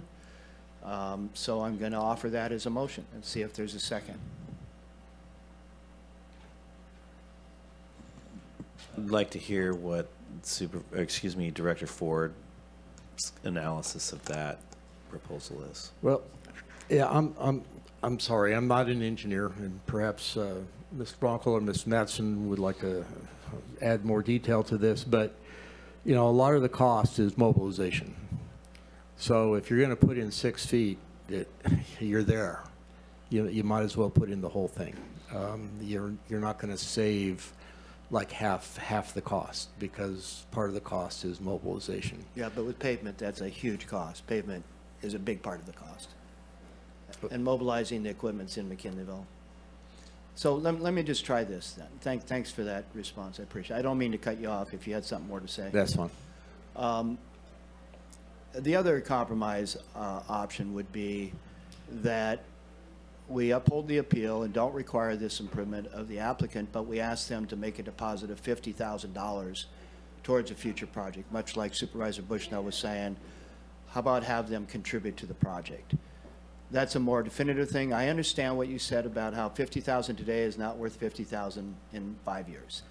But it is a contribution, and it could be used as a matching cost towards the grant program. It reduces the burden. I want to see this thing get built, and I know that affordability is an important issue here. So let's see where that lands, whether that would be a motion that this board might support with a second. I didn't see anybody jumping up and down to second my other motion, so I'll withdraw that. And the new motion is to basically uphold the appeal, but to require a $50,000 contribution towards the project when it's done in the future. Okay, Supervisor Bushnell, and I appreciate you pushing it, and I'll get to you as soon as I called Bushnell first. Okay, and then we'll get to you. I will. Sorry. Go ahead, Supervisor. I'm just going to go back to, you know, I went on at length about how I trust our planning commission and everything else, but I'm looking at staff's recommendation here, and staff has put a mass amount of time into this, and we're usually crawling up them about changing stuff and doing stuff and not being happy about stuff.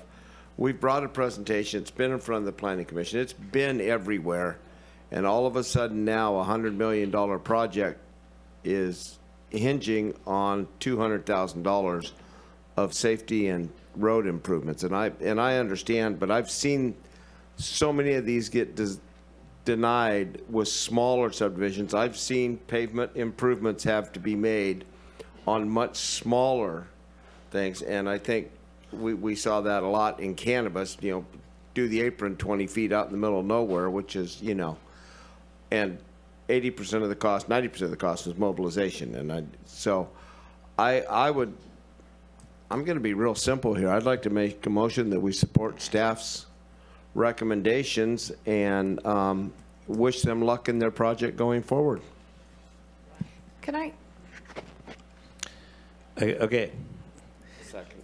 Got two motions on the floor, and we still are not getting there, so I'm going to ask Supervisor Bushnell to add her 2 cents to this moment. I just would like to ask the applicant, is this going to make or break your project? And like, okay, applicant. Can I respond? Yeah. Yeah.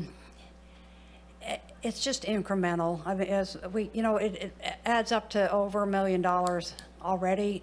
And if you divide that by 100 units, that adds $10,000 to everybody's entry fee. And we're really breaking our backs trying to keep the entry fees affordable to mid-income seniors. I mean, you've seen the press about that. We're really working honestly about that. So every $200,000, that $200,000 will add $2,000 to everybody's entry fee. And you understand, as Director Ford said, that this is a 5-year build out? Yeah.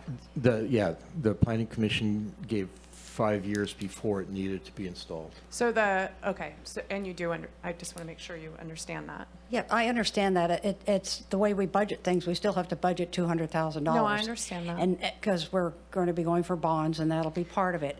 The other part of it is that it might be 15. I'm most interested if we can put some encouragement or pressure or whatever on to prioritize the whole build out. I would feel a lot better about putting sidewalk, our sidewalk and even some asphalt there if it were part of a whole project. I'm really concerned about making a street wider that's already really hard to cross without any kind of traffic improvement and safety issues. Okay, thank you. I'm torn on this one. However, I'm going to second Bones' motion, and I think that the Public Works hears and the Planning Department hears the grant opportunities, and with the 5 years for the build out on this, I think that there's good opportunity there that those grant possibilities could really form. It's not going to be an overnight process. It's a great project. I applaud you all.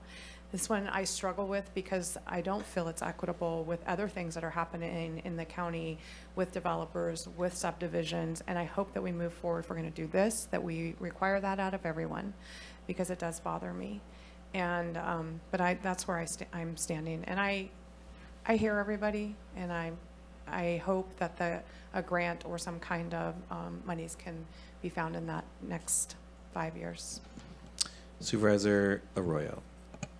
Thank you. I concur. I'm ready to move forward. I think our board has been incredibly supportive of this project, understand the consideration, and are also balancing that with other needs of the community. And the Class 1 bikeway on the north side sounds great, but I do remember in the design and consideration phase that there were a lot of folks who felt that if they needed to access something on the other side of the road without substantial crossing improvements, that might, people will go the most direct route. They'll go the most direct route, and I don't know that solely relying on the Class 1 bikeway makes sense, because people will do what just gets them where they need to go. And as a frequent bicyclist, I know that is true. So you kind of have to design to the realities of what people are going to do, and not what you sort of wish they would do. So I think it's a good recommendation, and I think the Affordable Housing and Sustainable Communities or other grant sources are great opportunities, and we have 5 years to find that funding. So thanks. I was notified that the applicant, is that you're talking, had something to say with your remaining time? Could I just say one thing quickly? Yes, quickly. Because the road widening is part of our conditions of approval, a lot of these grant funds become unavailable to us. For example, the ATP funds, if you have a condition to build this paved roadway, we cannot apply for that grant or be part of that. Same with CDBG. Okay, I appreciate that. Taking that back to the director, is there then the option to monetize that versus making the build the requirement, and would that address the issue of that availability through grant funds? Well, Only for that short section of road. It would not affect the grant for the overall build out. It would not affect grants for crossings. Okay, appreciate that. Is that what you want to say? Yeah, it doesn't affect the county when the county's trying to do an overall grant to get something done. And I have one last question, which is that I think as part of one of these projects, the county has, or are we, I mean, it's a big question, are we contributing from our housing trust fund? Or has there been a housing trust fund in terms of the affordable housing? So for the affordable housing component of this, I believe that the through the PLHA funds, we're administering $1.1 million. 1.1 million from our housing trust fund for the section that is the affordable housing part of this project. Well, it's kind of two projects under one. It's two projects, yeah. Okay, I appreciate that. I think we have deliberated this as far as we're going to go, and I think this is going to require a roll call vote, so. Thank you. Supervisor Arroyo, Yes. Supervisor Bushnell, Yes. Supervisor Madrone, No. Supervisor Bone, Yep. Chair Wilson. No. Motion carries 3-2. Okay, we are going to take a 5-minute break, and then we are going to jump right into the next item, which I believe is G1. Is that what it is? And that's what we're going to do.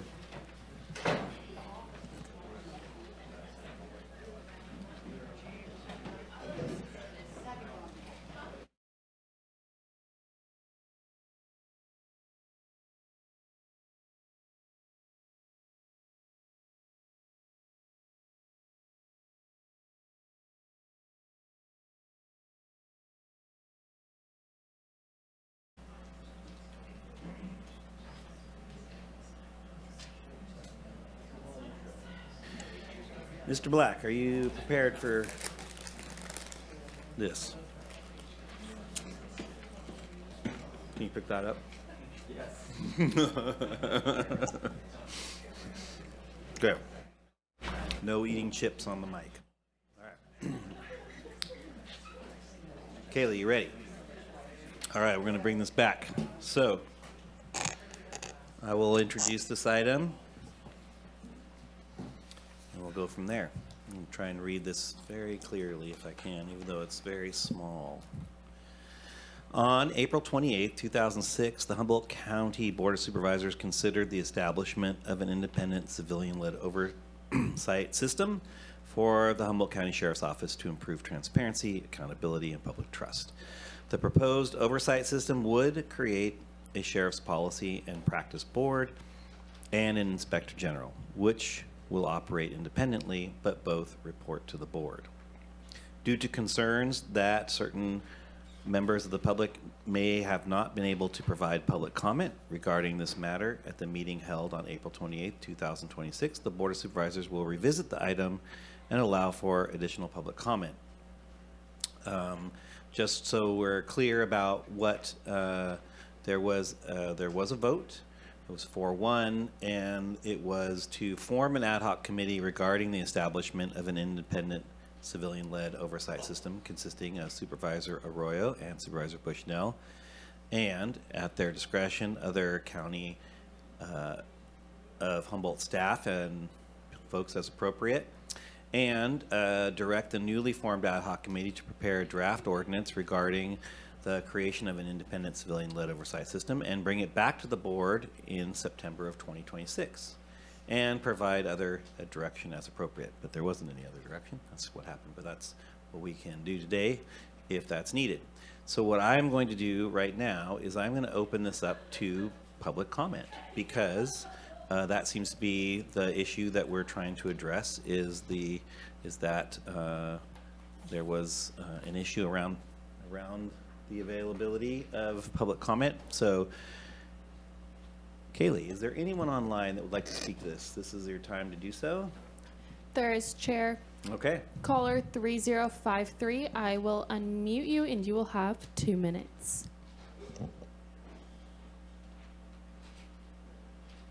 Good afternoon, Thomas Mulder here. I want to make sure you can still hear me there in the chambers. Yes. Well, I will say that is the most gaslit response statement I've heard from the beginning ever in my life. The public was locked out of a meeting in direct violation of the Brown Act. You cannot have a meeting where the public doesn't have access to even sit in there and stare you in the eyes while you deliberate.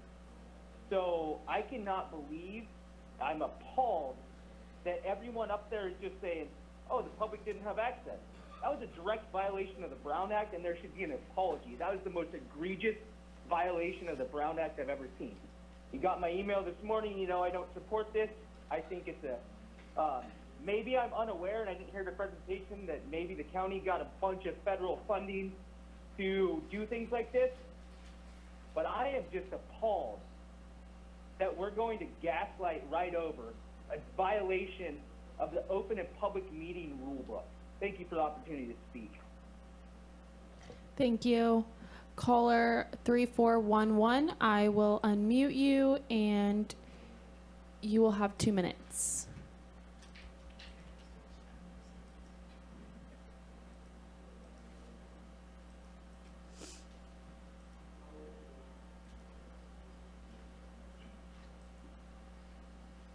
You can try to press *6 to unmute yourself.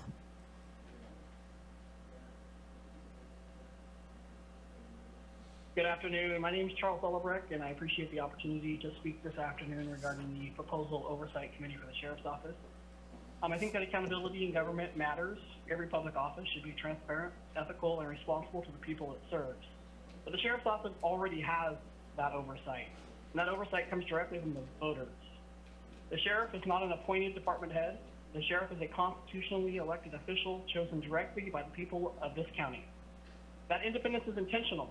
It ensures that law enforcement is not subject to shifting political pressures from other branches of government. If this board creates a special oversight committee for the Sheriff's Office, then a very fair question has to be asked. Why only the Sheriff? Why not the assessor?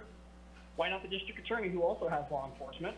Why not the clerk recorder's office, who very well may need some oversight after last week's findings? Or even the Board of Supervisors itself? Every elected office handles taxpayer resources and makes decisions that directly affect the public. Our system already includes multiple layers of oversight.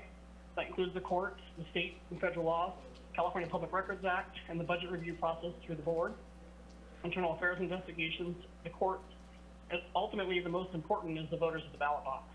These are not symbolic checks. They are real enforceable mechanisms of accountability that already exist today. I am concerned about the precedent this sets.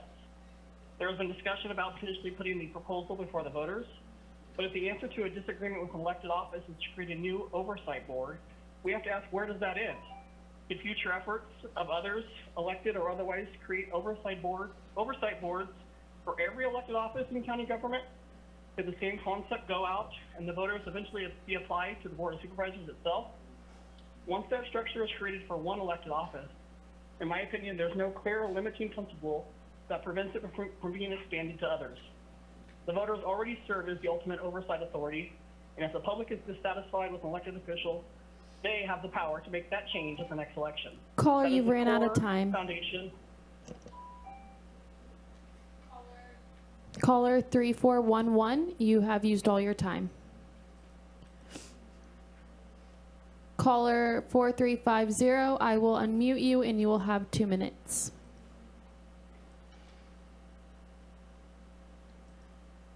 This is Sierra Braggs. I'm a resident of Eureka, and I think it's important for people making public comment to let the supervisors know if they actually reside in the county. I am speaking in support of the oversight of the Sheriff's Office. I think that we have seen time and time again that the community wants to know what's going on with local law enforcement. This was a topic that you guys spent a lot of time listening to people comment on a few weeks ago. And it looks like today, once again, it's pretty late into the day before the public is getting to talk about this. So I hope that you guys can, again, vote in support of putting the ballot initiative, or sorry, putting the oversight board in place. I think that it's $65 million that the Sheriff's Office spends every year. And I think having another entity to support the sheriff to do investigations into critical incidents and to look at what's going on is really, really important. It's a very small drop in the overall bucket in terms of spending. You know, everything on the Sheriff's Office website and what the sheriff himself said is that he wants to be transparent, he wants to be collaborative and accountable. And so there's really nothing that's being asked by this oversight board that goes outside of being collaborative and helping hold law enforcement accountable. And so I really hope that you guys will vote once again, like you did last time, to put this in place. Thank you. Thank you. Caller 3104, I will unmute you and you will have 2 minutes.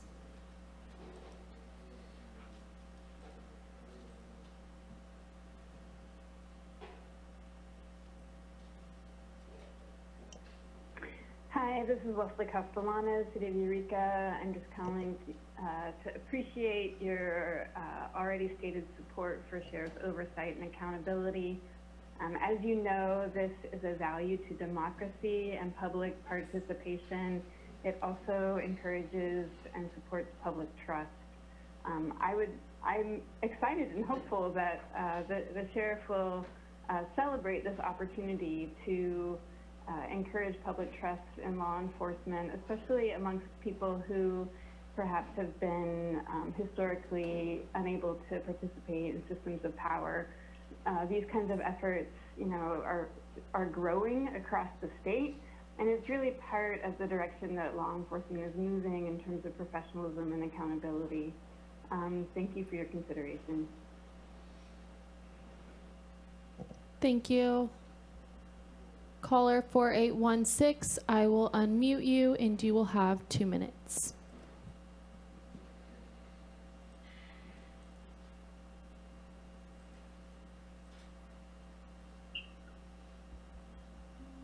Hello, my name is Caleb Enrossum. I'm a resident of McKinleyville. I'm calling in support for an independent civilian oversight board and inspector general for the Humboldt County Sheriff's Office. As an IHSS caregiver who works with people with intellectual disabilities, there's a large amount of fear and distrust with our sheriff's office, especially around interactions with people having mental health crises, and with the lack of accountability when deputies brutalize us. Example being a 2023 incident with Deputy Campadonia exhibiting severe police brutality and vindictiveness and being met with barely a slap on the wrist by Sheriff Hansel and costing the county $150,000.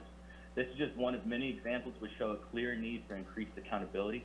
I also want to point out a misleading argument that has been made by the Sheriff's Office in order to discredit this committee.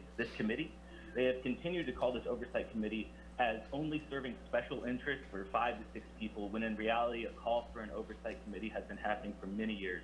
I've been a resident of Humboldt County for almost a decade, and this has been an important and frequent topic of conversation within my community, and I have rarely met a person who is against this. I also want to call attention to an argument Supervisor Bone made at the last meeting we had regarding this topic. He argued that we don't need oversight because he knows the deputies personally and watched them play baseball. I understand that you, Supervisor Bone, are part of the small group of people within this community that has personal relationships with the deputies, but I'm speaking from the vast majority of this community that does not have that privilege, and we do not trust our sheriff's office. Establishing a civilian oversight board and independent inspector general with subpoena power will help build that trust. Thank you for your time. Thank you.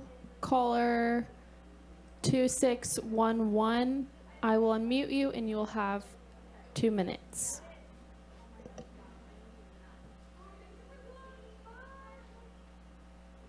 Thanks, Supervisors, for bringing this back forward. I really didn't appreciate hearing somebody in the chambers laugh when we were told the doors were locked at the last one. So, yeah, that was really inappropriate. I think doing some research since then, though, we really do need an analysis done. Looking into the pathway that you guys are going at this needs some legal consultation as well. I have to agree with the gentleman that spoke a couple back that got cut off for his time limit. He has some very valid points as well. We definitely have a lot of areas and departments in this county that it really saddens me that we're starting kind of from the bottom and working our way up. We should be starting at the top with our children. And I really just think we're kind of prioritizing our energies and efforts. If the people want it, put it on the ballot. I really don't think it's the supervisor's role to be securing this. Thank you. Thank you. Caller 4756, I will unmute you and you will have 2 minutes.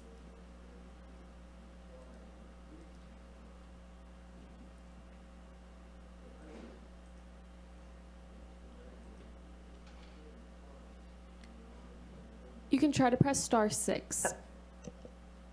Hello. This is Caroline Griffith. I'm a resident of District 1. And I want to, first of all, thank you all for bringing this onto an agenda so quickly after we first broached the idea with you all. And thank you for your previous decision to move forward with an ordinance. In the previous conversations that were had, that the unfortunate meeting that we're having to redo, There were some questions brought up about the Inspector General and how to kind of go about a lot of the logistical aspects of something like this. And what's really great is that there are a lot of other jurisdictions that have, across the state and across the nation, that have already established boards like this. So we actually don't have to reinvent the wheel. We can look at best practices from some of these other jurisdictions. There are also national organizations, including the National Association for Civilian Oversight of Law Enforcement, NACOL, that can be used as resources when coming up with an ordinance like this. In the city of Eureka, they use a group called the OIR group for their Inspector General. So these are subject matter experts who understand law enforcement. They understand the particularities of this particular field and are able to go through critical incidents and come up with suggestions for policies and practices that work for the community at large. So I really want to reiterate, though, as you go through this, that the components that make a board like this effective in improving public safety and confidence in law enforcement are open meetings, subpoena power, and the establishment of an Inspector General. And so I strongly urge you to move forward again with establishing a board that has these components and to do so in a timely fashion. Because there is hunger in Humboldt County for something like this, and there is movement being generated towards a ballot initiative. So it might be good to get something going first. Thanks. Thank you. Caller 9277, I will unmute you and you will have 2 minutes.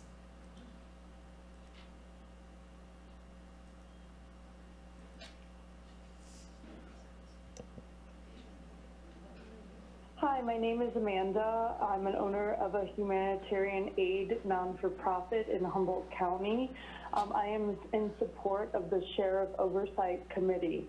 I wanted to point out that the general public, the people that you are honored to protect, are not well represented in this meeting. Not only are the constraints of jobs and school an effect here, but also the people that don't trust the system aren't showing up due to lack of faith. So this is a step to restore the faith. If the sheriff is following all ethical procedures, then why are they so afraid and trying to stop the public from watching them? In fact, this has not been the case. The officers have been very using excessive violence, not only towards peaceful protests, but in many other occasions, and perpetuating violence against the homeless, particularly at this time, of stealing of their belongings and continuing to displacement, increasing the struggle for upward mobility, and by the ruthless fines and incarceration for just living. Also, the public, there was incidences of police wielding a knife towards a volunteer who was serving free food in attempts to cut down the banners and intimidating a potluck geared towards the homeless outreach. This has been behaviors that have been spread out and ongoing with this administration and beyond. So to try to stop perpetuating and encouraging these behaviors, we need to bring the power towards the people. You've used all your time. Sorry, caller 9277, your time is up. Caller 8586, I will unmute you and you will have 2 minutes.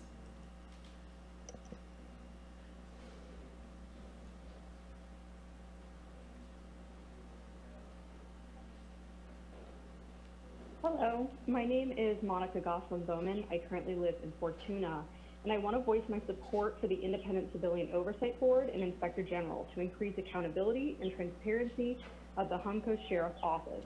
This matters to me because it increases public trust, it increases accountability, and it balances transparency with confidentiality. It also puts a concentrated power, and it checks the concentrated power with democratic input beyond elections. And I think this is extremely important, especially with what we're seeing, especially all over the country, where unchecked power for oversight by the local committee and community has led to people invalidating a lot of other systems. This also allows for more focus on communities that are primarily targeted, and this protects them in these services. Thank you for your time. Thank you. Caller 3830, I will unmute you and you will have 2 minutes.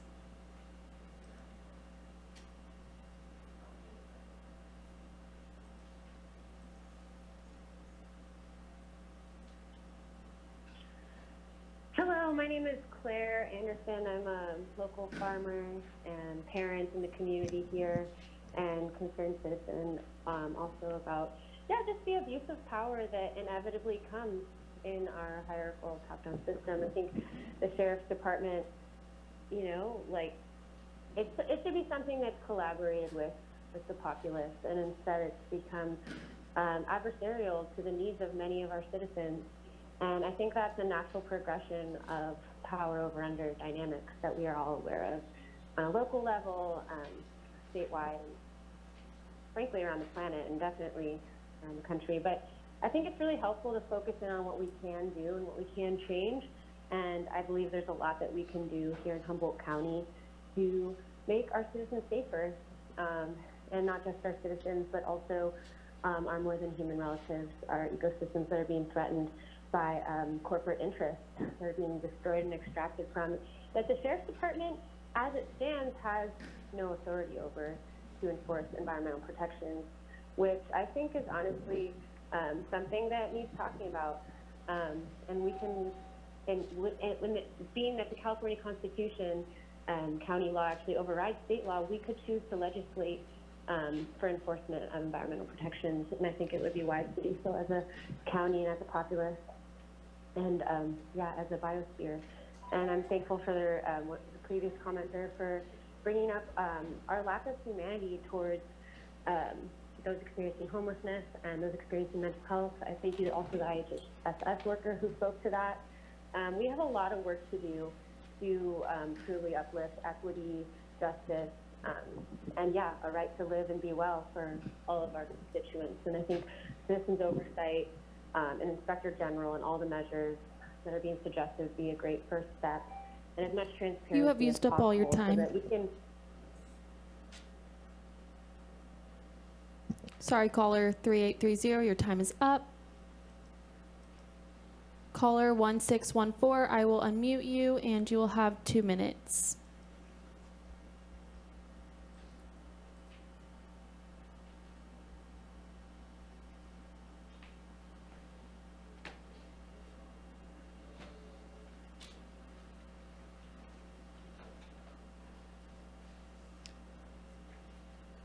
It says you're unmuted, but we can't hear you.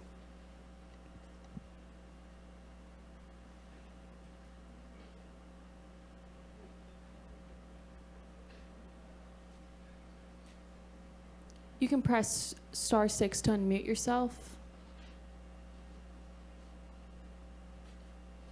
Hi, can you hear me now? Yes. Thank you. My name is Cameron Petrie. I'm calling from Henderson Center in Eureka. This is my first time participating in a Board of Supervisors meeting. I'm calling in favor of civilian oversight of the Humboldt County Sheriff's Office. And I want to point out that oversight and accountability of law enforcement is not a new idea. It has been around since the start of our country with the 4th, 5th, and 6th Amendments. And so I just want to say a government and sheriff's office that accepts checks on their power rather than fighting it is one that is worthy of our trust. And that is it. Thank you for your time. Thank you. Caller 5362, I will unmute you and you will have 2 minutes.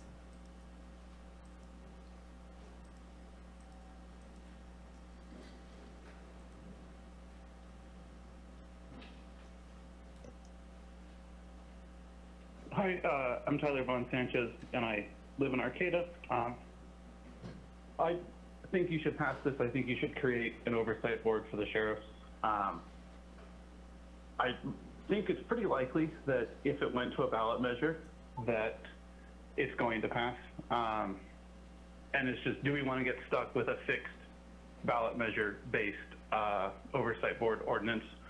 Or would we rather have one that the supervisors can amend and, rework as needed? And I've also heard Hansel say that we don't need the oversight board because he has the mandate, he's the elected official.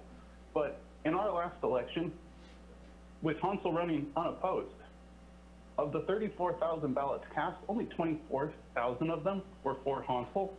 That's about a third of our population that's just rejecting him, even when he's running unopposed. And who knows how many of the people who filled out the one bubble for Hansel, consider the option of leaving it blank. So I don't really feel like anyone who runs unopposed can claim a mandate to be the representative of the voters when, it was our only choice. And then, well, everybody's got beef with the sheriffs. They've, the way they drive is awful. It's just so the lack of accountability just exudes from every interaction you have with them, unless you're in that small class of people that get treated well. So that's all I have to say. Thank you.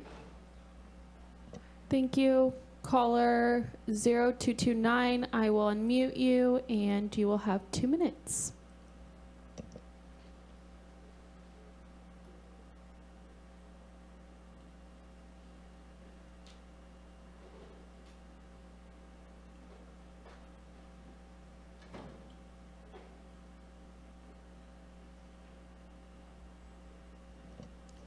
You can try to press *6 to unmute yourself.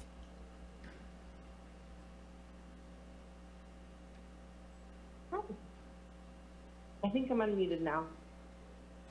Yes. Hi, my name is Chloe. I live in Arcata, and I am here to voice my support for civilian oversight. I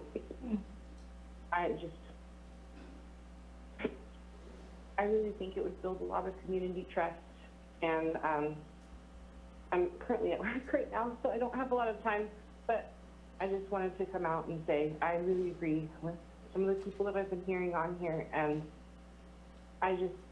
it's not right to not represent those in your community. Thank you. Thank you. Caller 7151, I will unmute you and you will have 2 minutes.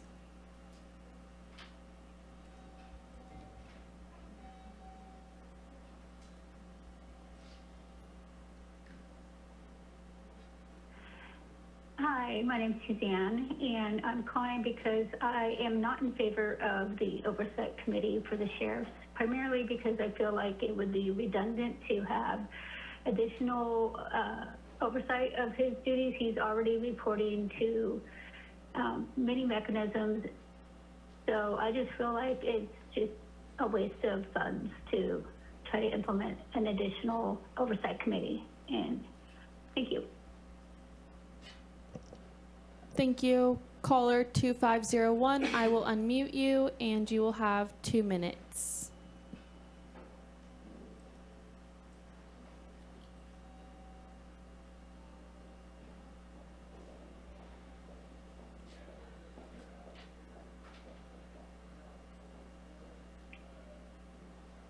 Hi, can you hear me there in the chamber? Yes. Okay, great. My name is Nadia. I live in McKinleyville, and I am calling to support a civilian oversight board and inspector general for our sheriff's office. I don't feel like I need to say much more than that. I think so many of the people have already spoken to why this matters to so many in our community, and really would really better represent our community at large and help support community trust and build that opportunity for the sheriff's office to work with the people that they serve. So thank you for bringing this back to the public so they can comment, and thanks for listening. Bye-bye. Thank you. Caller 5447, I will unmute you and you will have 2 minutes.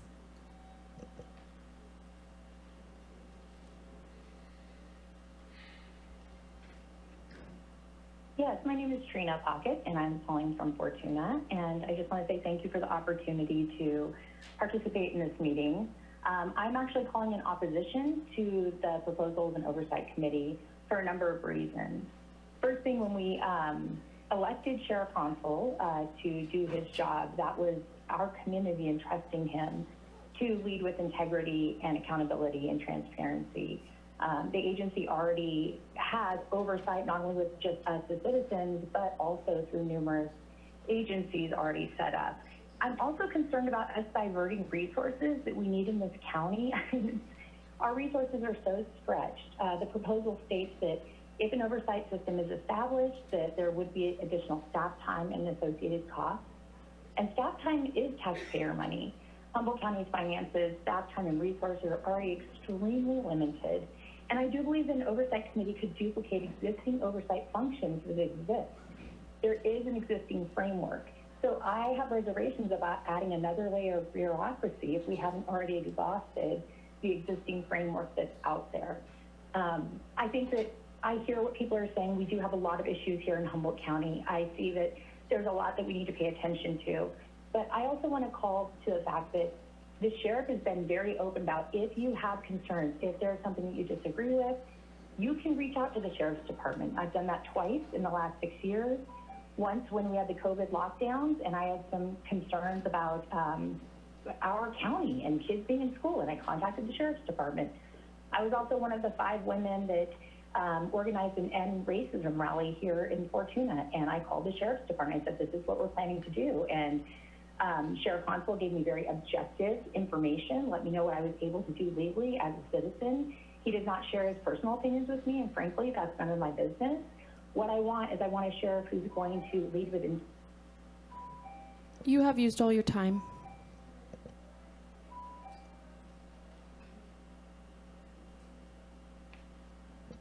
Caller 0682, I will unmute you and you will have 2 minutes.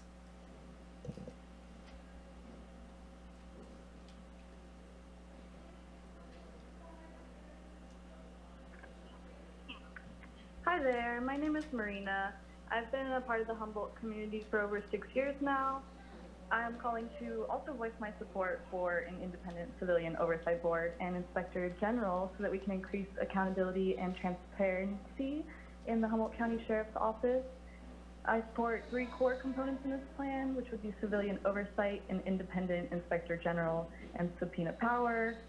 This would bring greater professionalism to policing, build public trust, and create more opportunity for community engagement and understanding, and a plethora of other reasons. So yeah, thank you for your consideration and for the time to speak today. Thank you. Caller 7542, I will unmute you and you will have 2 minutes.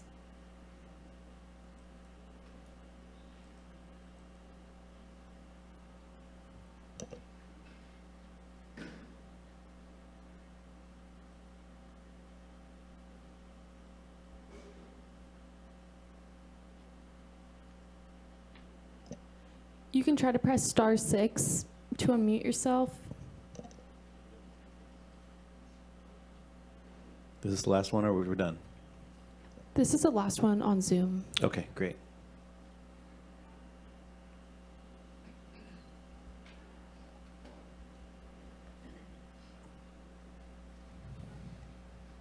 That's it? All right then. Yes. We're bringing it back to the room. All right. If you have comments on this, this is your time to do so. So please line up and we'll hear them. Good afternoon. My name is Mike Weber. I'm a lifelong resident of Humboldt, and I've seen a lot of sheriffs come and go. And I believe Billy and the sheriff's department's done an outstanding job. This is a joke. It's a waste of money, a waste of time, and like the guy said, where do we stop? Do we put an oversight on the supervisors? I mean, should we? And I think we should take the money that you're going to spend on this, put into the jail. My wife and I are going to donate $5,000 to the jail. They need supplies, they need equipment. The jail needs upgrades for sure. What about the county roads? You know, you've seen it, Michelle. The roads need more work than this. it's mind-blowing that you want to put an oversight on this. I just don't agree with it. I think Billy's been one of the best sheriffs we've ever had. The sheriff's department is now almost full to capacity, which it hasn't been in how many years? So I disagree with this totally. I think you guys should just throw it out and move on and put the money somewhere else. Thank you. Thank you. Please line up. And see what Hi, you have good to say. afternoon. My name is Larry Giventor. I'm a resident of Eureka.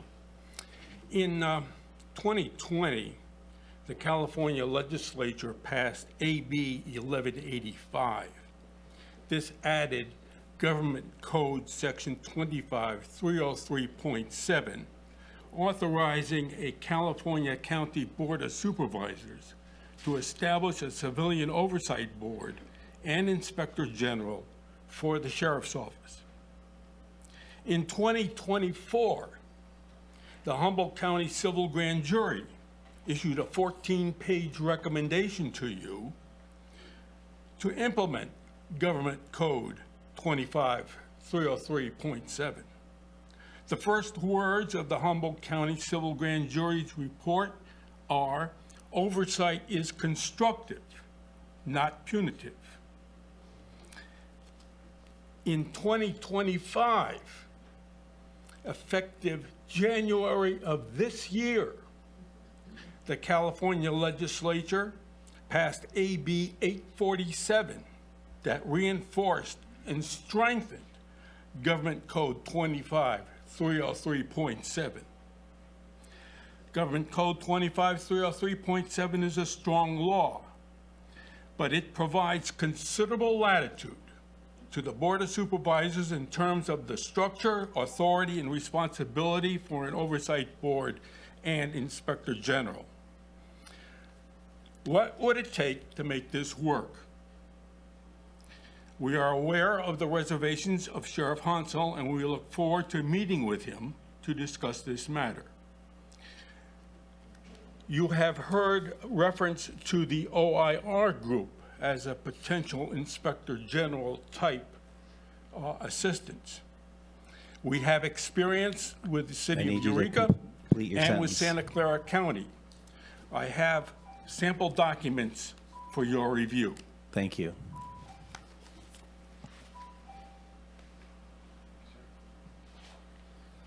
Welcome. Yeah, thank you. Hello, my name is Ben Dalton, a McKinleyville resident. I'd like to thank the board and the sheriff for their service. I have two major issues with this. The first one being it's a civilian oversight committee. I wouldn't tell civilians to oversee how nurses do their job, nor would I do it for the DA, right? They don't know anything about law. They don't know anything about nursing, presumably. My other issue is the speed in which you're trying to move forward with this. I hear several callers and other commenters talk about various different models that we can look at, but I haven't seen any of them vetted out. We haven't reached out to any other councils on this matter that I'm aware of. I see on a daily basis really poorly written and implemented laws, rules, and regulations and oversights. And every time I go to either be a state, a county, or a city employee when I deal with this in construction, I hear, well, that's how it's written. There's nothing we can do. We understand it's poorly written. We understand that it doesn't make sense, and we understand that it may be environmentally more hazardous than good. But that's how it's written. And right now it feels like you guys are rushing through this at a pace that's almost irresponsible. The push to get this on a November ballot and to have somebody just write it up and send it out by September just feels pretty wrong, quite frankly. So the speed at which this is happening and the fact that you're trying to make it a civilian committee, I take issue with both of those. Thank you very much and appreciate it. All right. Thank you for that. Thank you for that. Next. Hi, I'm Christelle Wilson, and I am from Fortuna. And the man that just spoke, and then the other man in the hat, I'm not going to repeat what they said because I totally agree with them, and so I don't even need to go there. But I want to say Sheriff Hansel and his team are amazing.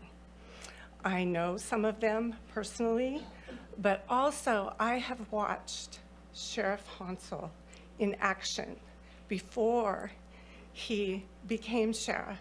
I have a son that is in prison serving time now, his second term. Sheriff Hansel has been nothing but supportive of my family, and we have had conversations about different things. I have seen him in action. I saw him when my son went to prison the first time, and he was so compassionate and so understanding. And I am just upset about, I agree, you guys are pushing this too fast. And all these people that are bashing him, they're wrong. They are wrong. They are absolutely wrong. They don't know him. They need to make an effort. Just like one person said, they don't feel like that they can talk to him. That's a lie. He is the most approachable man, and he is the best sheriff, I agree, that we have ever had. Thank you. All right, thank you. Next. Good day. My name is Ron Wilson, and good administration does not need oversight. We have great administration, and this committee would be redundant and pointless. Thank you. Thank you for keeping it to the point. Next. Hi, everyone. I came earlier, and first I wanted to thank everybody here quickly for giving people a space to grieve. I think that's really important. I think public grief is super important. I thought that was a really beautiful time this morning. I just wanted to mention that folks keep mentioning Sheriff Hansel, and I wanted to point out that he's probably retiring soon. So it's not just Hansel we're talking about. It could be a hypothetical sheriff that we have yet to meet and do not know. But regardless, transparency, accountability, public trust, and community engagement, I think are all really important, particularly for police departments that work closely with the community and need their trust in order to function. So studies have proven that these sorts of independent review committees work and increase the accountability, the transparency, the public trust, and the community engagement. I truly believe we need a civilian oversight committee. I believe it's long overdue. I do not think this is a push to get it on the November ballot. I think this is something that should have happened in this community about 10 years ago. I appreciate that you all are putting it out there, and I hope to see it on the ballot, and I will definitely be voting for it. And I would like to see it have civilian oversight, an independent inspector general, and subpoena power. Thank you.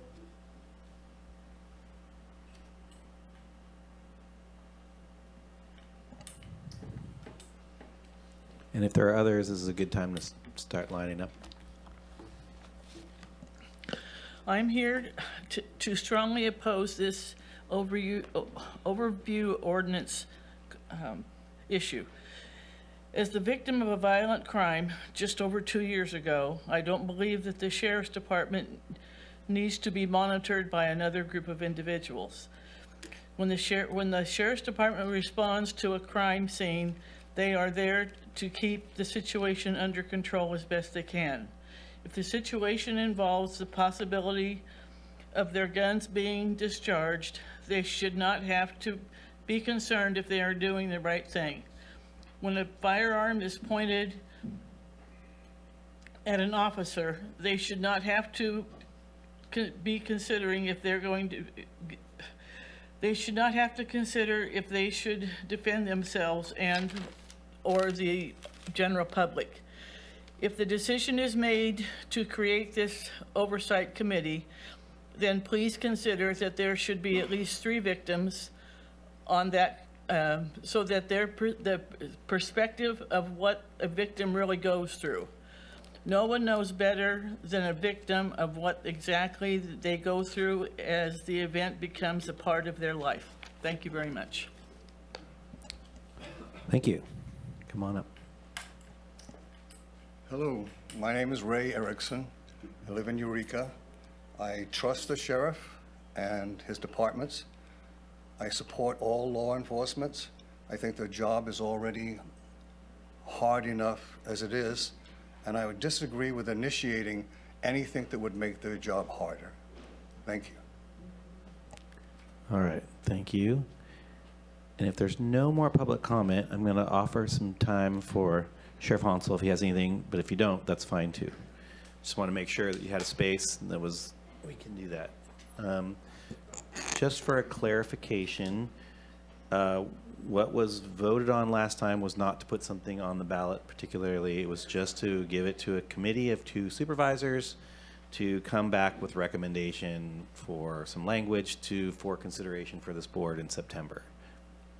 That's what was voted on. So I'm gonna, having received all the additional public comment, I'm gonna bring it back to the board, and do I have any hands up on the board? Supervisor Bone? Yeah, I agree with a lot of the speakers. I don't think this is needed, and I'm not, actually some of these guys did play Little League and stuff, and I appreciate that, but that's what we do here. I've been here 70 years, and I'm going to say 60 of those, 55, 60 of those, I've had a pretty good relationship with all the sheriffs and have gotten to know all of them. There is oversight. There's so much oversight, and not just the electorate, because the electorate makes mistakes. I'm not going to disagree with that. If someone runs opposed, that does not mean that the people don't care. It just means that people are pretty happy with the situation there, or else they'd go get somebody to run. But I understand. I keep hearing about this. I think there are 12 counties, maybe 13, that have oversights. They are very large counties. I have not heard. I heard a medium-sized county, which we are considered a medium-sized. We're 35th out of 58. We're a medium-sized county. This could cost anywhere between $400,000 to $750,000 to because we're going to hire an inspector general. Obviously, he's going to need somebody to help him, and then down the line, they're going to need. We had an oversight committee back in 2012, 11, 13. And it got disbanded in 2015 because there was nothing to do. Now, I've gone through the minutes, and I haven't been as diligent as some of our board members by going to the Eureka oversight, but I've read their minutes and stuff, and most everything's upheld, which is great, But there's time, costs. I don't know how much OIR costs or anything like that. But if it costs any more than 2 deputies we can put on the street, there's no way that I can support this, because I think, and it's not just, we've had sheriffs that have been questionable over the last 40, 50 years, but we haven't had the men and women of the department be questionable. And they're in it for the long term. They're not in it for a 4-year term. They're not in it for an 8-year term. And to say we haven't had bad apples, oh, hell yes. We've had them sitting up here. I think somebody keeps asking for, the idea. And when you poll the county, I'm pretty sure the 5 of us, or maybe me, get a pretty low rating. So maybe we should, or I should have oversight. Some people have suggested that.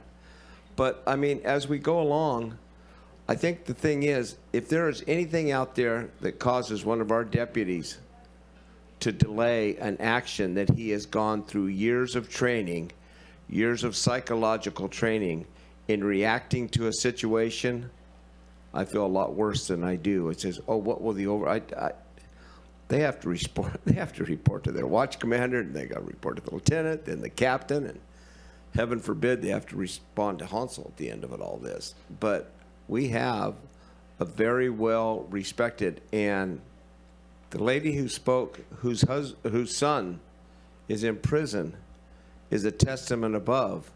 She's had interactions with the sheriff, and hearing what you said was pretty powerful.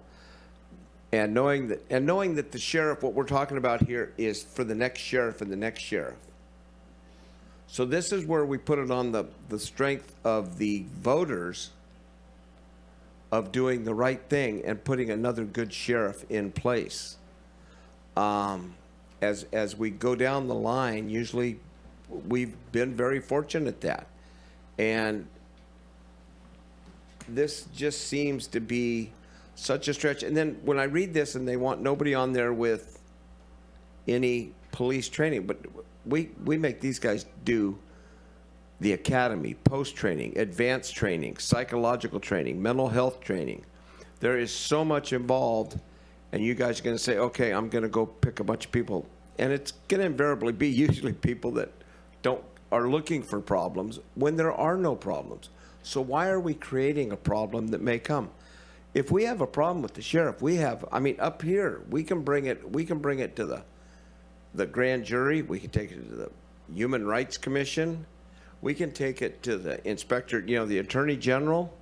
There are a lot of things, and we've had things turned over to that, and they've had help. We've got the DA, and I don't think the DA, and I don't think they're hand in hand. I think they've got a pretty good division of their priorities. And I just think as we sit here and try to be like San Francisco, San Jose, Sacramento, some of these big counties that we hear about that have these and they're so successful, they're not. Go to one of our neighbors, Sonoma. Sonoma is going to spend, I don't know how much money. Their guy's leaving to go to Marin, another broke county, which is not true. They're going to go to Marin, and now they're looking for another director, and they've got a bunch of unraveling going with this Sonoma oversight. So if we're really to spend that kind of money, and are there going to be claims? We vote on stuff all the time to pay claims off, which I think is ridiculous, but we are told it's cheaper than fighting. That doesn't mean they won. It's cheaper than fighting it in court. That is not a way to do things, but that's the way we have to do things because it's your money. And that's what I'm talking about here is I think there would be more people here. I think if they thought this was really needed, I know there was an all call sent out to people. My vote hasn't changed, and it's actually over the last, since the doors were locked, it has just reiterated what I'm saying because I've had everybody thanking me for my vote, and I was the oddball vote on that. But I like being the oddball because I think I was right. Okay. Supervisor Bushnell and then Supervisor Arroyo. Thank you. I think a lot of things happened at our last meeting. There was a lot of things said. The meeting itself was very messy, started, stopped, locked front doors. It really led to a lot of my thoughts, for one, got interrupted a lot of what I was going to say and had planned on saying. Not that I didn't eventually add comment, but it definitely was a messy part of that meeting. Currently, state law explicitly allows grand juries, district attorneys, and attorney general offices, and the Commission on Peace Officer Standards and Trainings to access misconduct files when investigating abusive officers, much determining if misconduct investigations occurred in a timely manner and evaluating if decisions about officer discipline were appropriate. I don't know what more people could add to that when you have 5 overlays of investigations that can happen. And I hear people's thoughts about an oversight committee. I also know that Eureka has an oversight committee that was born out of an issue that happened with officers. It came out of a certain thing that happened that really led folks to not trust, and that was their response to that mistrust. Oversight bodies are typically initiated for specific incidents of misconduct, and Eureka is a prime example of that when it happened, so that the Eureka citizens could feel better about that division. The sheriff is elected by the public and already subject to multiple layers of oversight and accountability, including state and federal law, public record requirements, independent audits, judicial review, budgetary oversight, and the electoral process itself. Creating an addition additional unelected oversight body risks duplicating existing mechanisms while potentially undermining the authority entrusted to the sheriff by county voters. I voted yes last week to be part of an ad hoc because I thought that I could add to that ad hoc, and I still do feel that I could add to that, to make it something, if we have to have it, if this board, the majority of this board votes for that, I want to be in that conversation because I think I can help. I didn't vote for a policy for an oversight committee, which is is out there, and that's a misconception of what happened last week. I also am really saddened that this has created division in our community, where I think the Sheriff's Department has really gained with communities and really brought people together, and that trust has really formed a lot over the last 10 to 15 years. I've seen such a growth there. In the last week and a half, I've seen that undermined and eroded just from this discussion. It's sad to me. It's sad that social media people feel very free to say things on social media that they don't say to people's faces, and it's really sad to me. I still think I have value to add to an ad hoc, and I want to be part of that discussion, not because I don't trust the Sheriff's Department, not because I support this, but because I think I can be helpful, and that's important to me. I don't want to be out of the room. I want to be part of the room, and that's what my vote was about last week. I also think that every time there's been an incident that has happened in my district, I have called either JD or Billy and said, tell me what's going on and why. And I am not sometimes warm and fuzzy, and I expect those answers for my constituents, and I've gotten them. I also have gotten encouraged from deputies that work down in Southern Humboldt, from the sheriff himself, from the undersheriff. Give me their number, I'll call them right now. And they have done that. I don't know any better oversight than that.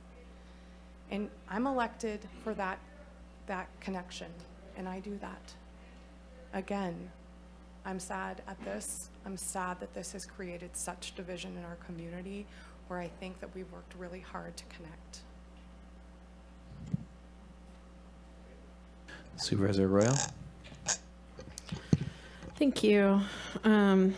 Well, this has been certainly an interesting couple of weeks. When this came before us before, I indicated that I would have very strongly preferred that it go to the ballot. I think that would have been a good path, but our staff really firmly believed that we didn't have the time to take that course of action. So our vote last time was to send it to the ad hoc to develop something to bring back this fall.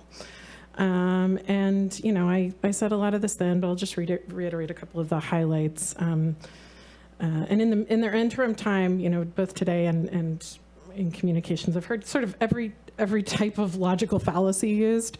I won't get into the details of that, but it's a little bit,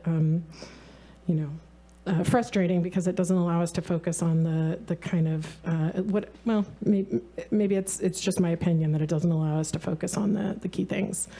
This isn't about whether we like the current sheriff or the deputies, and it's not a comment on the current sheriff or the current deputies, but there are tons of sectors that have oversight. One of the public commenters asked, what about show me a sector that has this much oversight. Healthcare, intelligence agencies, public utilities. There's an abundance of many aspects of the county's functioning and expenditures have a civilian-appointed group that provides feedback and reviews policies and takes another look at things and increases that sense of transparency and public trust. I personally welcome any kind of additional transparency that people want to have, including over me. Our existing framework does include the grand jury and multiple commissions, and have recommended this. So, we keep coming back around to community requests that we consider different ways to implement AB 1185, in input from peers all around the or all around the state, where approximately more than half of the residents of California live in a county that has this form of this kind of structure. So, I guess, to be honest, I'm a little surprised that it isn't more embraced, because there are just so many examples of this being functional, not only for law enforcement, but also for other aspects of the public trust that involve a lot of authority and a lot of impact on people's lives. It's very commonplace to seek another level of review and input and questions, and have the opportunity to discuss with people who have questions about how that process functions, and to give people a mechanism for addressing their questions that considers it fairly and provides some kind of public response. So I know that, some of you may disagree with me, and that's fine. That's the beauty of democracy, is we're allowed to disagree. I'll just also say that in the grand scheme of things, I just don't think the funding required is that substantial for the benefits that it provides. But again, that might be an area of disagreement. I see that we have certainly seen a lot of turnout from law enforcement when we have discussed this, and I'll be honest, even I'm a little intimidated by it. I grew up with law enforcement. I spent a lot of time working closely with law enforcement, and it makes me nervous. It makes me a little shaky and a little anxious to have this type of conversation in a way that's just not supported, and where we can't really come together to see what some of the benefits might be, and where we throw out the input of literally hundreds of community members that I've heard from, in the last few weeks, and say, well, that's just not how it is. We clearly have a gulf separating the perspectives of people who think everything is hunky-dory and people who think it's not. So what can we do to bridge that together? I really, really hope that we can get there, and that it cannot be adversarial, and that it can't be, or that it avoids being a battle of the wills. Because I'm not really interested in that. I'm interested in how we have a better face for our community of what we do, more public trust, more public process that feels like people can weigh in and is accessible, and that's what folks are asking for. So I do think it's our duty to consider that and to come back with something that tries to meet that need while also meeting the needs of our community as a whole. So I appreciate the time, and if you don't agree with me, again, that's part of the dialogue that we get to have in public and when we serve the community. Okay, and before we, I'd like to ask to see if there is a motion and a second for what is the staff recommendation in the report, so that we can move on from that. And I'm still I gotta give my piece here before we, so do we have a motion and a second to do that? Did you want to make the motion? I read it already, so. Oh, okay. Yeah. I will move the staff recommendation. Okay. Second. Okay, thank you. So as was mentioned, we're re-litigating this because there was a question, and I think a legitimate one, about what happened with the front doors and people's ability to get in at the very end of that meeting. And so we are reopening this back up again for public comment. And then it's good that we have a discussion about whether the new public comment has any fundamental changes to what was recommended before. And this is what I'm just going to say. So everything that I'm not going to reiterate all the things I said at the meeting before. Just to say that I still have very positive reviews and experiences with our current sheriff, the deputies, and staff. That's just want to be really clear, and wholeheartedly believe in their their professionalism and their ability to do the job, and not just the job, but I've just experienced some very, let's just say, human interactions and seen very empathetic and meaningful community work done by the deputies. Okay, so I just want to put that out there, and staff. It's not just so. What I heard today doesn't change what I think is how we should move forward based on what we voted on last time. But I do think that we did receive, and I would say some emails, actually emails, kind of in all directions that will inform if we move forward with the way that we did before. I think will inform the ad hoc committee, and I think there was there was good information that we were able to bring in, and every one of us read every one of your communications. So I'm going to bring this to Supervisor Bone, and then I'm going to try and get us a vote so that we can go on to the next item. So and I'm confused, I keep reading this, are we going to continue the ad hoc that we did in 2024? No, we're going to do exactly as we voted on. Have we disbanded the ad hoc from 2024? This has nothing to do with 2024. Well, we already have an oversight ad hoc committee, and we're going to build another one. I'm just asking a question for clarification. No, that one is done. It is. That ad hoc was myself and Supervisor Arroyo, Sheriff Hansel, a couple, CEO Hayes, and a couple community. Did we get anything from it? Oh, I think that was it. I think it was for us at this meeting last week. You'll remember that it was brought up that Sheriff Hansel was part of that ad hoc, and the board specifically said that they didn't want him part of that. Okay. And then I want a point of clarification, since we're having to redo this and everything else, in support of staff. Staff did report that the meeting was going to go long. I believe the security at the front did not understand and left at their chosen time. So the way I understand it, it was reported to them that this meeting was going to run long. So there appeared to be some miscommunication. Yeah. So it was human error. So yes, exactly. It happens sometimes. Supervisor Bushnell. While there was human error, I don't think there was blame out. I haven't heard that. I think we're just correcting that process, and it was a funky portion of the meeting, the whole meeting. Yeah. All right, I'm going to bring it back to Kaylee, and if we could have a roll call vote, that'd be great. Thank you, Chair. Supervisor Madrone, Yes. Supervisor Bushnell, No.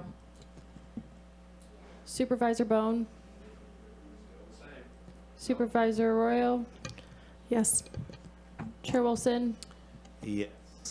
Motion carries 3-2. May I make an additional comment, Chair? Yes, you can. This just means that we're going to come back, so there will be many more bites at this apple. So, for folks who are worried about this feeling rushed or something, this is the meeting to form the committee to come back with the information. We had a time set for 1:30. Is that person here? Yes. It was for agency area 1. Yeah, and we have, Maggie, we have another time set at 2 p.m. What do you think? Do you think you can do this? Can anybody do anything at this moment? Yeah. All right. Great question. Let's do it. And so we have a proclamation. Do you want the proclamation read, or would you like to save that time for your presentation? We can go ahead and bypass that. Okay, we'll bypass the proclamation and we'll go ahead with your presentation. And I just want to say before I start, that's how you clear a room. Yeah. Huh? Yeah. I'm excited for your presentation. All right. Well, I know there's many hundreds of people are going to watch this later, so good. I'm there. I'm there for them. Thank you, Supervisor Wilson, and the rest of you supervisors for allowing me to come and talk to you today. I I wanted to first call out or recognize Steve Madrone, who is retiring soon. And he has been serving on our advisory council for the last few years, and I really have appreciated his energy and his expertise. So I wanted to just thank you in public for that. So I sent some slides. Kaylee, do you know where they are? All right. Yeah, because, and, and this is me doing this, or are you doing this? Kaylee, that's it. Who's the operator? Okay. You're right, I can. So I put these in here every year just to remind folks, and there are many people who still don't know what an area agency on aging is. We're one of the best kept secrets in the country, but in California, there are 33 of us, and Area 1 Agency on Aging operates as a nonprofit here serving Humboldt and Del Norte counties, and we've been doing that since 1980. Our services are for anyone 60 plus and their family caregivers. We don't charge for services, nor do we restrict our services based on income. What we do is we identify needs, we advocate, we monitor the funding that we receive and provide to other folks. We provide direct services, and we also fund some of other services. The services we fund, for example, are nutrition programs, legal services, and caregiver services. This is how the money comes when it comes. You've seen that before. This is kind of an interesting slide. COVID funding and all the funding that came after COVID when people realized that older adults need supports and services, all that money has gone away. This is what we're estimating our funding will be. It's almost $1 million less than it was 2 years ago. Some of those things were one-time grants. Many of those things were one-time grants that COVID or the state came up with ideas to support services, and but the state isn't committing to permanent funding. Back in 2008, 2009, we lost a lot of Older Californians Act funds, and they've never replaced that. And I'm going to talk a little bit more about the state in a second. I'm going to go through this pretty fast because you have this, but there's just a list of the different services we provide. And we're really more and more looking at many of our services as anti-poverty services. We are serving people, other than our high cap program that serves people 65 plus on Medicare, most of our other programs are really being impacted by the needs of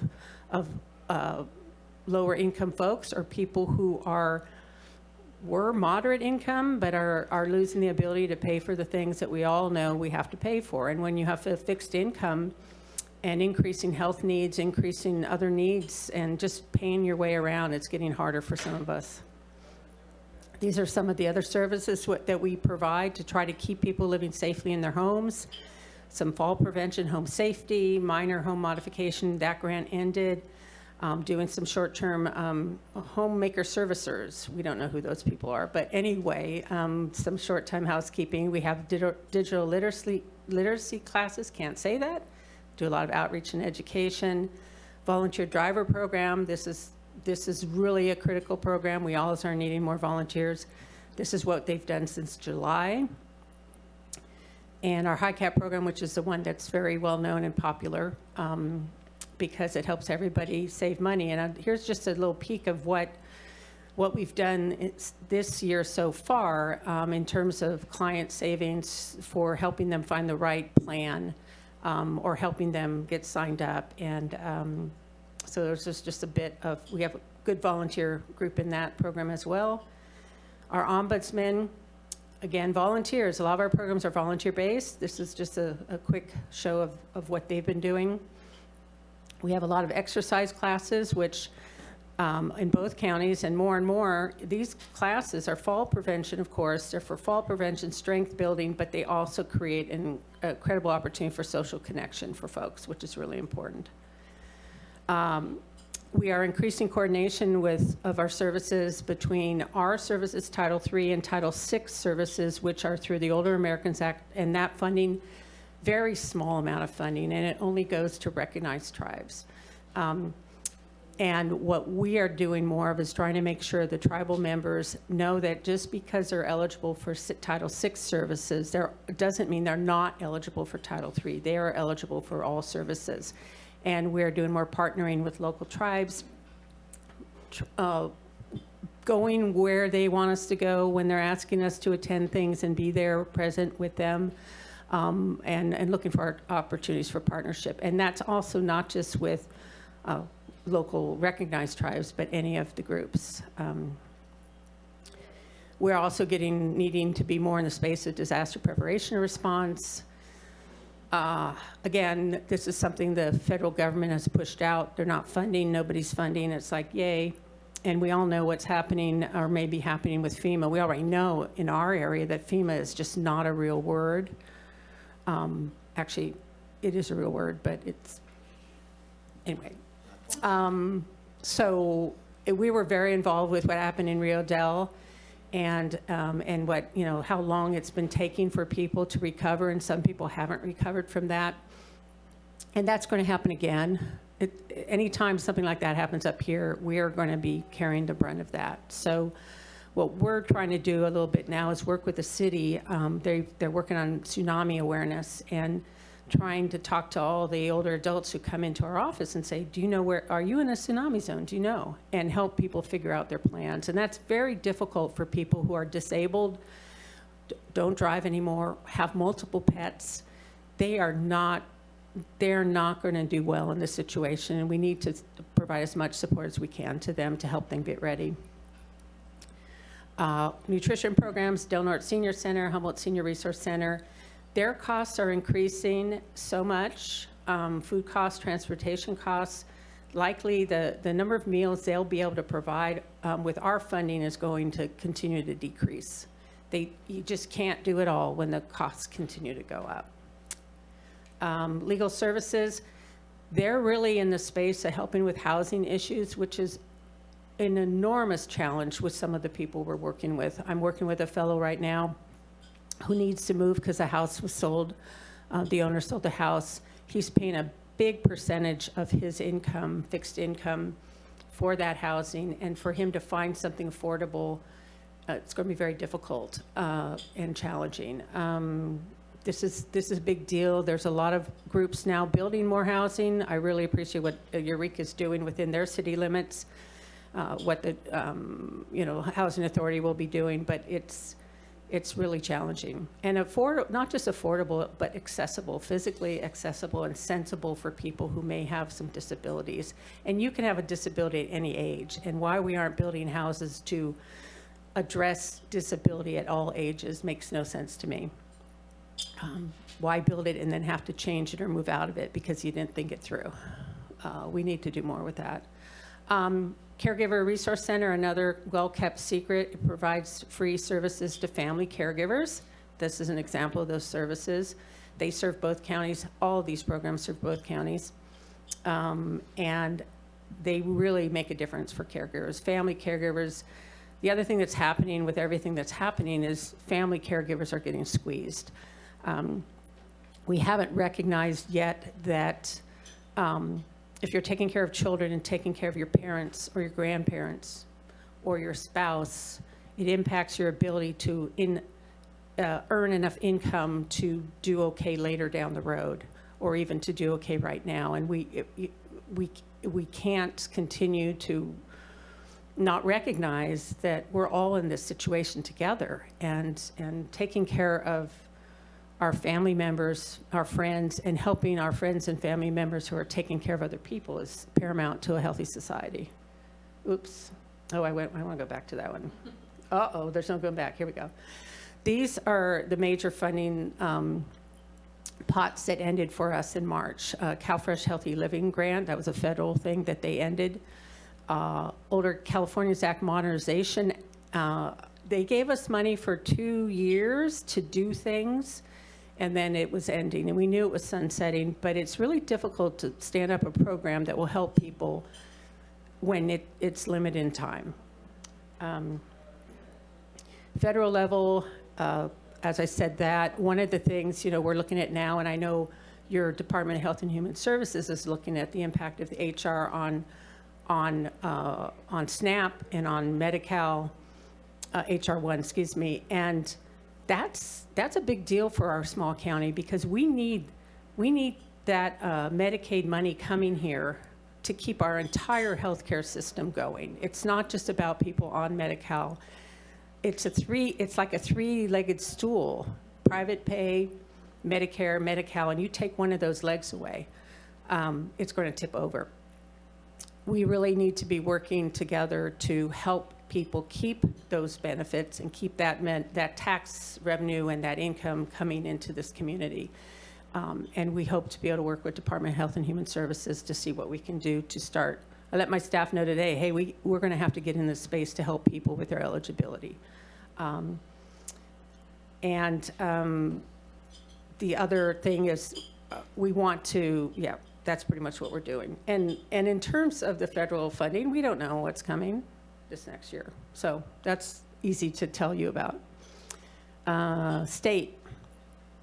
I think this week we get the May revise, I think on the 14th. We're waiting to see, frankly, if all of our general funds, or what part of our general funds from the state will stay and what will go. I mentioned the Older Californians Act money that ended. We do have some nutrition funding for nutrition that in theory will travel through March 2029, but it is general fund.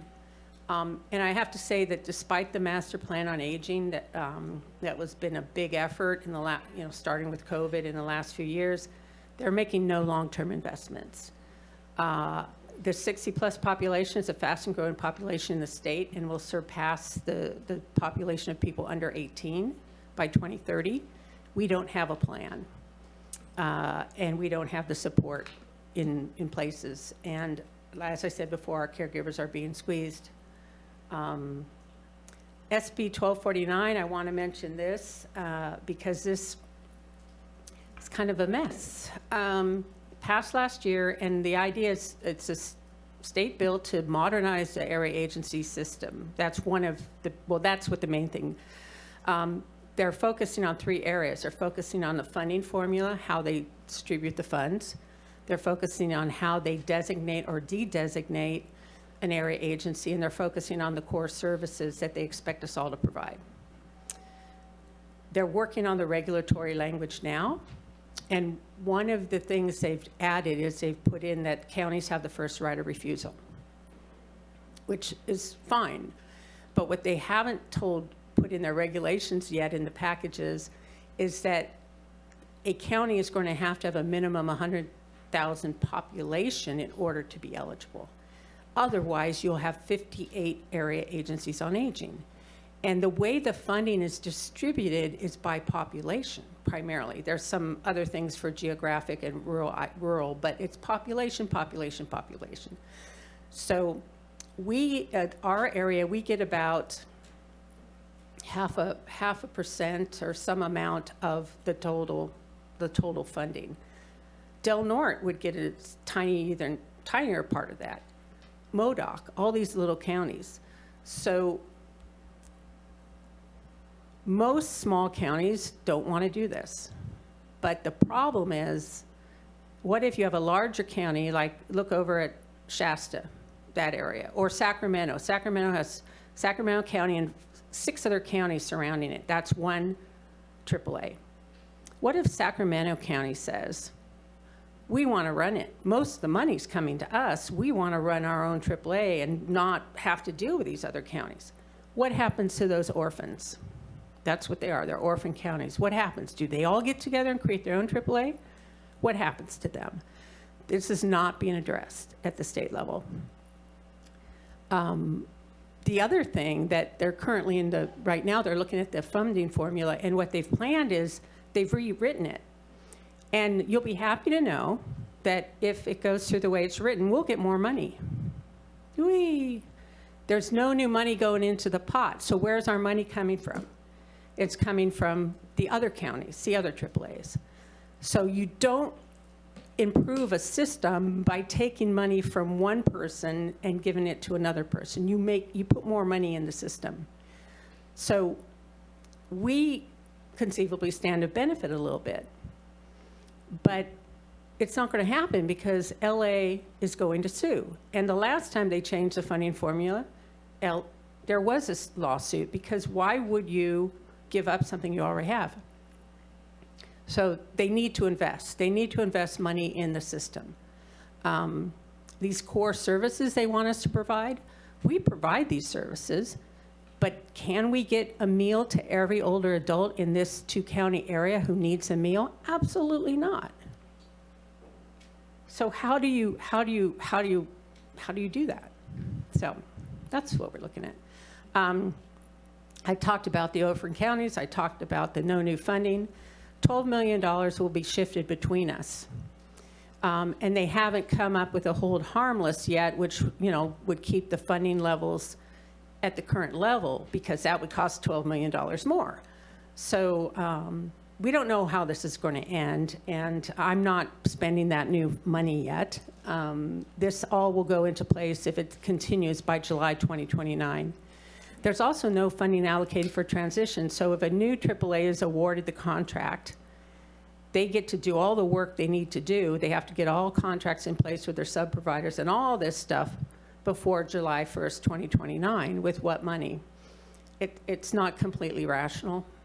So that's kind of what we're looking at the state level. Meanwhile, back here, these are the unmet needs, and we all know we have these unmet needs. Accessible, affordable, accessible housing. We have a partial solution, and we have our North Coast Home Share program that matches people with extra rooms in their home with people who need a room, and it's been very successful. We do about 12 matches a year. Doesn't sound like a lot, but it keeps 12 people housed that might not be able to do it, and it's a match. So it's not just, hey, you're renting a room, go in, go out. We're trying to match people for a longer term situation. Again, I spoke about the need to help people keep their SNAP and Medi-Cal benefits. And I started thinking, what if we, oh, and by the way, one of the things some of these people have to do is they have to work or volunteer. So what if we started training these people to, if we can't pay them, as volunteers, to help them assist each other in keeping their benefits? Then they're getting their volunteer hours in, and they're, you know, so. But we do want to be in that space and help the county or Department of Health and Human Services, because nobody wants to see people lose this. Transportation is extremely problematic still. A rural area, it's always a challenge. Our volunteer driver program helps. We pay mileage to our drivers, and of course, and we just increased the mileage amount, and we offer very flexible hours. So reality, though, is that local needs are going to be more and more having to be addressed locally. And the state and the federal governments, even the county government, are not in the place to provide services and services. We've got to start really encouraging community members to step up and you know, come and speak, but also go out and do. And we are also looking at technology to try to streamline some of our systems to reduce costs. And I wanted to tell you about the Volunteer Expo we're having. Over 30 different organizations are going to come on June 17th, 2 to 6. They're going to be there available. Please encourage your constituents. If they don't volunteer somewhere, if they don't get out and do that, encourage them to come to this and find something of interest. Here's, it's kind of small, some of the organizations that will be there with us. And you can see, I mean, you've got the grand jury up there. You've got all kinds of different organizations, because we all are more and more dependent on our local community members to make things happen. And we all benefit. The benefits, scientifically, the benefits of volunteering in terms of life expectancy, and so it's all, there's science that says you should be doing this. We all should be doing it. So, any questions? The last thing I wanted to mention before I wind up is that a lot of those same nonprofits, including ours, are participating in Access Humboldt's Bold Day of Giving, which is May 29th. I don't know if any of you have heard of it. If you're part of any nonprofit, you probably have, but it's a day-long event that you can donate to any of these organizations online. Your donation might get matched by some of the other the groups that Access Humboldt has gotten involved. You can win prizes for your organization. There's all kinds of fun stuff happening. So go to Access Humboldt, look at the website for Bold Day of Giving, see if one of your favorite, obviously we're there, so your main favorite nonprofit is already there, that's us, but see if any of the others are there, and you can sign up and help people out, and you don't even have to leave your phone. You're right there on your phone, you can do it. So I wanted to mention that, and there we are, and I'm sure I went over 10 minutes, but I was talking as fast as I could. You were very direct. Good job. All right, I'm bringing it back to the board. Supervisor Bushnell. The amount of information that you have and all the investigating that you do for the organizations is pretty amazing. I would love to get a copy. Do you have copies of that?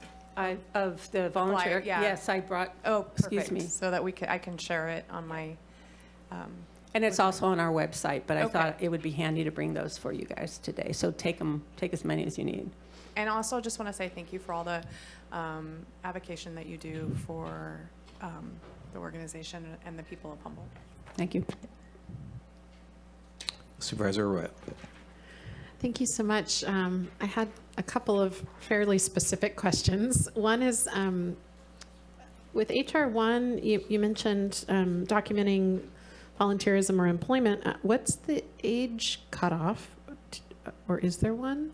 The details your Department of Health and Human Services would have, but it's adults, and I think it's up to 64, but I could be wrong. Okay. And there are reasons that you don't have to. I mean, but it's complicated, Sure. and that's the problem. Okay. Yeah. Okay. And then are the SAIL instructors, I saw that there's a fitness program, SAIL. Are those volunteers? Are they paid? What's the deal with that? They're all of our, they're volunteers, and we pay for their training, the SAIL training. We also up in Del Norte now, we're offering a couple other types of exercise classes that we're recruiting for, but here in Humboldt right now, it's just the SAIL class, and then we pay for your training and help you out. But yeah, it's not a paid gig. Okay, my last one, I guess this is more than a couple because it's 3 questions. Is there the ability or interest to partner with more counties in our region so that as these acts change the funding process, I don't know if we would be able to incorporate some more of our neighbors and make this a more regional effort? I know it's already quite regional, but what are your thoughts? Yeah, I mean, Mendocino and Lake would probably be the most logical ones because we're along this. We have this similar structure, similar life, and I've talked to a previous director there about it. I don't think it's to our benefit necessarily to do that unless we are forced to financially. I think you do better with not a big, huge organization, covering a lot of the areas, because every county wants you to pay attention to them. And even a 2-county structure, most of all of us who are 2-county structures have challenges because they've managed in some way to put a financially better off county with a less better off county in all those 2-county areas. It's really interesting. And so it's a challenge to look at how to get that limited funding out. So do it more is not necessarily better. We're on the site. Supervisor Madrone. Okay, great. Supervisor. All right, never mind.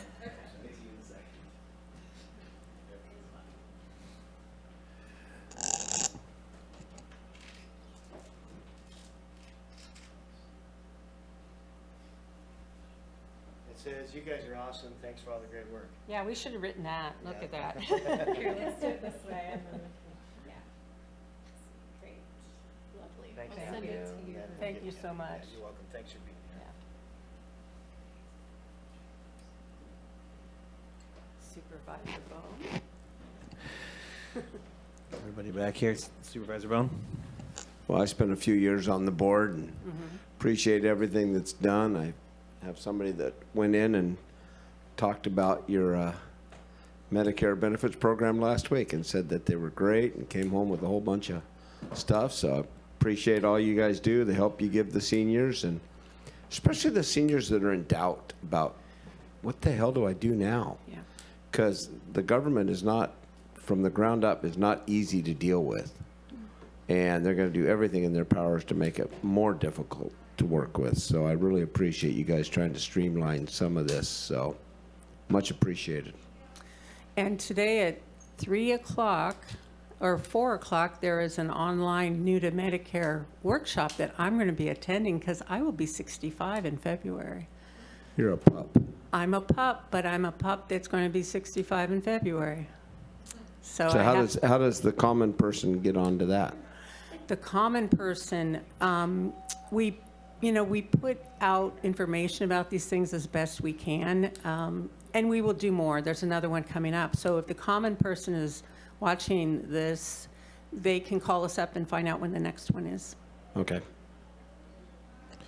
All right. Is there a motion? Oh, excuse me. Public comment? Is there any public comment online? No. All right. Is there any public comment in the room? Seeing none, is there a motion to receive and file this report? Motion to receive and file. All right. second. There's a motion and second. Is there any more discussion? Seeing none, is there objection to unanimous consent? Seeing none, it has been received and filed. Thank you so much. And thank you it's for all nice the seeing you all information. again, and I'll see you soon. Thank you. We are going to our 2 o'clock time set, which I believe is closed session. All right. So let's read that. Let's read that in, and then get public comment on that, and we'll go into closed session. Thank you, Chair Wilson. It is the intention of the board to meet in closed session pursuant to California Government Code Section 54956.9 D1 in order to discuss existing litigation in the case of Citizens Protecting Humboldt Bay versus County of Humboldt et al., Humboldt County Superior Court Case Number CV 2201594. It is also the intention of the board to meet in closed session pursuant to California Government Code Section 54956.9 D4 in order to discuss the initiation of litigation in one potential case.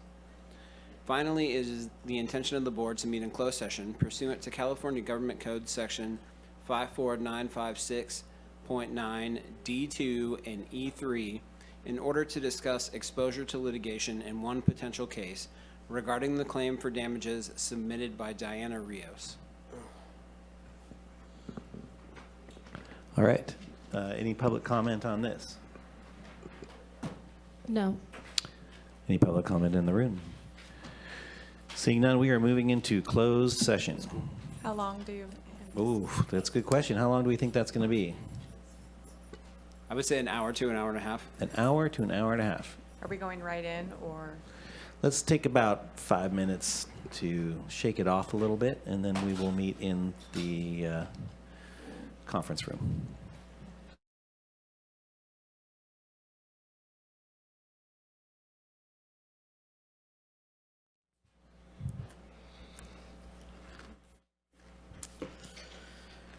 All right.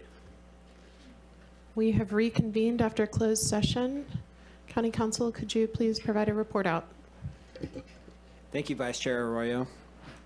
With regard to item K4, the board voted unanimously to authorize the risk manager and Humboldt County Counsel's office to execute a settlement agreement regarding the case of Citizens Protecting Humboldt Bay versus County of Humboldt et al., Humboldt County Superior Court Case Number CV 2201594, under which petitioner Citizens Protecting Humboldt Bay agrees to dismiss its lawsuit in exchange for a payment of $50,000 from the County of Humboldt and a payment of $30,000 from the Humboldt Bay Harbor Recreation and Conservation District.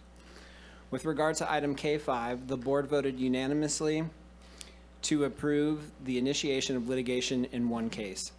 The specific action, defendants, and other particulars shall once formally commenced be disclosed upon inquiry unless to do so would jeopardize the county's ability to effectuate service of process on one or more unserved parties, or that to do so would jeopardize the county's ability to conclude existing settlement negotiations to its advantage, as set forth in California Government Code Section 54957.1A2.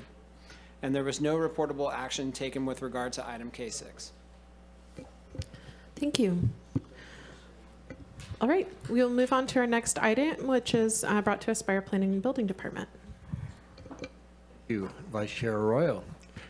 Good afternoon, John Ford and Cliff Johnson to present an item that proposes to revoke about 62 different cannabis permits for failure to pay their Measure S taxes. And I'm going to pull the... John, I need to, sorry, I just need to pause and say that I'm opening the public hearing on this matter before you proceed. Thank you. And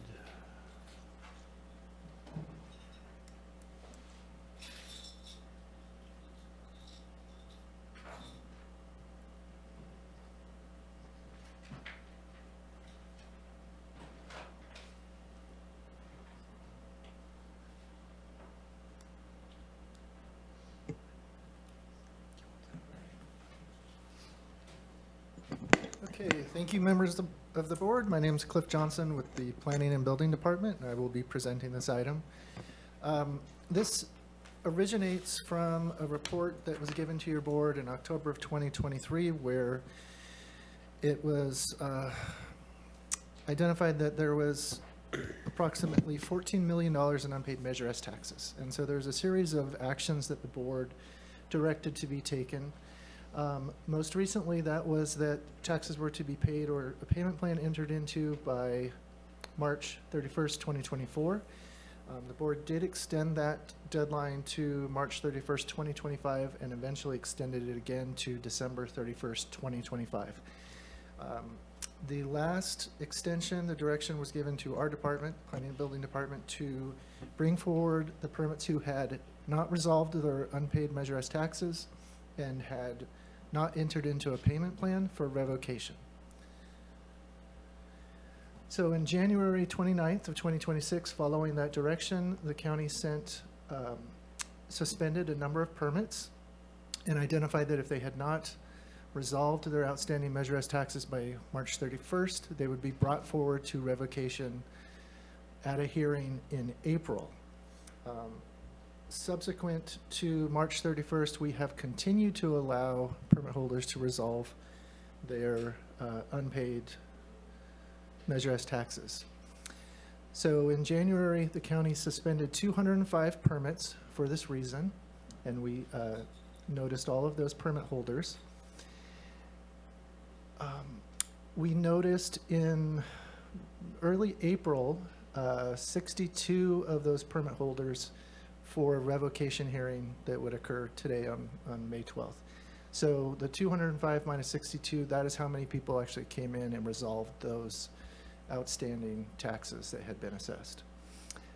After this notice, and actually this presentation has not been updated as of this morning because we had 5 more permit holders who worked with us this morning to resolve their outstanding taxes that we are recommending be removed from this list for revocation. So a total of 26 have resolved those Measure S tax obligations as of today around 10:30 in the morning. And between January and this hearing, it currently is probably just over $200,000 in Measure S revenue that's been collected from the suspended permits that were suspended in January of this year. So our recommendation is to adopt what is now 36 resolutions instead of 62, as recommended, to revoke the permits and to remove and not adopt the resolutions that are included in the staff report. They're not identified this way on the agenda, but they are in the staff report. And those are resolutions 1, 2, 5, 6, 7, 12, 13, 15, 23, 24, 25, 26, 27, 29, 30, 38, 40, 41, 42, 43, 46, 47, 50, 57, 58, and 59. Those we are recommending that you do not revoke because they have resolved their measure as taxes as of today's date. With that, I'm going to conclude the presentation, and we'd be happy to answer any questions. Okay, and for the benefit of the board, the way it is in our agenda packet, the resolution numbers are visible once you open the individual resolutions. Actually, they're visible on the staff report. So if you look in On the the staff staff report report, and okay. look at the list of attachments, they're numbered there. I see. Apologize, that didn't. Okay. Yeah, and we can share that on the screen if you'd like to see that. I'm not sure that's necessary. Board, how do you feel? Would you like to see those all, the PLNs? Okay. All right, I think we're good. All right. Does anyone have questions? I do. Sure. I have a question and comment. First of all, I know that we did some due diligence around this list to make sure that we were accurate. I want to confirm that. Yes, we did. And I just want to reemphasize something that Mr. Johnson said, is that we knew that it was going to be hard for people to address this, so we sent out that early warning letter. And, you know, what that gave people a chance to do is either come in and take care of it or say, hey, I don't really owe taxes. And then we found that there was at least one, well, let me slow down. Then we also said we were going to advertise things in April. And that was, I shouldn't say this publicly, but we knew we weren't going to do that too because we wanted people to come in so we wouldn't be pulling things off the agenda like we are now. So we tried to give time for all this to work out. We did find one, or people did come in and found that they feel like they didn't owe taxes, but they were being billed for 2024. And so that was reviewed. Others have been reviewed. Some of that is why they've been removed. And Mr. Johnson went through every single one of them that's on the list and checked the 2024, whether they cultivated and whether they owed taxes based on 24. So we're really confident in the recommendation today. I apologize for the interruption. It sounds like folks on Zoom are not hearing very well again, like it sounds very muddled for them.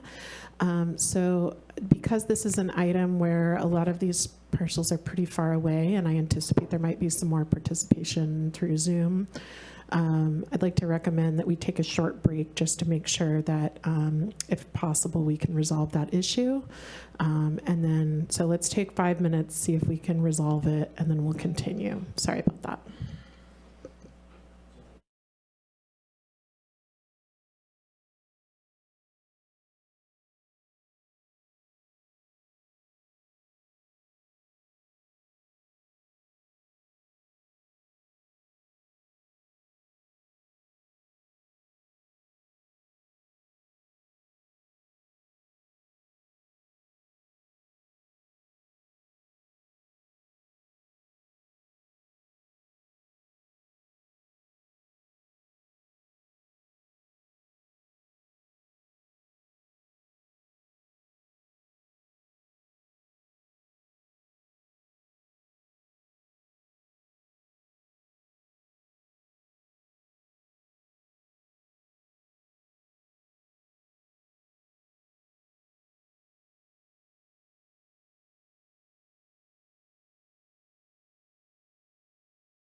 We'll wait just another minute for Supervisor Bushnell and then.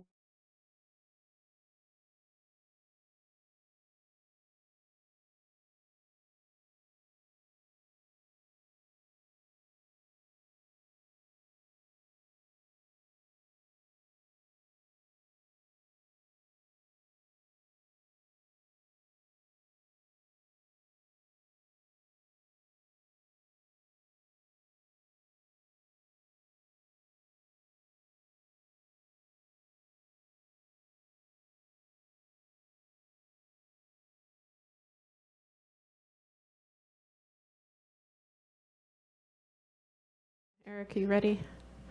All right. We'll go ahead and get rolling again. All right, thank you for your patience, those online. We were having some audio issues and restarted our system, and hopefully that is improving. All right, so we will go back to Supervisor Bushnell. I think you had some additional follow-up questions. Thank you. John, were you finished, or Director Ford, were you finished with what you were saying? Well, I did just wanted to add a couple more things. Number one is that all of the permit holders were noticed by certified mail. And so there were people who we identified in the 2024 review that did not cultivate, but they did return the signature to us saying that they were basically understood there's going to be a revocation. So we're interpreting that they're just done. So can I ask one more question? Was there due diligence done around those permits that specifically fall in our impacted watersheds? Those entitlements can never be given again, and I just want to make sure that we did that work as well.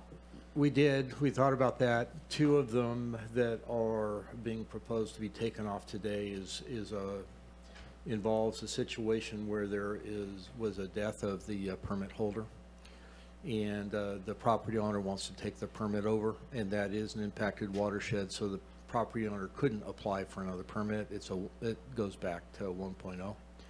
And so we do try to work with people in those kinds of situations, yes. Okay, thank you.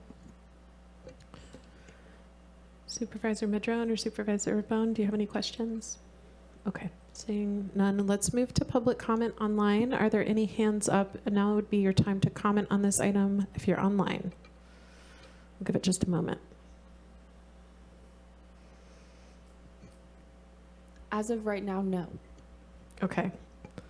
Because there was a little lag. If we see people, let me know and I'll offer some grace around the timing. All right, we'll go to comment in the room. Is anyone in the room interested in commenting on this item? Please come up and you'll have 2 minutes.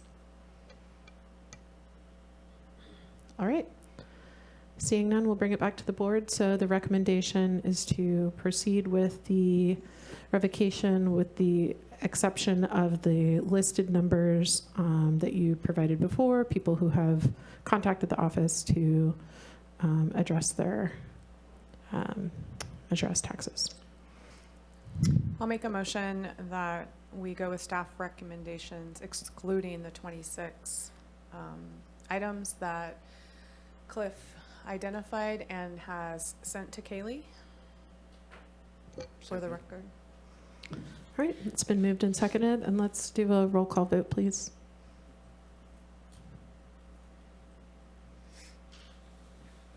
Supervisor Bone? Yes. Supervisor Arroyo? Yes. Supervisor Bushnell? Yes. Supervisor Madrone? Yes. Chair Wilson, absent. All right, thank you. And Chair Wilson did have to depart, so I think it's obvious, but I'll be vice chairing the rest of the meeting. All right, and we'll go ahead and close the public hearing. Thank you very much, staff.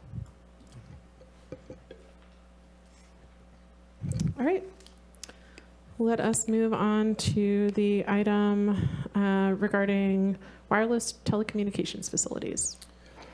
So this, thank you again, John Ford and Rand Megan, to present this. And this is really just to accept the changes that the Coastal Commission made.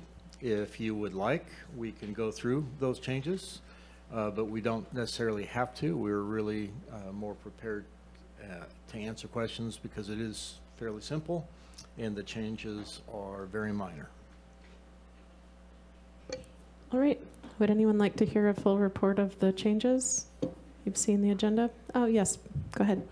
John, the only thing I've heard about this is, and I know it's been a question, about any wires or anything else that are left on poles when, as we go to wireless, more wireless, and go away from hard lines, people are asking the responsibility level of removing poles that are just there for wires that go to nowhere and wires that go to nowhere, because people come down across a downed wire that hasn't had any, so well, we don't use that wire anymore.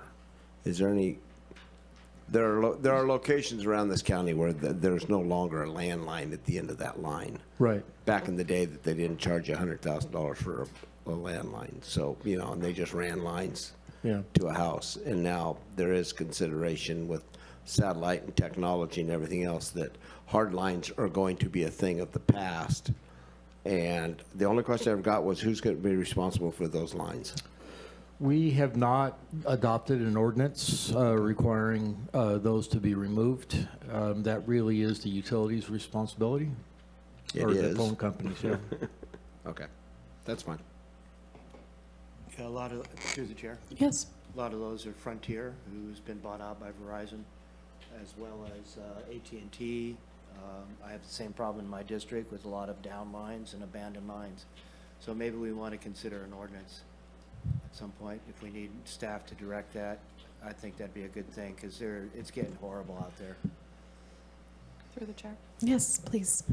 They're considered a public utility, correct? That is correct. And I don't know that we can do that with a public utility, but I think we can go, we can request that through the PCUC.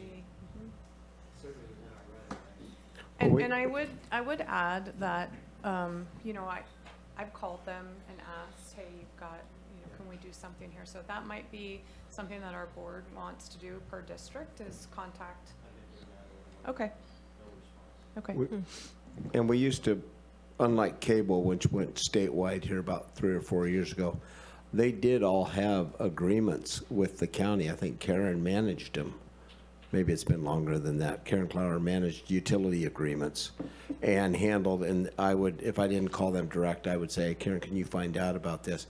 But now cable was able to lobby to themselves that they now report to a governing body run by the state, so we don't have that kind of control. We're just trying to use old phone numbers, and we're finding out that those people retire too. So that it is an issue, but I think it's what you said. They used to have utility agreements to pass over our properties and things like that. So maybe we could look into it. If that's all I'm saying, just to see if there's anything available. If there isn't, then so be it.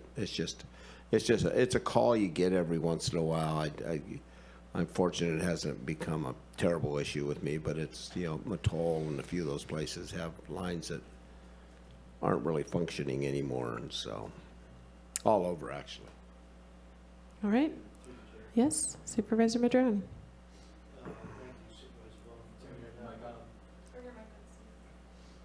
Thank you, Supervisor Bone, for bringing this up. They're almost all hanging on PG&E poles, so they must have an agreement there as well. And I've tried even to get PG&E involved with no success. In fact, using our liaison, who's great on so many things, but no response on this one. So just, yeah, coming back to us with what you think might be an angle to deal with it. That'd be great. Thanks. All right. We'll open it up for public comment on this item. Is there anything online on this wireless telecommunications facilities update? There's not. All right. Anyone in the room interested in commenting on this item? All right. Seeing none, we'll move it back to the board. I'll move staff recommendations. Second. All right. It's been moved and seconded. Any opposition to? Oh, we can't do that because Mike's not here. All right. Let's do a roll call vote. I know. I really wanted to. Supervisor Bone. Yes. Supervisor Arroyo. Yes. Supervisor Bushnell, Yes. Supervisor Madrone, Yes, and thanks for the great presentation. Appreciate it. Good thing you were here. I don't think it would have happened. You made sure it went smoothly. Well done. All right, we will move to our next item, also planning and building. We have the Westfall item. So for clarification, was the last item a public hearing item? Because it's under public hearing? Yes, So we didn't open or close the public hearing? the public hearing was opened, I thought. It was open. Oh, you opened the public hearing around the communications We'll item? go ahead and Yep. close the public hearing. This is Correct? also a public hearing. Okay. So we'll open this public hearing Yep. on the Westfall General Plan Amendment Zone Reclassification Williamson Act Contract Partial Cancellation. And I will need to read this ordinance into the record, so I will do that Great. now.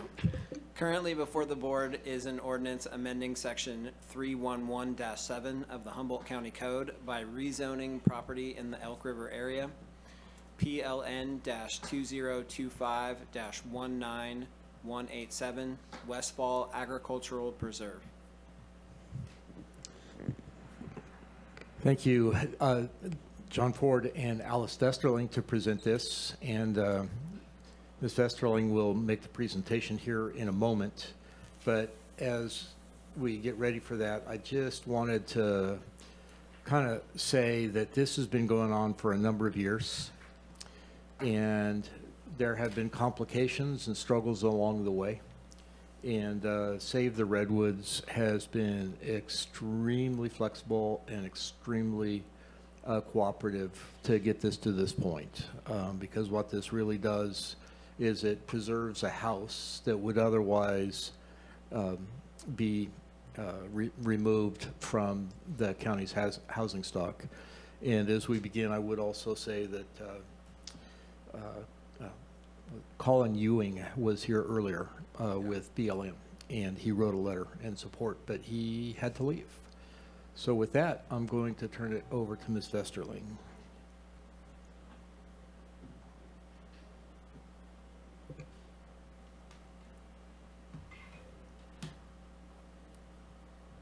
And do you have a presentation that's going to be up as well? Okay, great. I hope so. Yeah. All right. Hello, my name is Alice Vasterling, and I'm the assigned planner for the Westfall General Plan Amendment, Zone Reclassification, and Williamson Act Contract Cancellation Project in the Elk River area. This shows a map of the location. The Westfall Agricultural Preserve is an approximately 77-acre parcel, which was put into a Class B Williamson Act contract in 2008. In 2016, Save the Redwoods League purchased the property with the intention of dedicating the land to the BLM for habitat conservation and public access. The Westfall property has a mile-long frontage of Elk River and is adjacent to the Headwaters Forest Reserve. The Headwaters Forest Reserve was created in 1999 and is managed by the BLM to protect some of the last undisturbed old-growth redwood stands in the world. On the parcel is an existing 1,200 square foot remodeled house and barn. As an agency-wide policy, BLM does not acquire land that is developed, and therefore the house and barn would need to be destroyed prior to the transfer of land. In order to save the house and keep it as housing stock and generating property taxes, a 4.36 acre portion of the 77 acre parcel is proposed to be removed from the dedication and will be subsequently sold to a private buyer. For the 4.36 acre parcel to remain consistent with land use and zoning, a general plan amendment and zone reclassification is necessary. The land use designation is proposed to go from residential agriculture with minimum parcel size of 10 acres to residential agriculture with a minimum parcel size of 4 acres. The zoning is proposed to change from agriculture exclusive, which has a minimum parcel size of 60 acres, to agriculture general with a minimum parcel size of 4 acres. The proposed zoning would be consistent with the parcels on the north side of Elk River Road and would not allow the parcel to be further subdivided without another amendment. Should the general plan amendment and zone reclassification be approved, immediate cancellation of the Williamson Act contract on the 4.36 acres is requested. The property is already under non-renewal status, and the Williamson Act contract is set to expire December 2034. A cancellation penalty fee of up to 25% of the appraised value of the property can be assessed with immediate Williamson Act contract cancellations, with half the fee going to the state and half going to the county. The assessor's office gave the appraisal value of $550,000 for the 4.36 acre parcel last October, which is good for 1 year. The penalty for the cancellation would therefore be $68,750 to the county and an equal amount to the state. Previously, in March 2021, the Board of Supervisors approved cancellation of the Williamson Act contract on the Westfall property and sent a letter to the Secretary of the Natural Resources Agency requesting approval of the cancellation without payment of penalty fees. To date, the DOC has never waived penalty fees for early cancellation, and so this has come back as an amended proposal. Save the Redwoods initially asked for a waiver of the county portion of the cancellation fees. However, the Williamson Act Committee did not support waiving the county's portion, and Save the Redwoods withdrew their request for a waiver. Here's an aerial view of the proposed property lines. The red line is the outline of the existing Westfall Agriculture Preserve, and the yellow outline is the 4.36 acre proposed parcel with house and barn. The size and use of the proposed 4.36 acre parcel is consistent with the surroundings and will maintain the existing character of the area. The general plan amendment, zone reclassification, and immediate cancellation of the Williamson Act contract can be found in the public interest, as it is to facilitate the transfer of land to the BLM for habitat conservation while saving the residents to be retained as housing stock. Therefore, staff recommends that the board make all the required findings for approval, approve the general plan amendment and zone reclassification, and approve the immediate cancellation of the Williamson Act contract on the 4.36 acre portion of the Westfall Agricultural Preserve.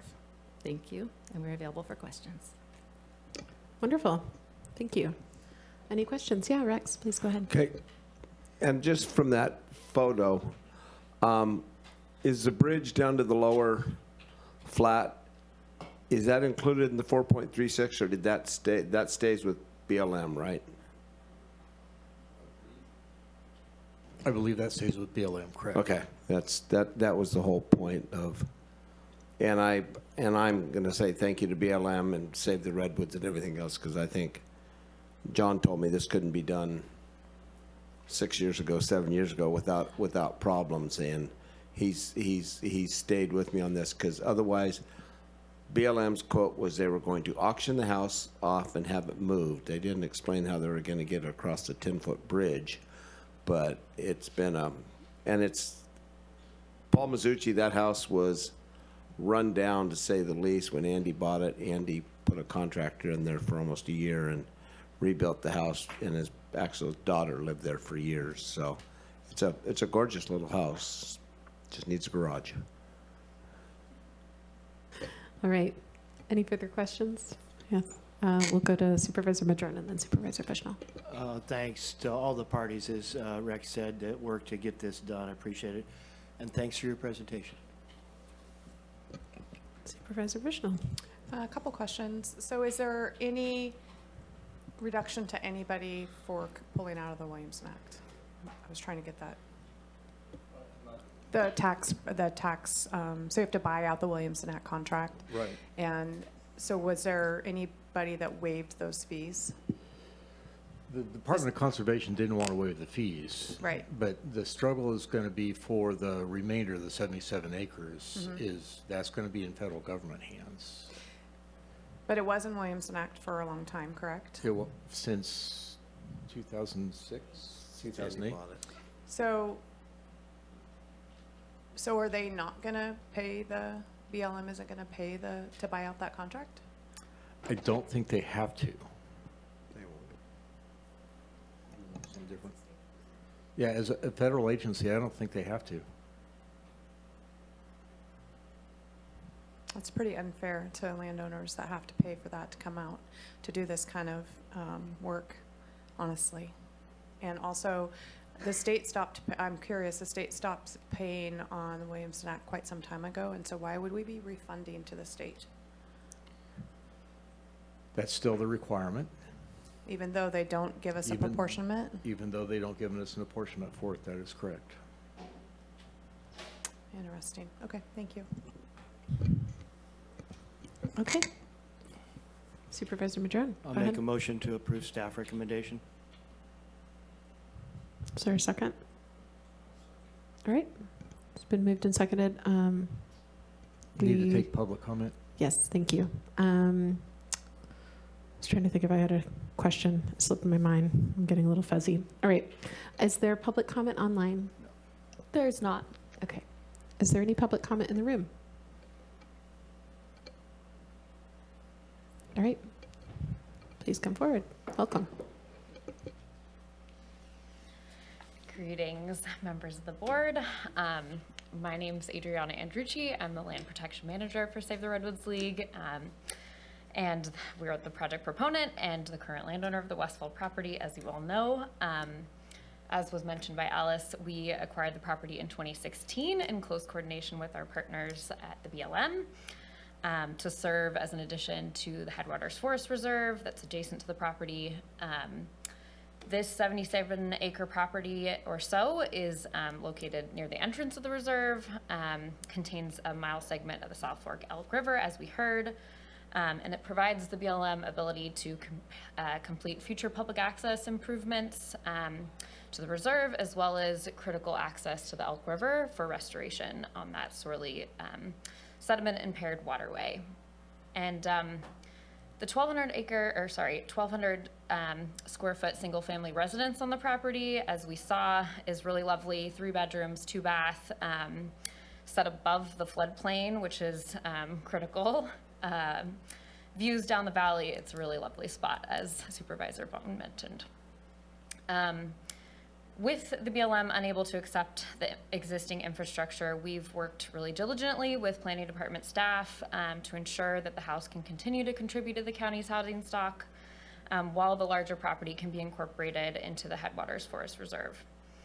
And so the suite of actions that is before you for approval today is, they're all necessary to complete these goals.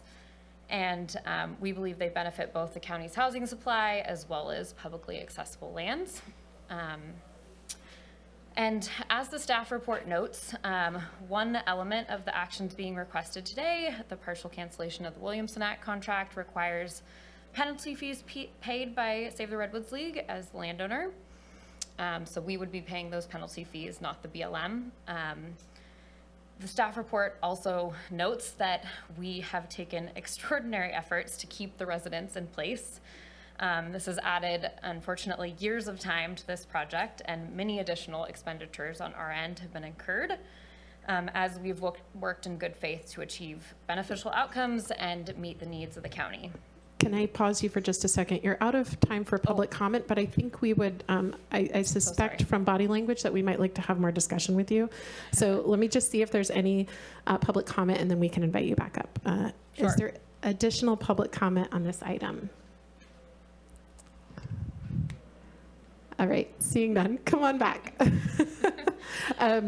I'll invite you to add more, especially since you're the project applicant in this case, and we probably didn't need to give you that 2-minute limit. Go ahead. I apologize. No, Yeah, it's fine. that was my understanding as well, so thank you.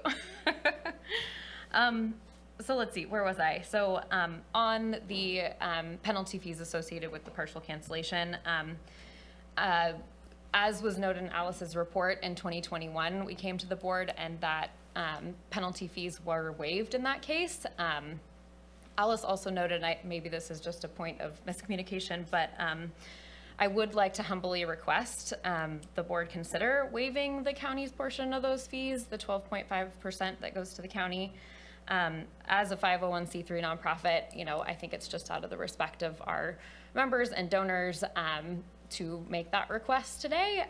So there you have it. And so I would just end by saying Save the Redwoods League is really sincerely grateful to Director Ford and the rest of the planning department staff for your partnership on this project over the years. I think we're really getting to a point of developing a positive outcome for the citizens of Humboldt County. And thank you to the board as well for your gracious consideration. of the general plan amendment, zone reclassification, and the partial cancellation of the Williamson Act contract, which is all necessary to achieve the public benefit outcomes that this project provides. Thank you. Thank you so much. Yes, I apologize for not inviting you up in a special capacity. No problem. Thank you. Supervisor Bushnell? Can I have you come back to the podium? Yeah. You can stay up here. All right. Thank you. So currently, it's the 4.63 or 36 acres that you would be paying to withdraw from the Williamson Act. That's right. And the 70-something acres that BLM is getting, they don't have to pay for the withdrawal. Also, the BLM then takes that property out of the tax roll for Humboldt County. Is that correct? That is correct. Yep. But there does the 4.63 acres stay in the tax roll or not? 4.63 acres stays in the tax roll.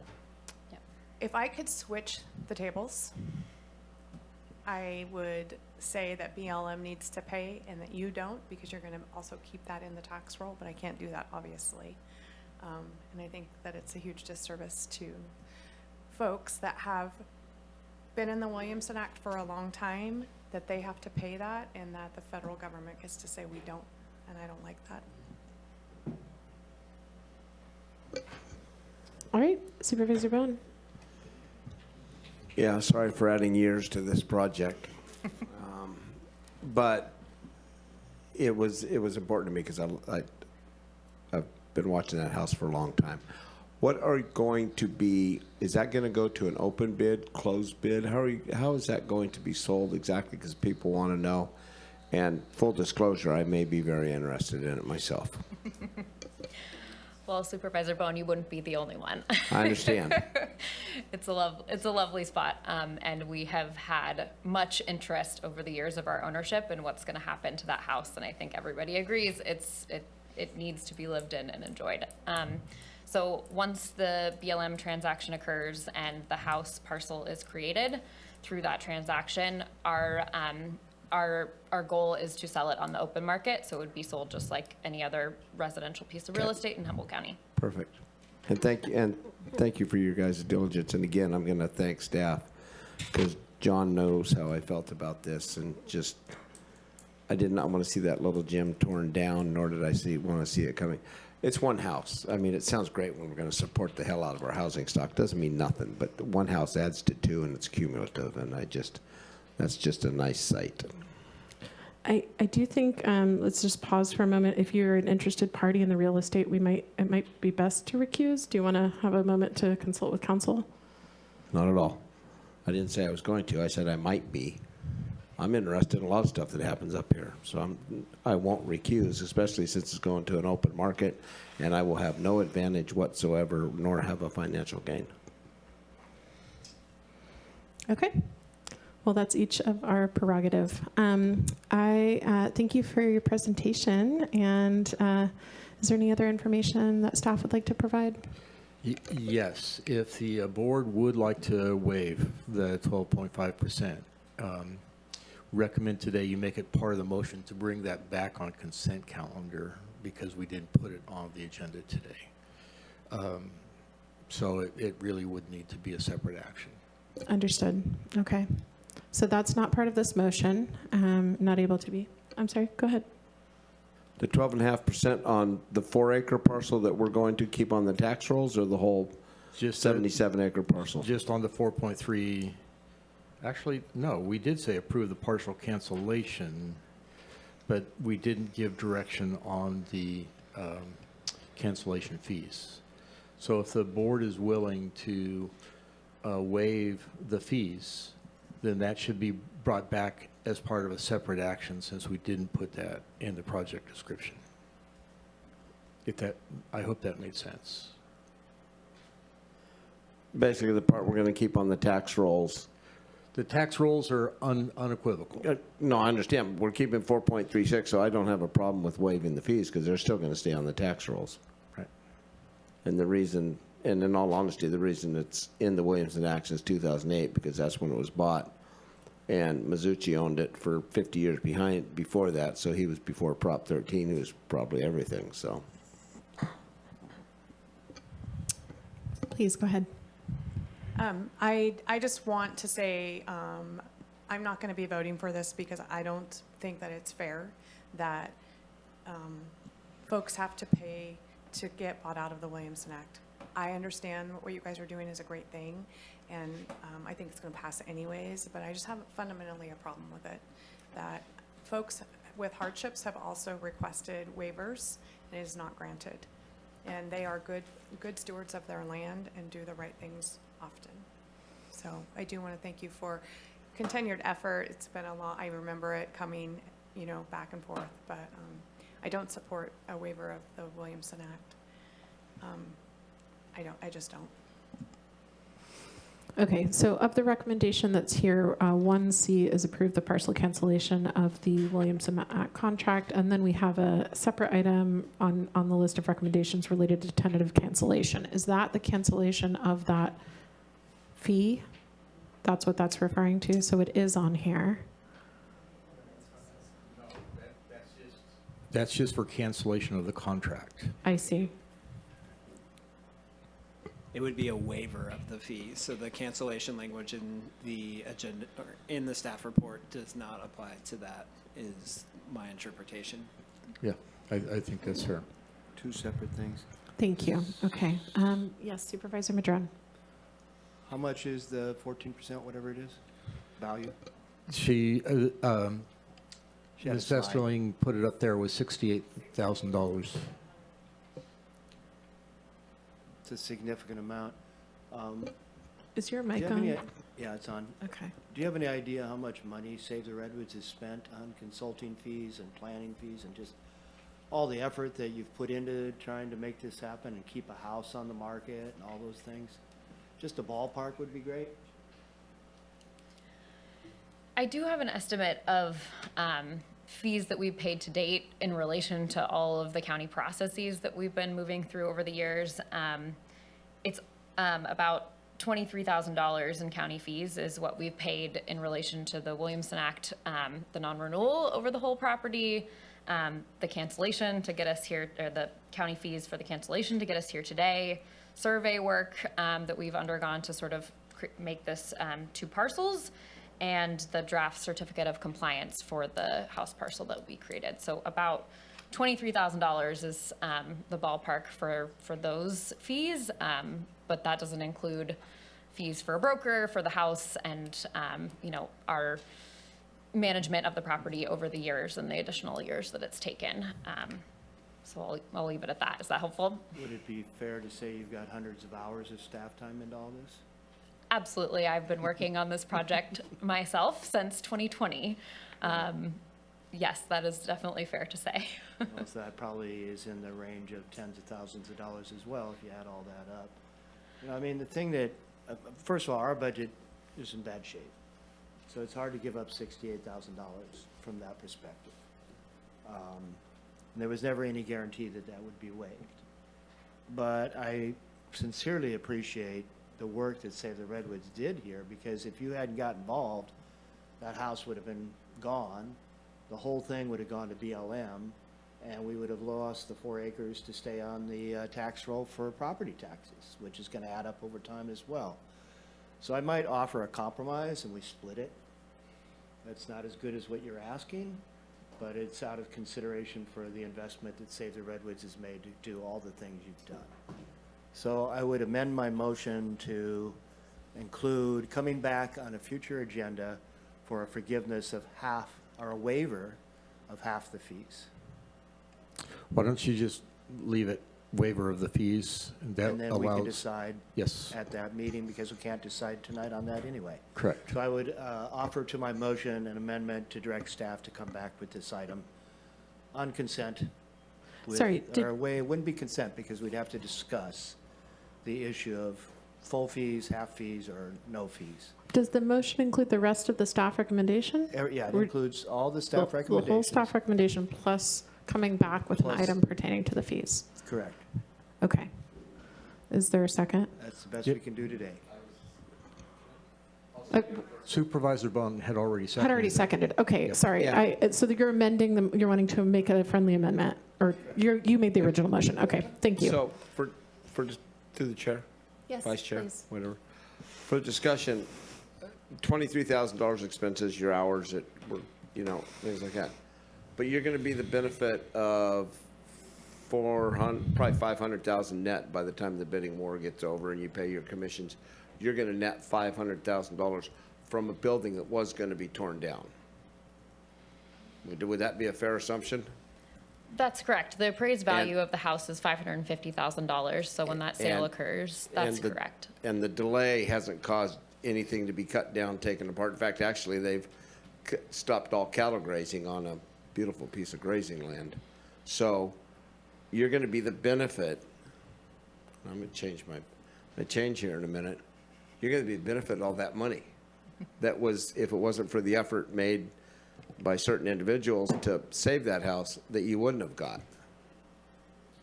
And then it's all going to come out of the tax rolls. So I'm probably going to withdraw, and just because I'm sitting here thinking, well, you're still going to come out okay, and all your donors are still going to be able to get their tax write-offs. So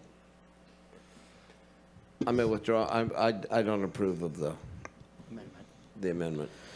So we could either hash that all out and a new agenda item in the future, because it's not on the agenda today, or, and there would be one more additional board member here, theoretically, for that hearing, but I would need a second to amend the motion to allow that to occur.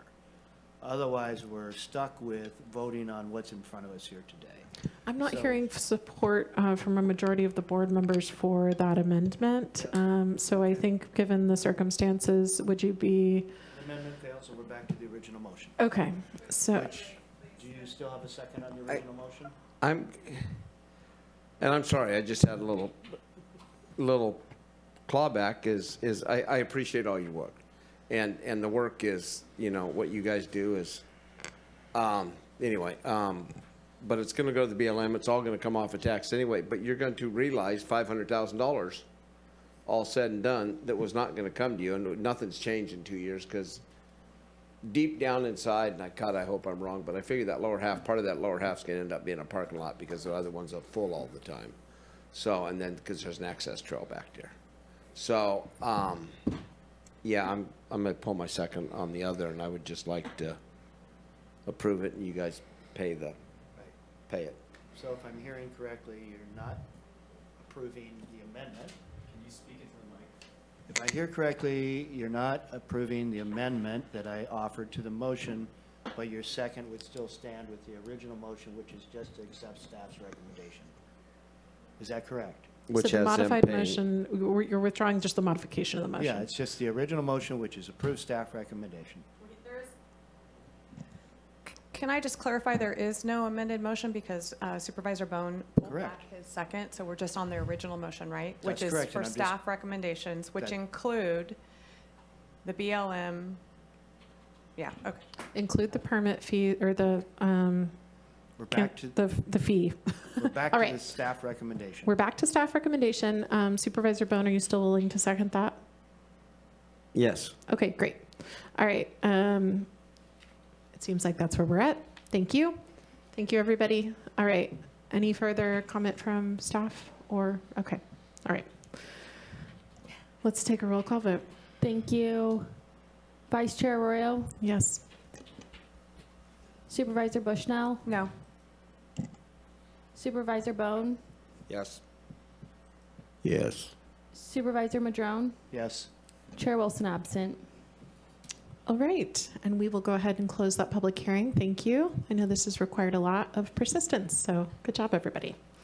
All right, we're on to our last item, which is actually a continuation, is what I'm reading on here, of a public hearing. All right, but we will still open it and take public comment. Okay.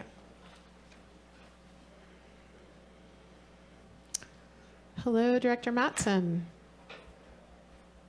Good afternoon, Chair Arroyo, members of the board. Subject of this public hearing is our container site in southern Humboldt, northern Humboldt, and our Redway transfer station agreements. We are asking for a continuance so our staff can finalize those agreements and bring them back on June 2nd. All right, thank you very much. Okay, so we'll open the public hearing, and the recommendation is to continue it to the meeting of June 2nd. But let's go ahead and see if there's any public comment on the item. Is there any online? There is not. Okay, and I don't see anyone else in the room, but none in the room. Okay. We'll take a motion to that effect. I'll make a motion that we continue. Do you want a time, do you want it on the second, or you just want to just put it out there? Just put it on the second. I'm flexible. I'll just make a motion for a continuance, and it'll come back at a later date. Council, does it need to be at a time certain? It is listed on the agenda as June 2nd. I can change that motion, right? You can, but it has been listed as June 2nd. So it can be changed to a time uncertain if you would like. I want to, Tom, are you going to be ready on June 2nd, or is it going to take longer than that? We should be ready on June 2nd, yes. I'll make a motion for a continuance to June 2nd. Second. All right, it's been moved and seconded. Any other comments? All right, we'll go ahead and take a roll call vote. Supervisor Madrone, Yes. Supervisor Bushnell, Yes. Supervisor Bone, Yes. Vice Chair Arroyo, Yes. Chair Wilson absent. All right. Motion carries. All right, we will, that will be continued so we don't close it. And Thank you. Thank you very much. And I do just want to reiterate that we are closing in the memory of Lindsay Day today. And it was very moving to hear a lot about his life and how much he meant to everyone. So thank you, and see you on June 2nd. Yes, thank you.